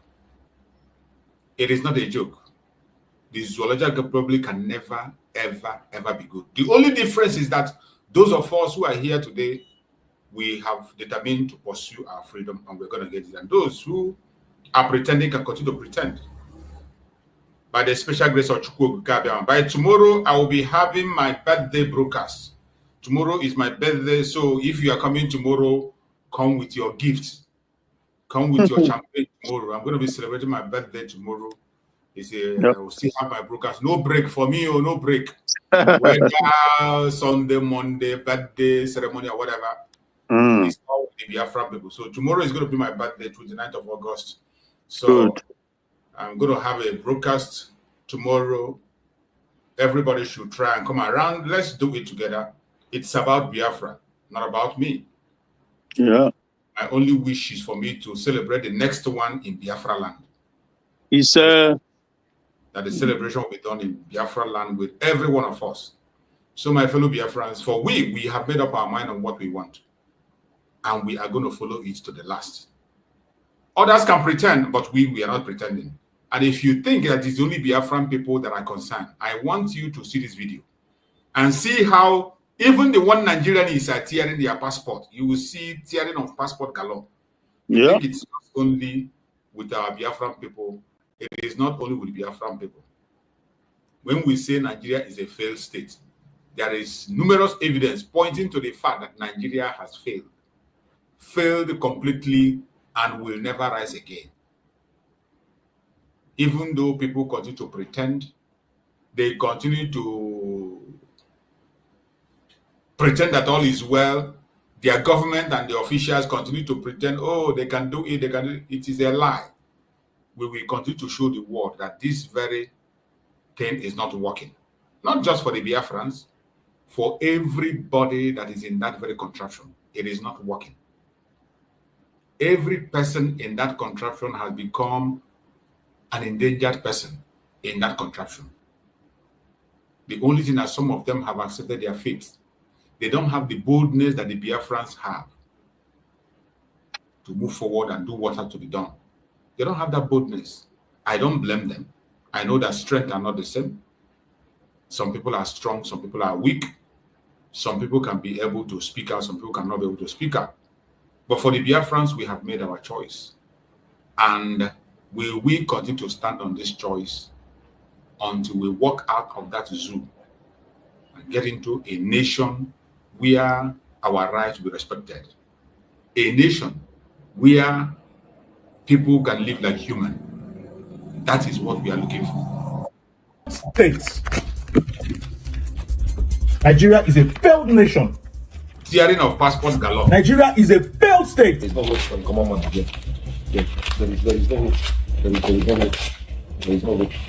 We are finished. I deny to be a Nigerian. Nigeria has failed its own people. The law also has failed. These are different people, eh? Different people. Yeah, my goodness. Which country in this world have you seen this kind of massive destruction of passport? Massive. I thought it was one person, like, but these are different people. So a lot of people are fed up. Nigeria is a failed state. Which one person? Different people. You see? Even Taribo West the other day, he sworn that I saw Taribo West. Okay. Different people. Yeah. Which country in this world have you seen this kind of massive destruction of passport? Yeah. Not Biafra, so different people. It's getting clearer every day, clearer and clearer that it's not supposed to have existed. That's my point. In the first place, it was never supposed to. It was just mischievousness that they did what they did. The British, because it was experimenting futility, trying to make night and day to coexist. It doesn't work. And individuals supported in making it even all the more unworkable. People like the Obasanjo and the rest of them, who under their nose, everything got bad and they did nothing, So that is the thing. It was never meant to work. It was built with criminal evil intention, but individual, through their own effort, help to make it all the more unworkable. So the only solution left now is everybody go your own way. It's as simple as that. You go and manage yourself however you deem fit, right? Because fingers are not equal. So it doesn't mean that Ududua or Biafra Arewa will grow at the same pace or be at the same level. No, but just do what suits you and your people. That's all that matters. And Uduale, peace, everybody, you stay on your own. It's simple, but bad people, they're in charge, evil people. So that's why, but it can only last for a while. Eventually, everything will collapse on their head. This guy, that brother, they said he's in America. I didn't know that. Okay, Chuku, he has, I don't know if I will say it's prediction or whatever it is, but we shall see. Because every day brings a new thing. We don't know. It could be tomorrow. It could be next tomorrow. Which one the one he said that by 2027, there's something that I don't know if he was like prophecy sort of, or he just. He said that that in the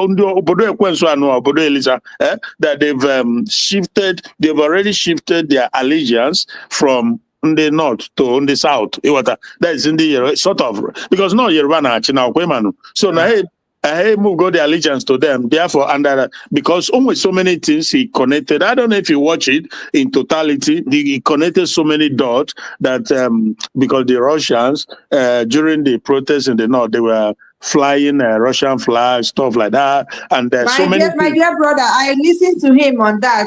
Leave that person. He's digging ground to go out again and jump for B. Leave him. They are part of people deceiving themselves. Let them keep deceiving themselves. So for me, I just I don't know. I have my own theory too. My own theory is that obviously I could be wrong because it's not prophecy, maybe prediction or whatever. I feel like what will happen eventually is that, as usual, in the Ofemano, the Yorubas and the Northerners, they will find something, a common ground, and said, okay, let him do his next 4 years. But for us, we just keep pushing. We keep doing what we are doing. That's my concern. Even though we still look over to see what is going on, but we have to keep our eyes on the ball. That's ndị ofe mmanụ enweghị ike n'elu ụwa ha enweghị ike n'elu ụwa si ka ha nọrọ nke ha bụcha ya ha na-emewe egwu dị ha ma nnọnwụ nke ha nwanne anyị nwoke kwanụ na-eme ihe ọ na-ere predict ihe ọ na-epre o predict gide omego ọbịa bụrụ prophecy ama m that's our brother very well ihe ọ na-agba tịkọtịkọ kịta ọ na-eche 2027 ịma na nke emeri ya n'obi before ọ jụghị oyi na ọ chọrọ ọzọ ihe ọ na-achọ ka ọ ga-esi tipụta again for obi onwe ya ihe ọ na-ekwu dịkwa ọ nọ online with ihe na-eme mana ebe ọ kwesịrị ifocus onwe ya ma ọ bụ na ọ gwara onwe eziokwu is that where he should focus? That is the problem. Yeah. No, ọ ka m si na nke ya bụ na ofuku dị ime ofuku dị out, so that is the situation. But yeah, my own different feel bụ na ndị Yoruba na ndị North a ga-enwe a written agreement. There is no point to imafo, so can I just wrap ya ka o mecha 4 years, so that is what I feel, but we shall see.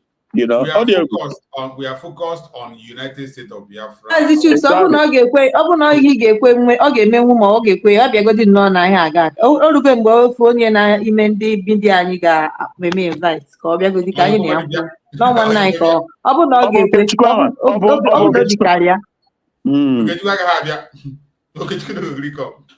ọ na-egwu nchebukwa nọ zoo ka ọ nọ ya ka because again okay, and where do my idea? Because at least yeah, but anyway, kind of megoro nine and we are focused. Those of them that are still sitting on the fence. Let them sit on the fence and predict. Yeah. The time will still come when they want to come back. Then there will be no space anymore. They've lost their spaces. It will happen in a way that when they will come back to try to fill in the gap and feel like Almighty, like they feel before, there might not be that space, because this is the time for them to do the work. And many of them are shying away from it because of the challenges that is there. You must backlash. Backlash. That is it now. If you want to keep so many friends, you want to continue to go to Nigeria and come back. Yes. You want to keep space for political appointment. You must not talk about that. Yeah, so, they can cheat in the Canada. For you to come out boldly and begin to speak, you'll be ready to sacrifice everything. That is what it is. Let's hear from our sister Ojugo. Sister Ojugo, you're there. Unmute yourself. Let's hear you. Okay. Good morning, brothers, and happy birthday in advance. Thank you, my sister. Good morning, my sister and my brother in the house, and all dear friends that are listening, and those that will listen later. God bless us all as we start the new day today.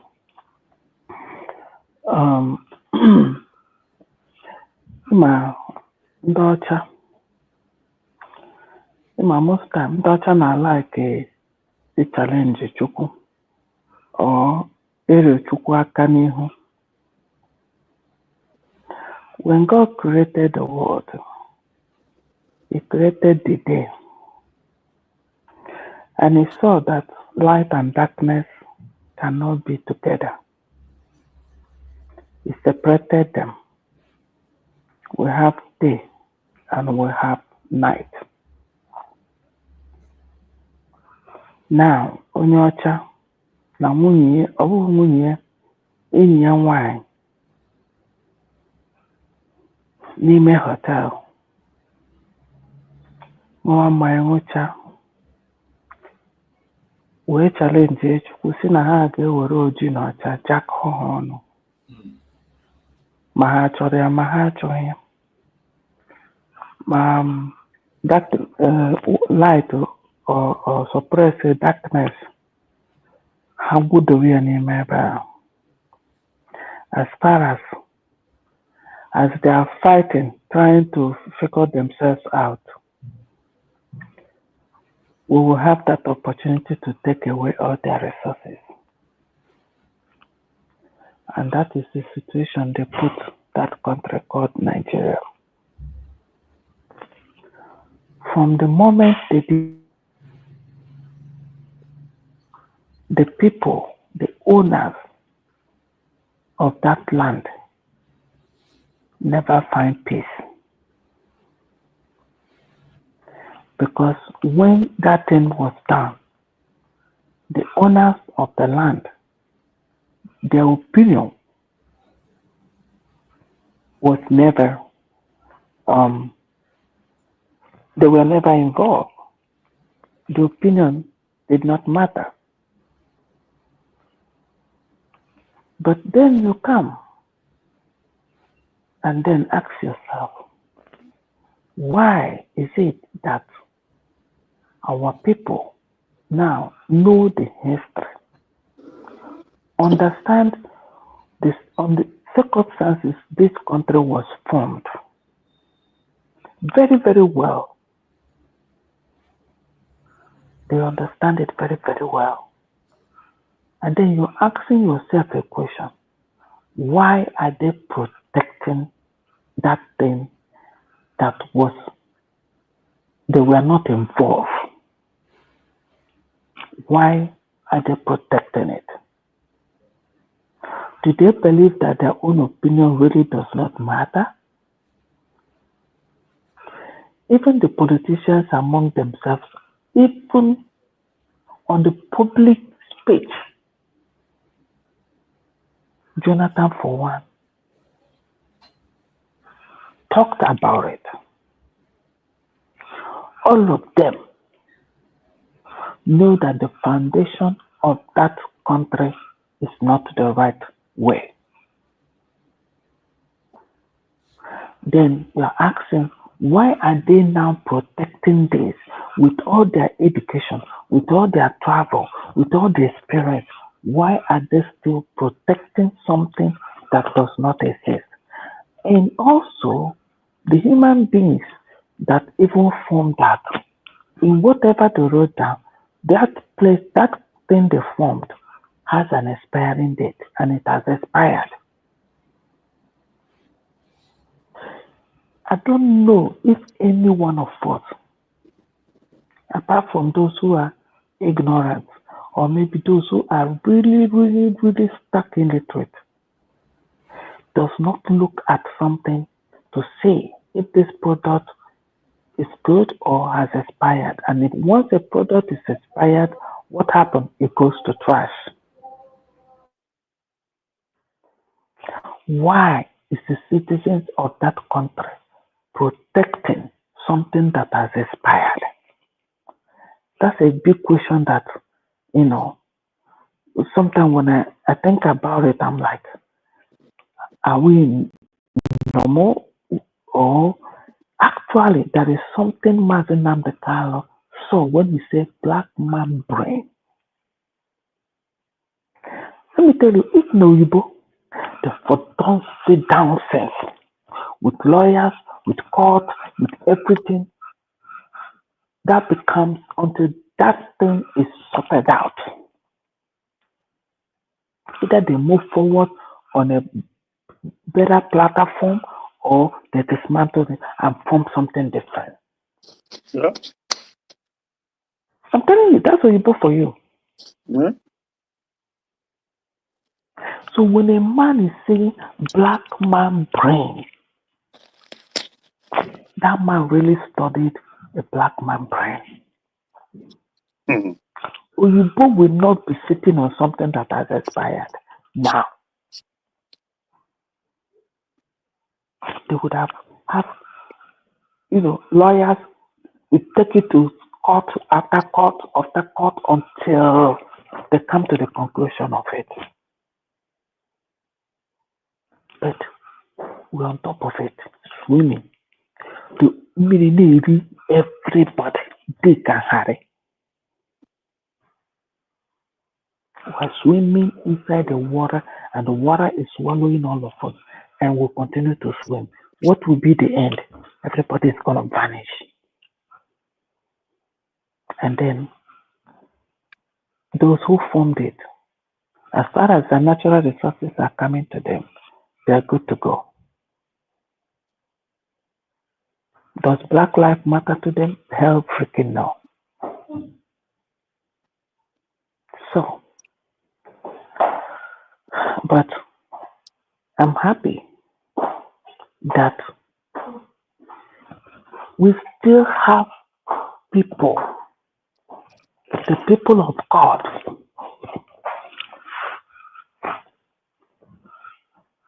that work with their brain,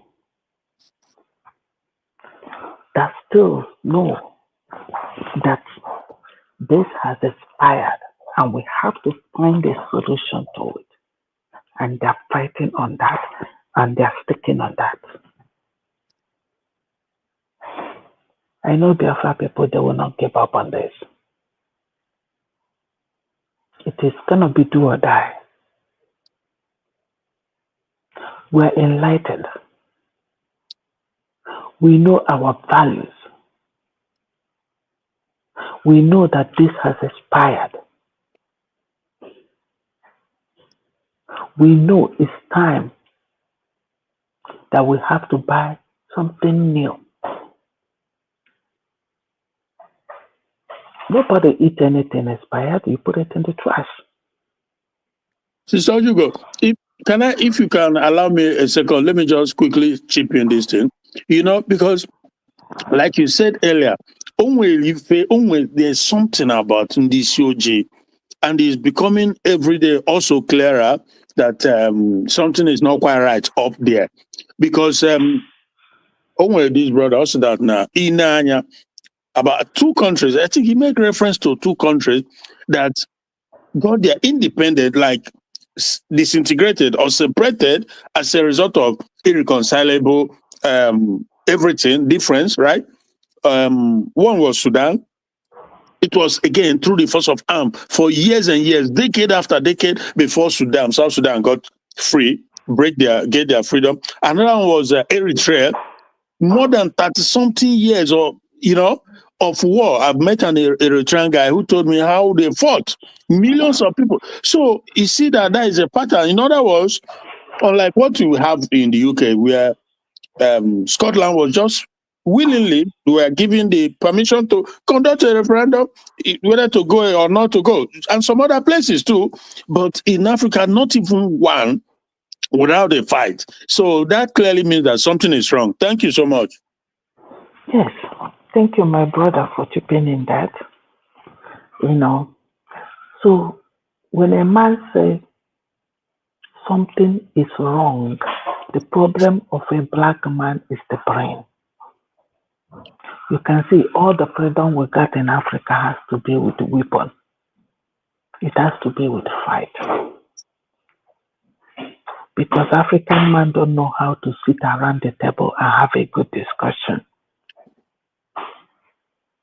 It has to come with loud voice. Somebody screaming on this side, another person screaming on the other side. So, but I'm happy that the educated, when I talk about education, it's not going to school. No.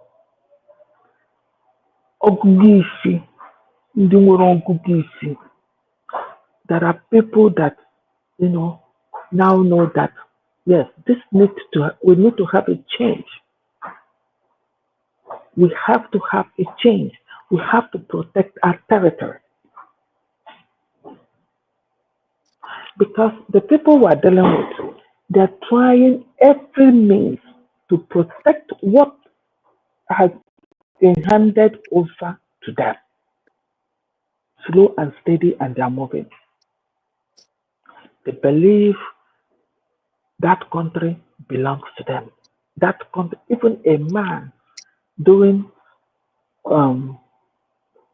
I don't know who did that exposition where they were interviewing some of these Arab people, and they said, Nigeria, Africa. In fact, that person said, Africa. I think it was in Europe that were doing that interview. And that Arab guy said, Africa is supposed to be a Muslim continent. Africa. Imagine. And that's what they're on top of it. Mm-hmm. And Nigeria, once conquered, I don't know how many that will survive it. So we will never give up, and we will, fight for what belongs to us. Because if you're fighting for what belongs to you, you have to fight with everything you got. If you survive, you survive. If you win, you win. If you don't win, you know you don't win. You've done all you got. So we're not giving up. And our people are not giving up. And even when you look at what is going on now, you can see that Biafrans have determined now to protect United States of Biafra with whatever they got. Just look at what is going on. Anybody bringing mouth to this government will face the people squarely. Nobody is joking with it right now. And we cannot joke with it. We've gotten what we're looking for, and we must protect it with all we got. Please, Biafrans, I know that Enugu State, is it Enugu State or something, they're doing their fundraising, or whatever states are doing their fundraising, So wherever you are, come and support your state. Come and support your state.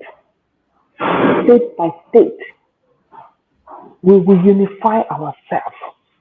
One or two that disagree with what we are doing, they will have no choice than to succumb. Igwe Bike Afamada. Igwe Bike Afamada. And I like the way United States of Biafra, the citizens are working now, unifying. Don't mind one or two that are just doing them now. We are becoming stronger and stronger and stronger with the government, and we must protect it. Thank you, everyone. Thank you so much, my beloved sister Ojugo. I appreciate you for that wonderful, wonderful contribution. And Biafrans, I hope you are learning and you are paying attention to what we are saying. As I have always said, what we do in this platform is to share our opinion, share views. You are also entitled to your opinion, but try as much as possible to give thought to everything we say. Give a thought to it, look through it, and at the end of the day, you can be able to see reasons why you have to do the path we are going. That is what we do in this platform, an open forum. And we also welcome those that have superior argument. Feel free to click the link. Don't be afraid. Nobody's going to insult you. Nobody's going to attack you. Don't be afraid. Just use the link, come in and air your opinion. We disagree to agree, and we want to learn to make sure everybody is carried along on the same page. That is what we are doing. Also, remember the topic we are discussing today, the hidden hand. In every single thing that is happening that you see in the media, there is always a hidden hand. Before you share, before you talk, before you speak, look through and find out that hidden hand. That will help you to share information that will be beneficial to the government of Biafra and to the full actualization and recognition of Biafra. If you do not look through to look at that hidden hand, sometimes you will share information that is detrimental to the government, information that is detrimental to our recognition, information that is fighting against what you are fighting for. But you will not know. So we have to dig deep every time we see an information before we share or we talk about it. Look and find the hidden hand. Your enemy will never call you a good name. Your enemy will never promote you. Your enemy will never when you are laughing and your enemy is laughing, something must be wrong. When your enemy is happy, there is something wrong. You must be very careful. Or when your enemy is clapping for you and giving you a thumbs up, be very careful. Look again. There is danger. Always look at that hidden hand. And the second part of the topic today says how oppressors twist narratives against Biafrans with false flag. this changing of narrative is the one that affects me so much. I talk about it so much because those of us who are on the media, that is the area that hurts us the most. Changing of narrative, something we already know. We know the cause of the insecurity. We know those who are taking the life of our people. We know why what is happening in Nigeria is happening. We know how it started and where it started. But all of a sudden, somebody will wake up one day and begin to rewrite something that we already know. We say no to that, and we will never give our ear to that. My brother Ocean Monster, if you're free, I can see you there. If you're free, take the mic and speak to us. Ocean Monster. I know sometimes you're busy at work, so if you're free, take the mic and speak to us. Mazi, choose survivor. You're welcome, my brother. Yeah, they were in there. And happy birthday in advance. Thank you, my brother. Yeah.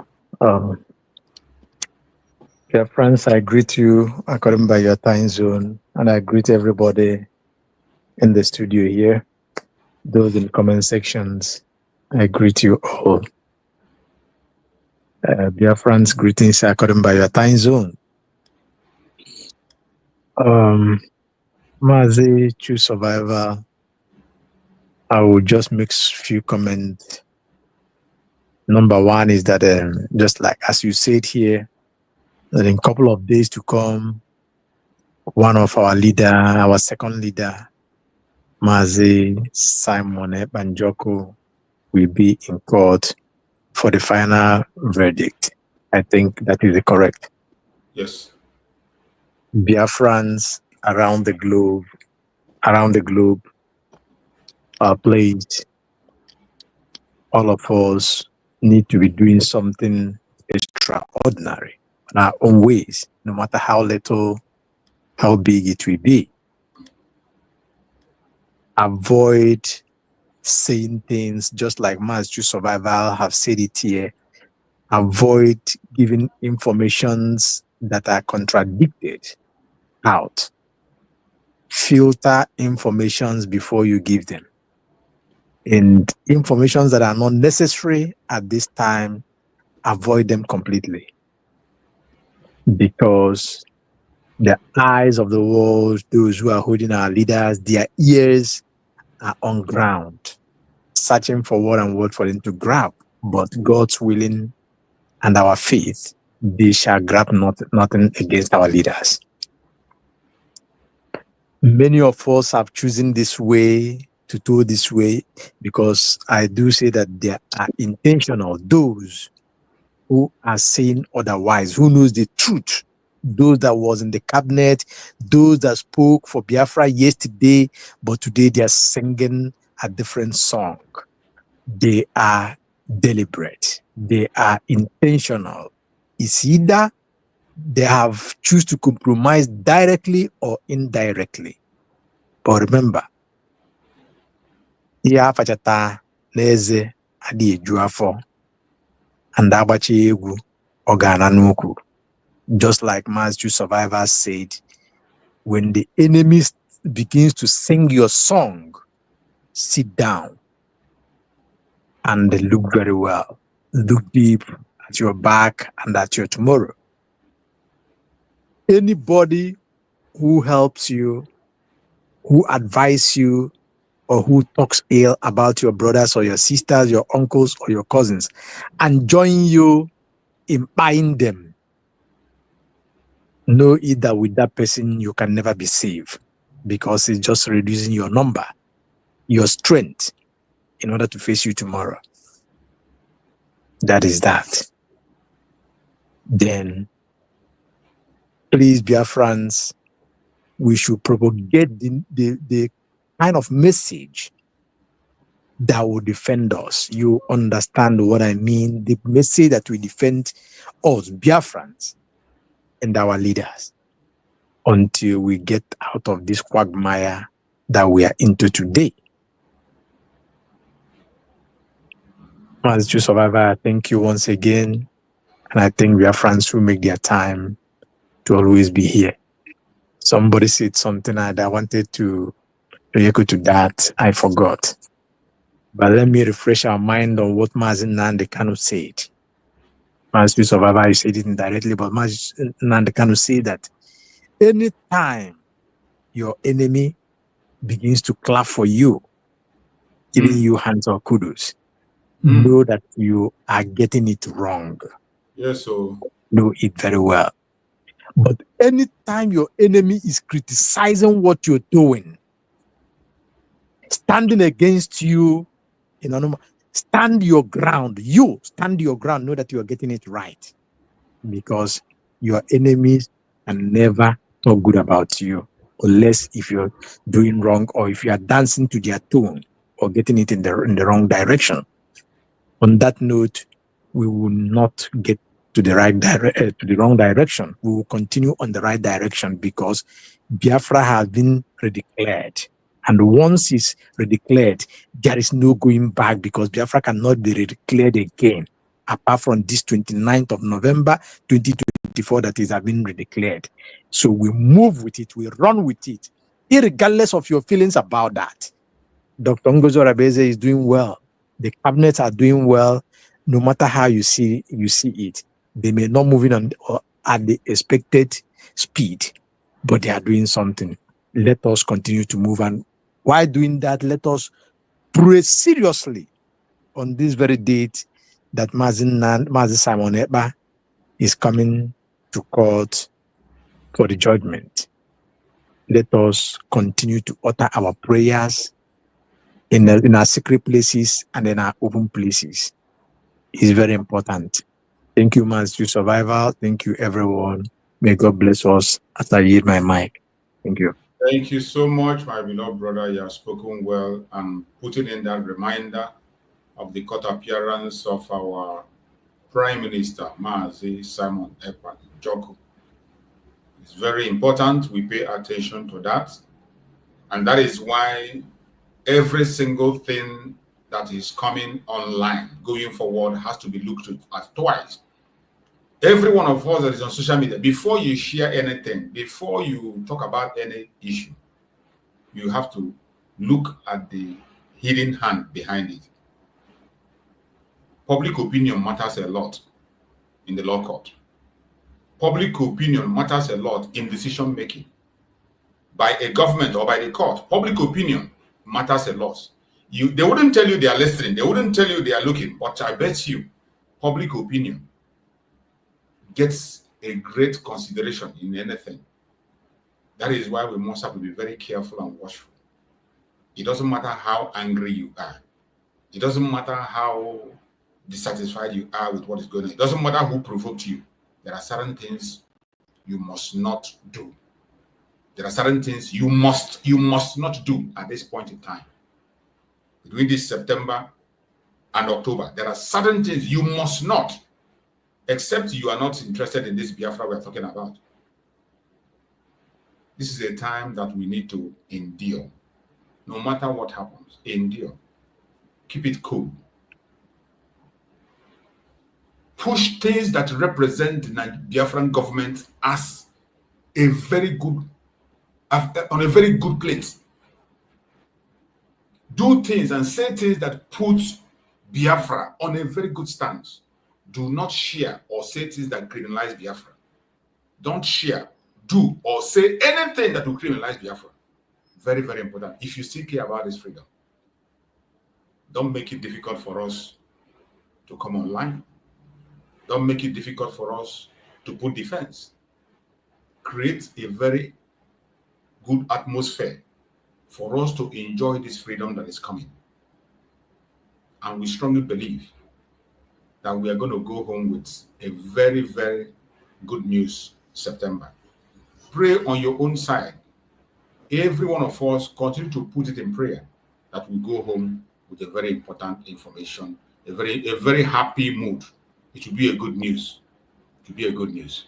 Let's go to our beloved sister, Madam Origin. Go ahead and take the mic and speak to us, Madam Origin.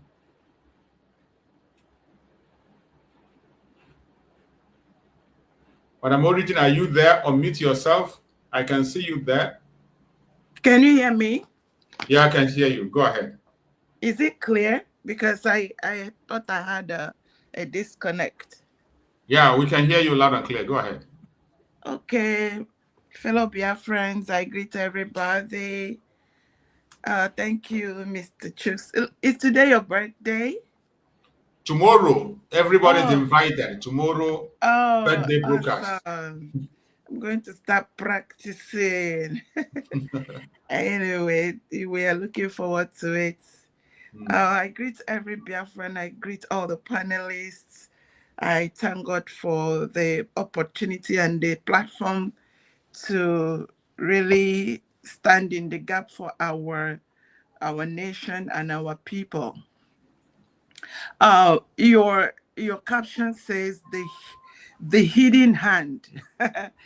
It explains it all. The hidden hand, how oppressors twist narratives against Biafra, against the indigenous people, against Christians.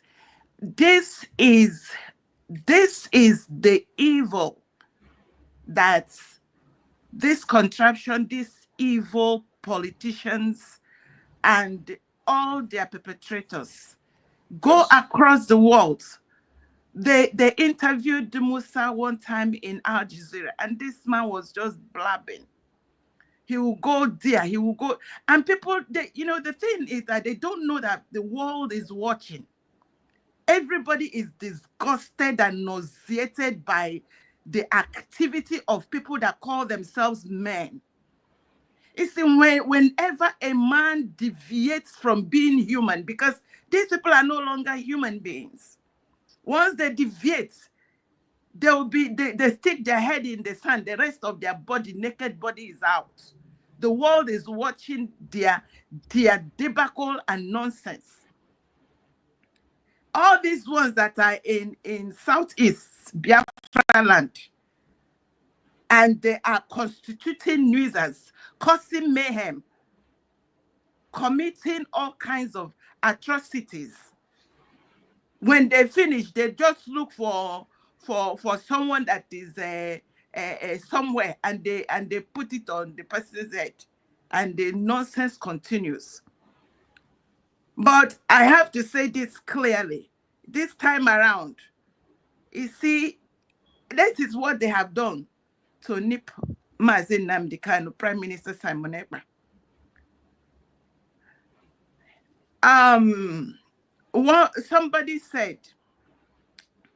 Somebody said people were employed. Their job assignments inside the struggle is to make sure Biafra doesn't come. And we are seeing all the hand of Esau and Jacob's voice inside, and God is fizzling them out one by one. They should be ashamed. I'm not going to be surprised if some are planted inside the BLA. And they continue to perpetuate evil. What is the difference? I mean, all over the world, there are military. If you are a military person, you're supposed to abide by the rules of that country and the military standards. If you refuse, if you are a private citizen or you have a private job, and then you now begin to call your private job, you call it rope it on the military, it's baba dash. Because anything that anyone inside that BLA does that look like what a Bubagu is doing, that look like what Asari boys are doing, that look like Indu Dogachi, they are all employees of the politicians. And we should not mistake it. And we get it clear. It is the Nigeria system government. Why is it that all these things are happening in Plateau State, Benue State, 200 people? Why? The government of Nigeria is zipping their mouth. They are not saying anything. They think that it is this their nonsense that they are cooking up. In Finland, if they like, let them become mumu and listen to this drama. But what I say is anybody that engages in that drama should ask themselves and should make sure Because if you are disobedient to the government, you don't want to listen to the government, you want to do it your way, anything that comes, you carry it. Don't involve the government. Now, United States of Biafra remains so far so good. So far so good. It is better than all the Nigeria government put together. Nigeria government is dirty. In fact, this should show the world. This is why we want to run out of that place. This is why we want to get out of that system. That system is rotten. That system smells the flesh of their bunny children, and they are talking about 2027. Who does that? So they should stop deceiving themselves. The governors inside that Southeast should stop deceiving themselves. All those names that are called, are they not politicians? When did the darkness start exchanging markets with light? So enough is enough of them and this their nonsense. All of them, when you, like I told them, you can't hide. You can run, but you can't hide. If you look at all the dots, it connects the hope. It connects what's the other name that is that the one that is in what is this other place? South Africa. The one in all of them, they are all in this because they are in a system. Mazi choose. Ask me, where do they get the fifth a senator? A senator to win, in short, is no more to win. To buy Senate position is at least 50 billion naira. At least. To show you that anybody that is a youth or human being inside that contraption and they are placating this, it is on their head. 50 billion naira. So this 50 billion naira to serve the people you pay to serve. You to buy, it's not only this thing, you buy the position. God. They say for governor, it's uncountable. That is why they have all these small butcher houses, killer squads. Because that is why you cannot, if you say they kidnapped 100 men, they are looking at you. If the last time there was one, I can't remember the date, along Enugu, whatever, 30 people, they stopped, everybody packed, they go in, start picking people one by one. Message went out, abduction, kidnapping is going on. The villagers started running after those people. Next minute, helicopters started roving. If those villagers didn't run away, they would have started bombing them. These are the people that are coming to do Finland if they like it. You see, what I don't even want to start talking is like let them stick in. You see, when evil grows, it begins to spread. They will get the smell because evil has a way of spreading. Yes. Shebi, in UK, stick their head because they are looking for oil. Now, they have many percentage of the same thing they wish the people, is the indigenous people and Christians inside Nigeria. Their people are receiving it. So let them not start all this. We are praying, oh God, save us. But if they don't do what they're supposed to do the right thing, release our leaders for us. Why won't this BLA people compromise? When you carry their major leaders and you tie their hands, you put them in dungeon, and then you start offering them what they cannot resist. All of them that have put their hand inside this evil, they will pay. And they don't come here to deceive us. Everything that has happened, whether it is real or not, it is Nigerian government and the politicians inside Southeast that are orchestrators. They know what they have done. They should stop confusing the world. The world have seen it all on them. Exactly. This is just too far come. Let me rest it there. God bless everybody. Thank you so much, my sister. That is the point. The people who are the architect of the whole problem, that's hidden hand, the politicians. They are always there. Every atrocities, as the world is watching the drama that they are seeing everywhere, the politicians are involved. They are the ones.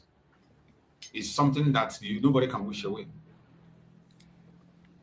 So let me say this. I won't be here to protect anybody that have put their hand. It's like if they put their hand, whether they are in BLA, whether they are in they are a Reverend Father, whether they are past, anybody whose hand is in this atrocity, God will punish them wherever they are. Thank you so much, my sister. For us, in this very cause of Biafra, Mazen Nandekano made it clear it's only truth that will give us Biafra. Lies will not give us Biafra. Evil will not give us Biafra. You put your hand in evil and you take the life of your brother, it will not give us Biafra. That is why I pray the prayer that my sister Ojugo always reminds me about. That prayer is the prayer of Mazen Nandekano that I encourage every Biafran to continue to pray. That if I have taken the life of my brother or my sister without a cause, let the Janjaweed overrun me. That should be the prayer for everyone. Mazen Nandekano prayed that prayer and he sealed it. And when I play it here at the beginning of the program, some people are not paying attention. And we all say amen to that prayer. So whatever you are doing in the course of this journey, you must be very, very careful because there will be a consequence. It's not a joke. In case you take it as a joke, it's not a joke. So we've been here almost 4 hours now, and as we are rounding up, let us go with this question. And before we go for our last closing remark, let's attend to this question. Every one of us will use one minute to just give a bite to this very question. And the question says, do you think Nigerian false flag operation against Biafrans are losing their proofs or losing their powers? Do you think that Nigerian false flag operations against Biafrans are losing their powers? Number one, yes, the world is waking up. Number two, no lies. No, lies are still dominating. Number three, the truth will soon break through. I take it again. Do you think Nigerian false, every one of us know what this false flag is, these false flag operations. When they begin to forge something and they target to us, they conduct, we saw them do it during the time of sit at home. They will go and buy people, they say we are the one that did it. They will go there. They want to tag everything to Biafra. Just like the ones we are seeing today, even when an individual does something, they will push it and say it is Biafran struggle, it is the Biafran people, it is the Biafran people.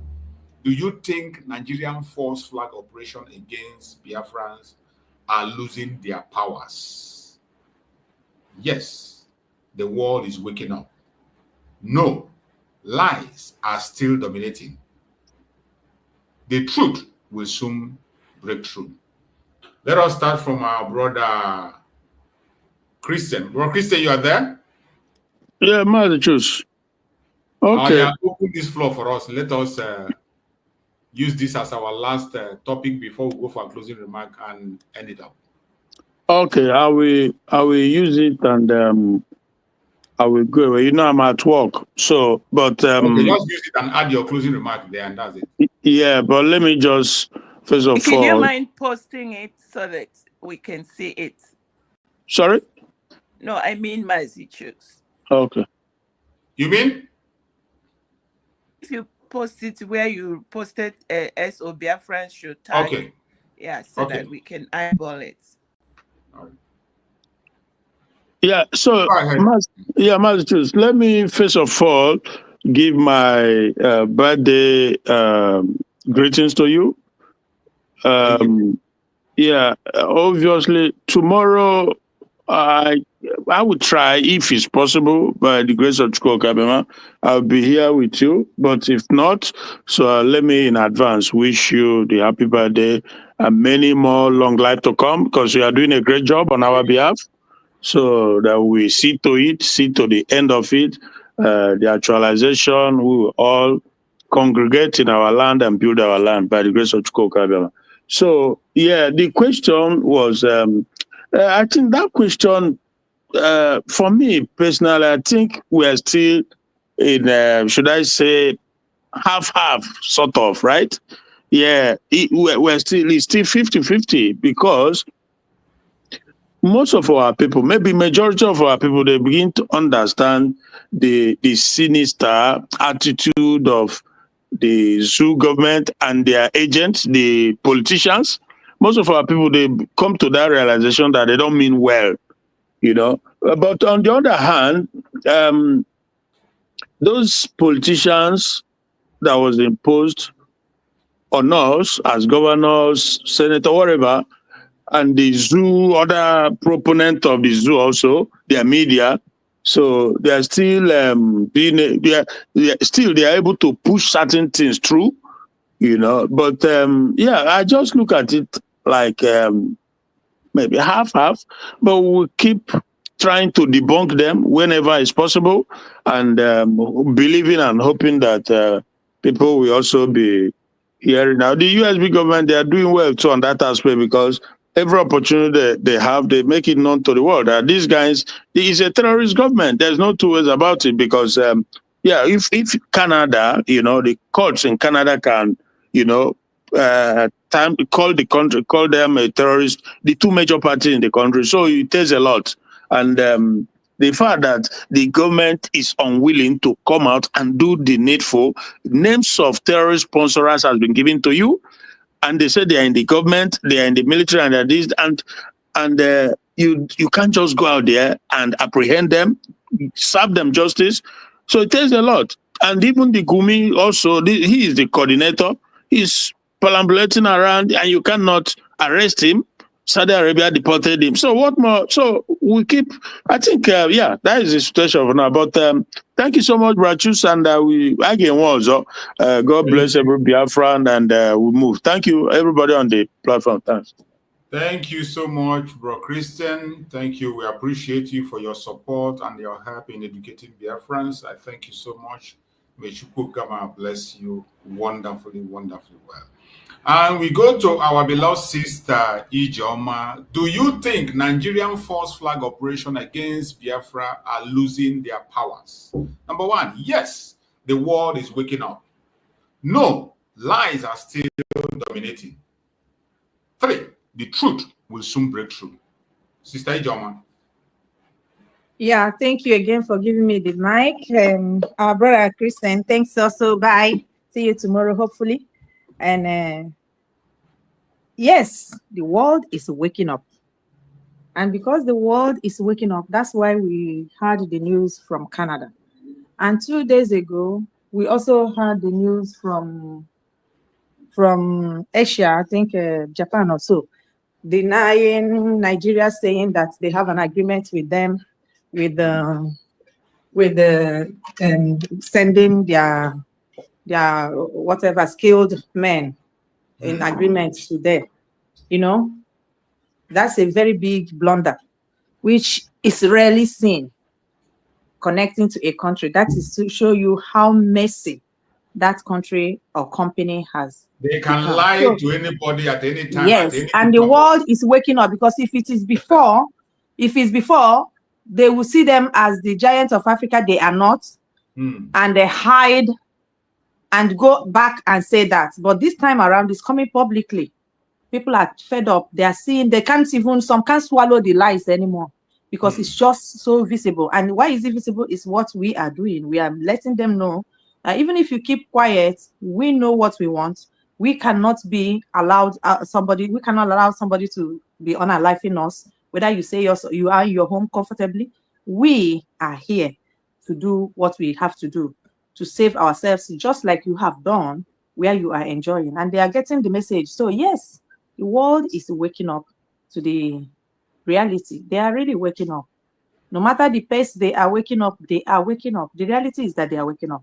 Hearing these two news and the other little that matters too much seems no matter. The world is waking up, my dear. The world is waking up. Their lies, nobody wants to swallow it again. Even those that think they are from there and they can, for one reason or the other, cover it. Don't you see what was happening in their Senate? Now they are exchanging words of their past, how they have been looting and destroying themselves. So the world is waking up. The same way we are watching them like movie, the same way the international community will be watching the fools. They put them there to do what they are doing for them. So yes, thank you. Thank you so much, my sister. I appreciate you. I appreciate you. I hope you took your closing remark at the same time. Did you? No. Okay, my closing remark. You know. You see, I want now to change the narrative of the problem of the black man is in the head of the black man. Following all what we are seeing now about our continent, I will reframe it to say the problem of the black man is the agenda of the West.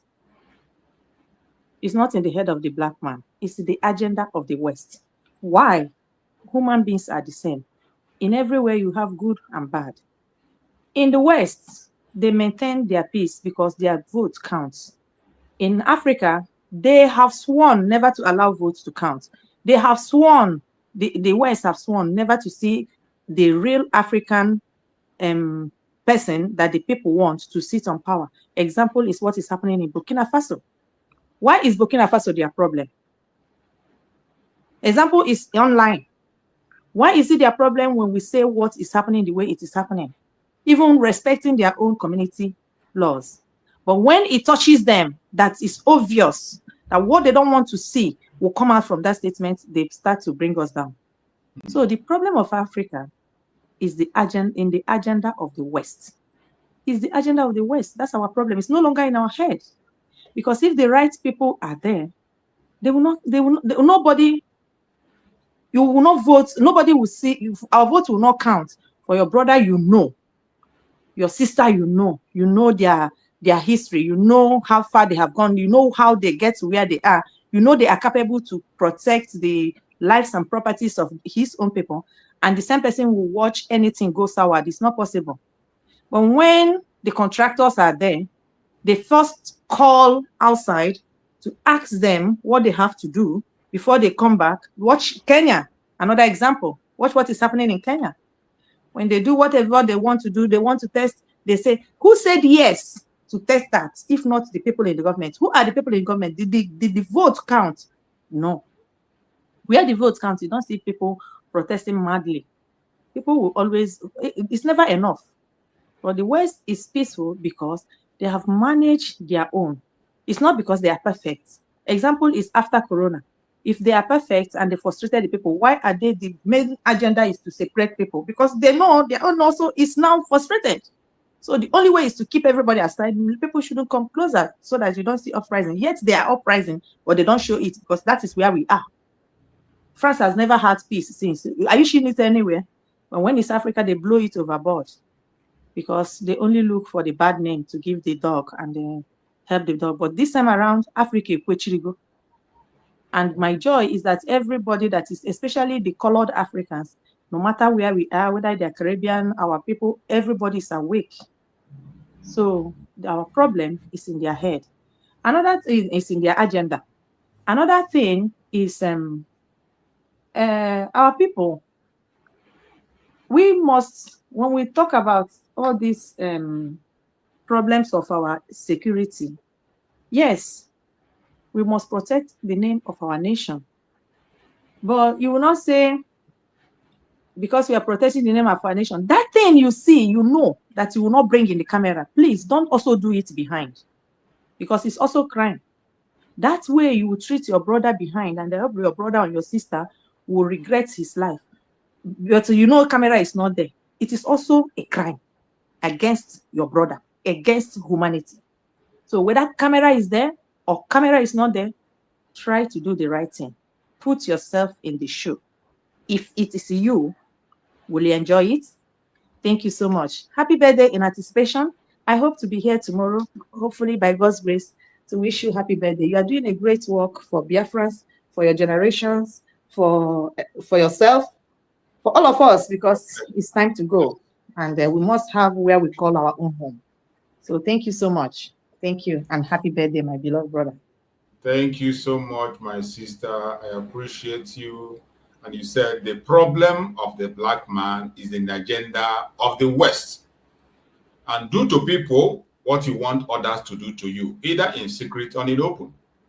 Very important point that we must hold. Very, very important.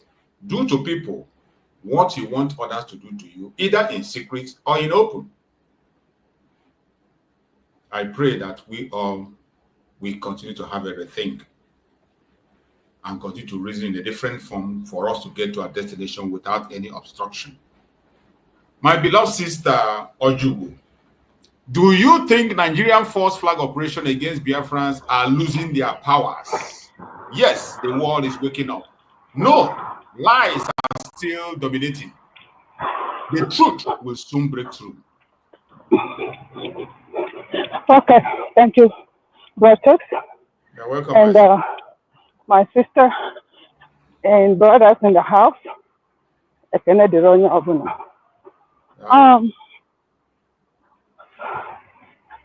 think Biafrans have defeated Nigeria, and the truth is out. My sister Ijoma has already pointed one of my points, being that Nigeria does not have that power that they used to have before as giant of Africa. They lost it. They lost the battle. Two, Nigerian currency is almost that of which country now would I use to qualify Nigerian currency? It's nothing to write home about. Malawi. Malawi, there's one I have in mind. These people that Somali, that's the country that I have in mind.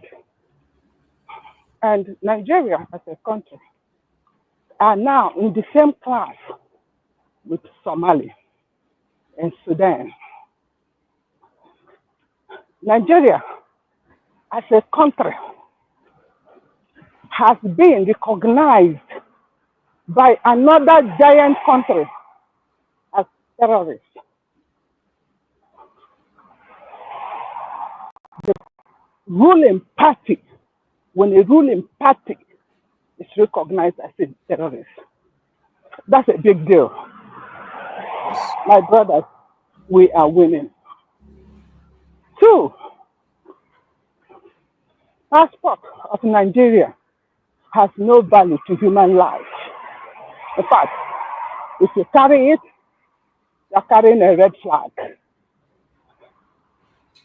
So we are winning. Our currency has more value, dollar to dollar, ejema to dollar, have more value than that of Nigeria. We are defeating them.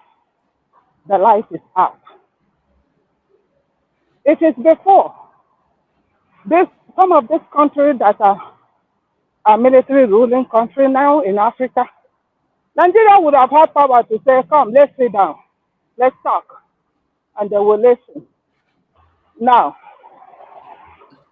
Nigeria is the head of ECOWAS. How is ECOWAS now? Falling inside pit. Nobody values any word that comes from the mouth of ECOWAS. Any country now that still live in darkness of Nigeria, that country is just in denial. They are just in denial. So the light is out. It's not trying to. It's totally out. And it's so out internationally that cannot be quenched. You think that when people come out in the YouTube or social media carrying their passport, you think it's a fun? You think it's anyhow? No. They're degrading the country. It's a slap on the country. Big slap. Do that to American flag, and then you see what comes after you. But look at that country. So, my brother, we're winning. The light is out, like coal out. Any country that is not, in fact, any country that is not, is just pretending. That's how I'm going to put it. That country just pretends to see the light because of what they are gaining from Nigeria. It's not because they don't know that Nigeria is bad. Sorry, I'm on the road and I'm walking. Yeah, okay. Might be a little noisy. So it's not that they don't know that Nigeria is bad. They are protecting the resources that they are getting from there. That's all. And brothers, by God's grace, special grace of God, we will be there tomorrow to celebrate with you. And we'll continue to pray for you, for your family, for what you do for us, for yourself, and for your family. Thank you so much. Dear friends, we are winning. Aya Dogo Nigeria, bam, bam, bam, Doka Shaha, expose them. Otherwise, nobody knows, therefore, who knows what is going on in there? Nobody. Nobody. So we are on top of the game. Do not be scared, do not be afraid. We are on top of the game. Thank you so much, and God bless each and every one of you. Bye. Thank you so much, our beloved sister. That is the spirit of Biafra. Even when people are in the most tightest corner, many people that you are seeing speaking here, they are speaking from their office. Many are driving and speaking. Many are on the road walking and going to the work and they are speaking. Some are on a very tight corner and still they speak because of how important it is for us. If you don't take Biafra as your business, you wouldn't be doing that. So many of us who are here watching, even on the comment section, have some other things doing. But you leave those things and you pay attention to what we are saying. It shows that this very journey we are going through is important to you. And I appreciate everyone that have been patient up to this moment. My beloved brother, Ocean Monster, take your closing remark and also respond to this question. Do you think Nigerian false flag operation against Biafrans are losing their powers? Yes, the world is waking up. No, lies are still dominating. The truth will soon break through. My brother, Ocean Monster, go ahead. As a true survivor, I will just take this quick one. The Nigerian forces, they are fast losing their ground and the grips in whatever they are doing. They may not bring it to limelight, but it is happening. Soon, everything will be exposed the way it's supposed to be. Once again, I have to say happy birthday to you in advance, and hopefully to be on the program tomorrow. Thank you very much. You can see from my voice, it's not all that the way it's supposed to be. And again, I'm running something. Thank you very much. May God bless us all. Thank you so much, my beloved brother Ocean. I appreciate you for that commitment. Thank you so much. I thank you. It's not easy. It's only anybody who says it's easy, let them come and try. It's not easy. All the people you see here coming out to speak, there are so many people that can't even dare even type a word called Biafra. Any Biafra that has confidence to put Biafra issue in his or her platform is a different person. Just for doing that alone, I respect that person. There are some people today, because of friend, they want to keep friend. They want to keep work. They want to keep mainly friend. They just want to keep a friend because they want to maintain friend. They say, oh, you're not like your brothers. You're not like your people. they will never post anything. Even when something is happening in their own area, they will not post it. So when you see people coming out on Biafran platform to speak, respect them, appreciate them, and also pray for them. And we go to our beloved sister, Origin. Give us your closing remark as you respond to the question. Do you think Nigerian false flag operation against Biafran are losing their powers? Yes, the world is waking up. No, lies are still dominating. The truth will soon break through. Go ahead, our beloved sister. Yes, they are losing grip. They are losing it, and very fast. The world. No, I'm just trying to visualize which country is backing this. No. As at last year, Musa on Arise was saying that they refused to supply them arms. Nobody wanted to have business. No country, no reasonable world power want to have business with that country, that contraption.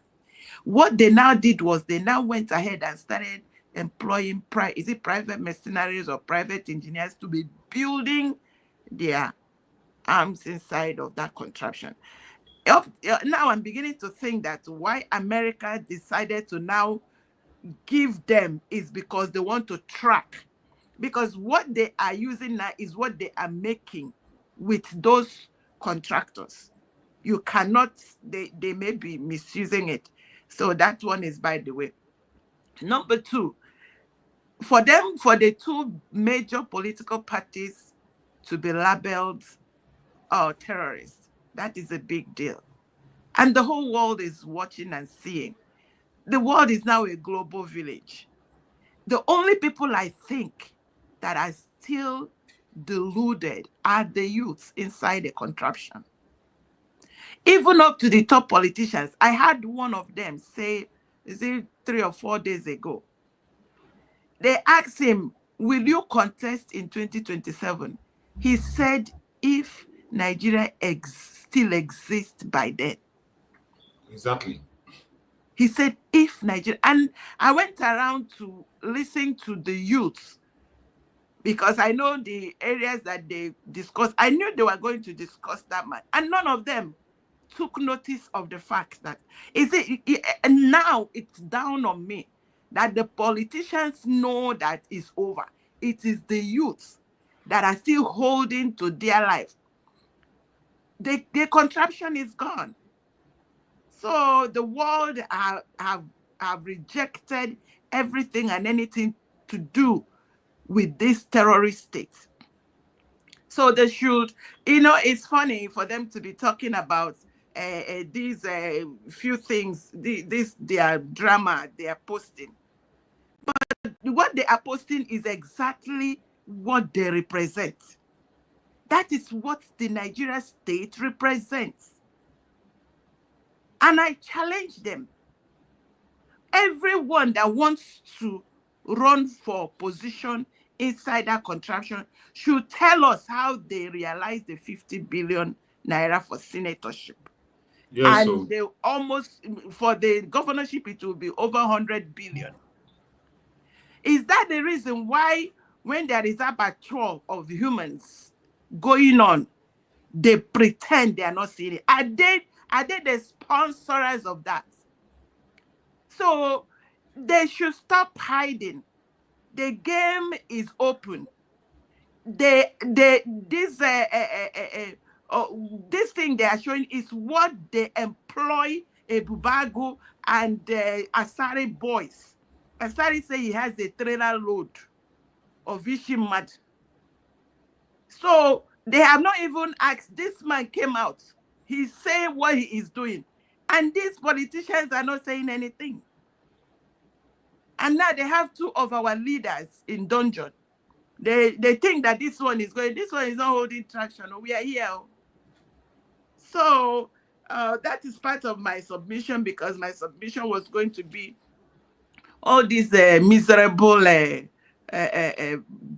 Calabandas that are trying to scuttle what we are doing.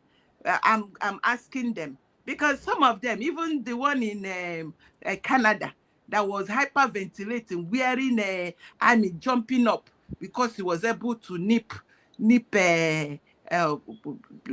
Prime Minister Simon Ekpa. And because he's running for election, he needs to come and tell us how he's raising the money.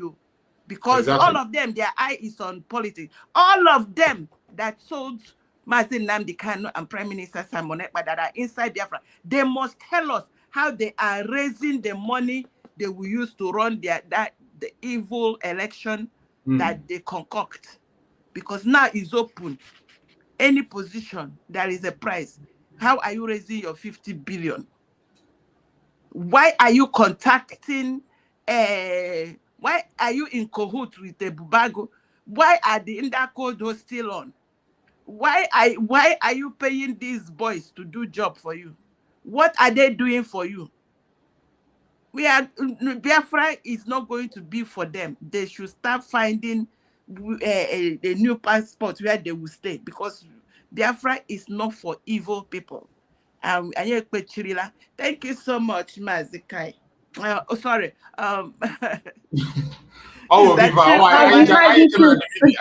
That's my regular place. Sorry. My sisters, let me greet my sister. I didn't know she was still there. Madam Origin and my other sister, Ojugo. They won.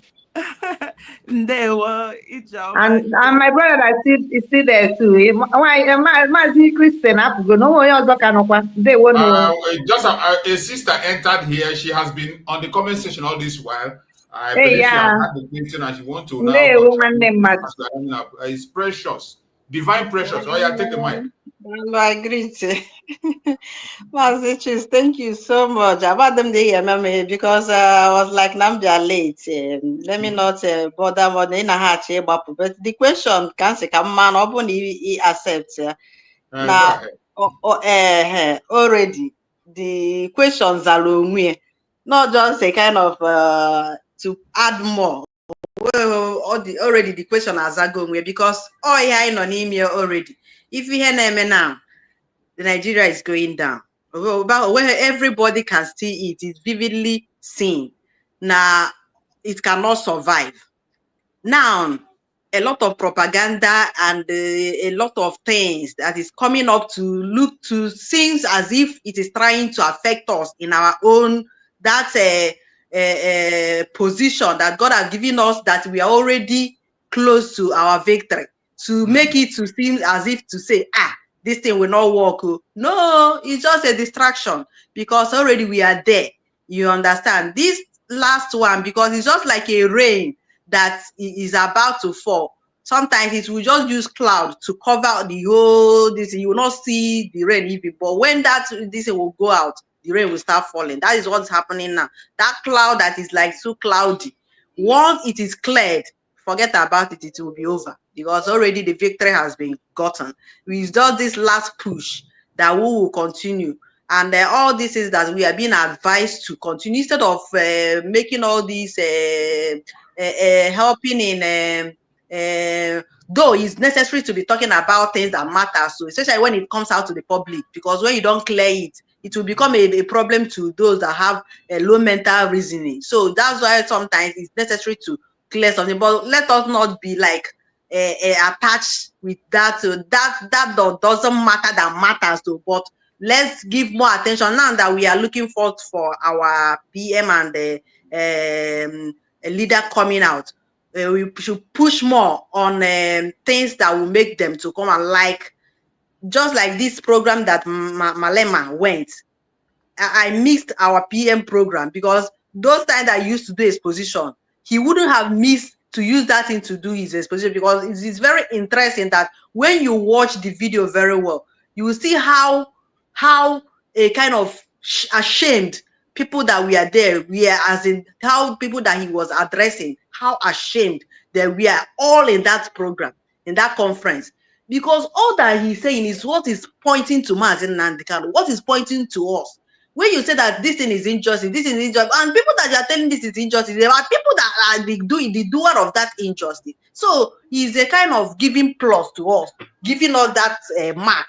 So it's just this little patience and endurance that we will just add more to this last push, and the victory will be ours. There is nothing that remains. So the question just answered itself. It will be a kind of, can it be possible? And after it we see the possibility. Thank you very much. Thank you so much, our beloved sister, Divine Precious. You have spoken well. Thank you. That is what we are saying. Everything that will promote our government, United States of Biafra, continue to do that. Everything that is going to bring us back or draw us back, desist from that. It doesn't matter whom you are. It doesn't matter the position you are.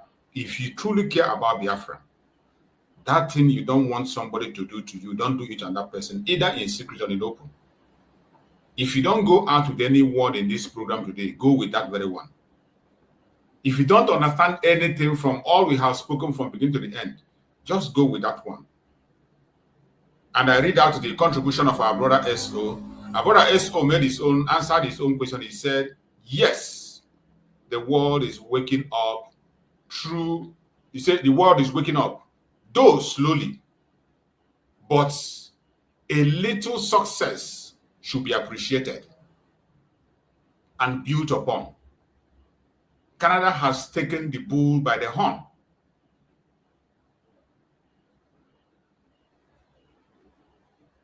And stand for humanity rather than bloody zoo money. That's a wonderful contribution also. So everyone that is joining us on this platform, we will bring out an issue, we'll discuss it for you to go back and digest what we have said. Today, a lot of wonderful contributions have been made by all the panelists in the program. And I pray that Chukwu Okike Abiama will continue to guide and protect everyone that have played a part in this message today. More especially those in Biafra land. I will continue to pray that Chukwu Okike Abiama will guide and protect all of you. I pray for our leaders, that Chukwu Okike Abiama will give them wisdom, knowledge, and understanding. I pray that Chukwu Okike Abiama will guide and protect our Deputy Prime Minister, Dr. Muzo Raboeze. I pray that Chukwu Okike Abiama will guide and protect our Prime Minister. Monday will be the last time he will be in that detention, by the special grace of Chukwu Okike Abiama. We are hoping for a good news. Our celebration is going to start Monday. We will celebrate, and it will go on and on and on until Mazi Nani joins us October. No evil shall befall our Prime Minister, Mazi Samaneba. We pray for our Supreme Leader, Mazi Nani wherever he is. We pray for strength. We pray for protection. We pray for healing. We pray that Chukwu Okike Abiama will speak on his behalf and continue to keep him until we all meet very, very soon. No weapon formed or fashioned against us as Biafrans shall prosper. No weapon formed or fashioned against our leaders shall prosper.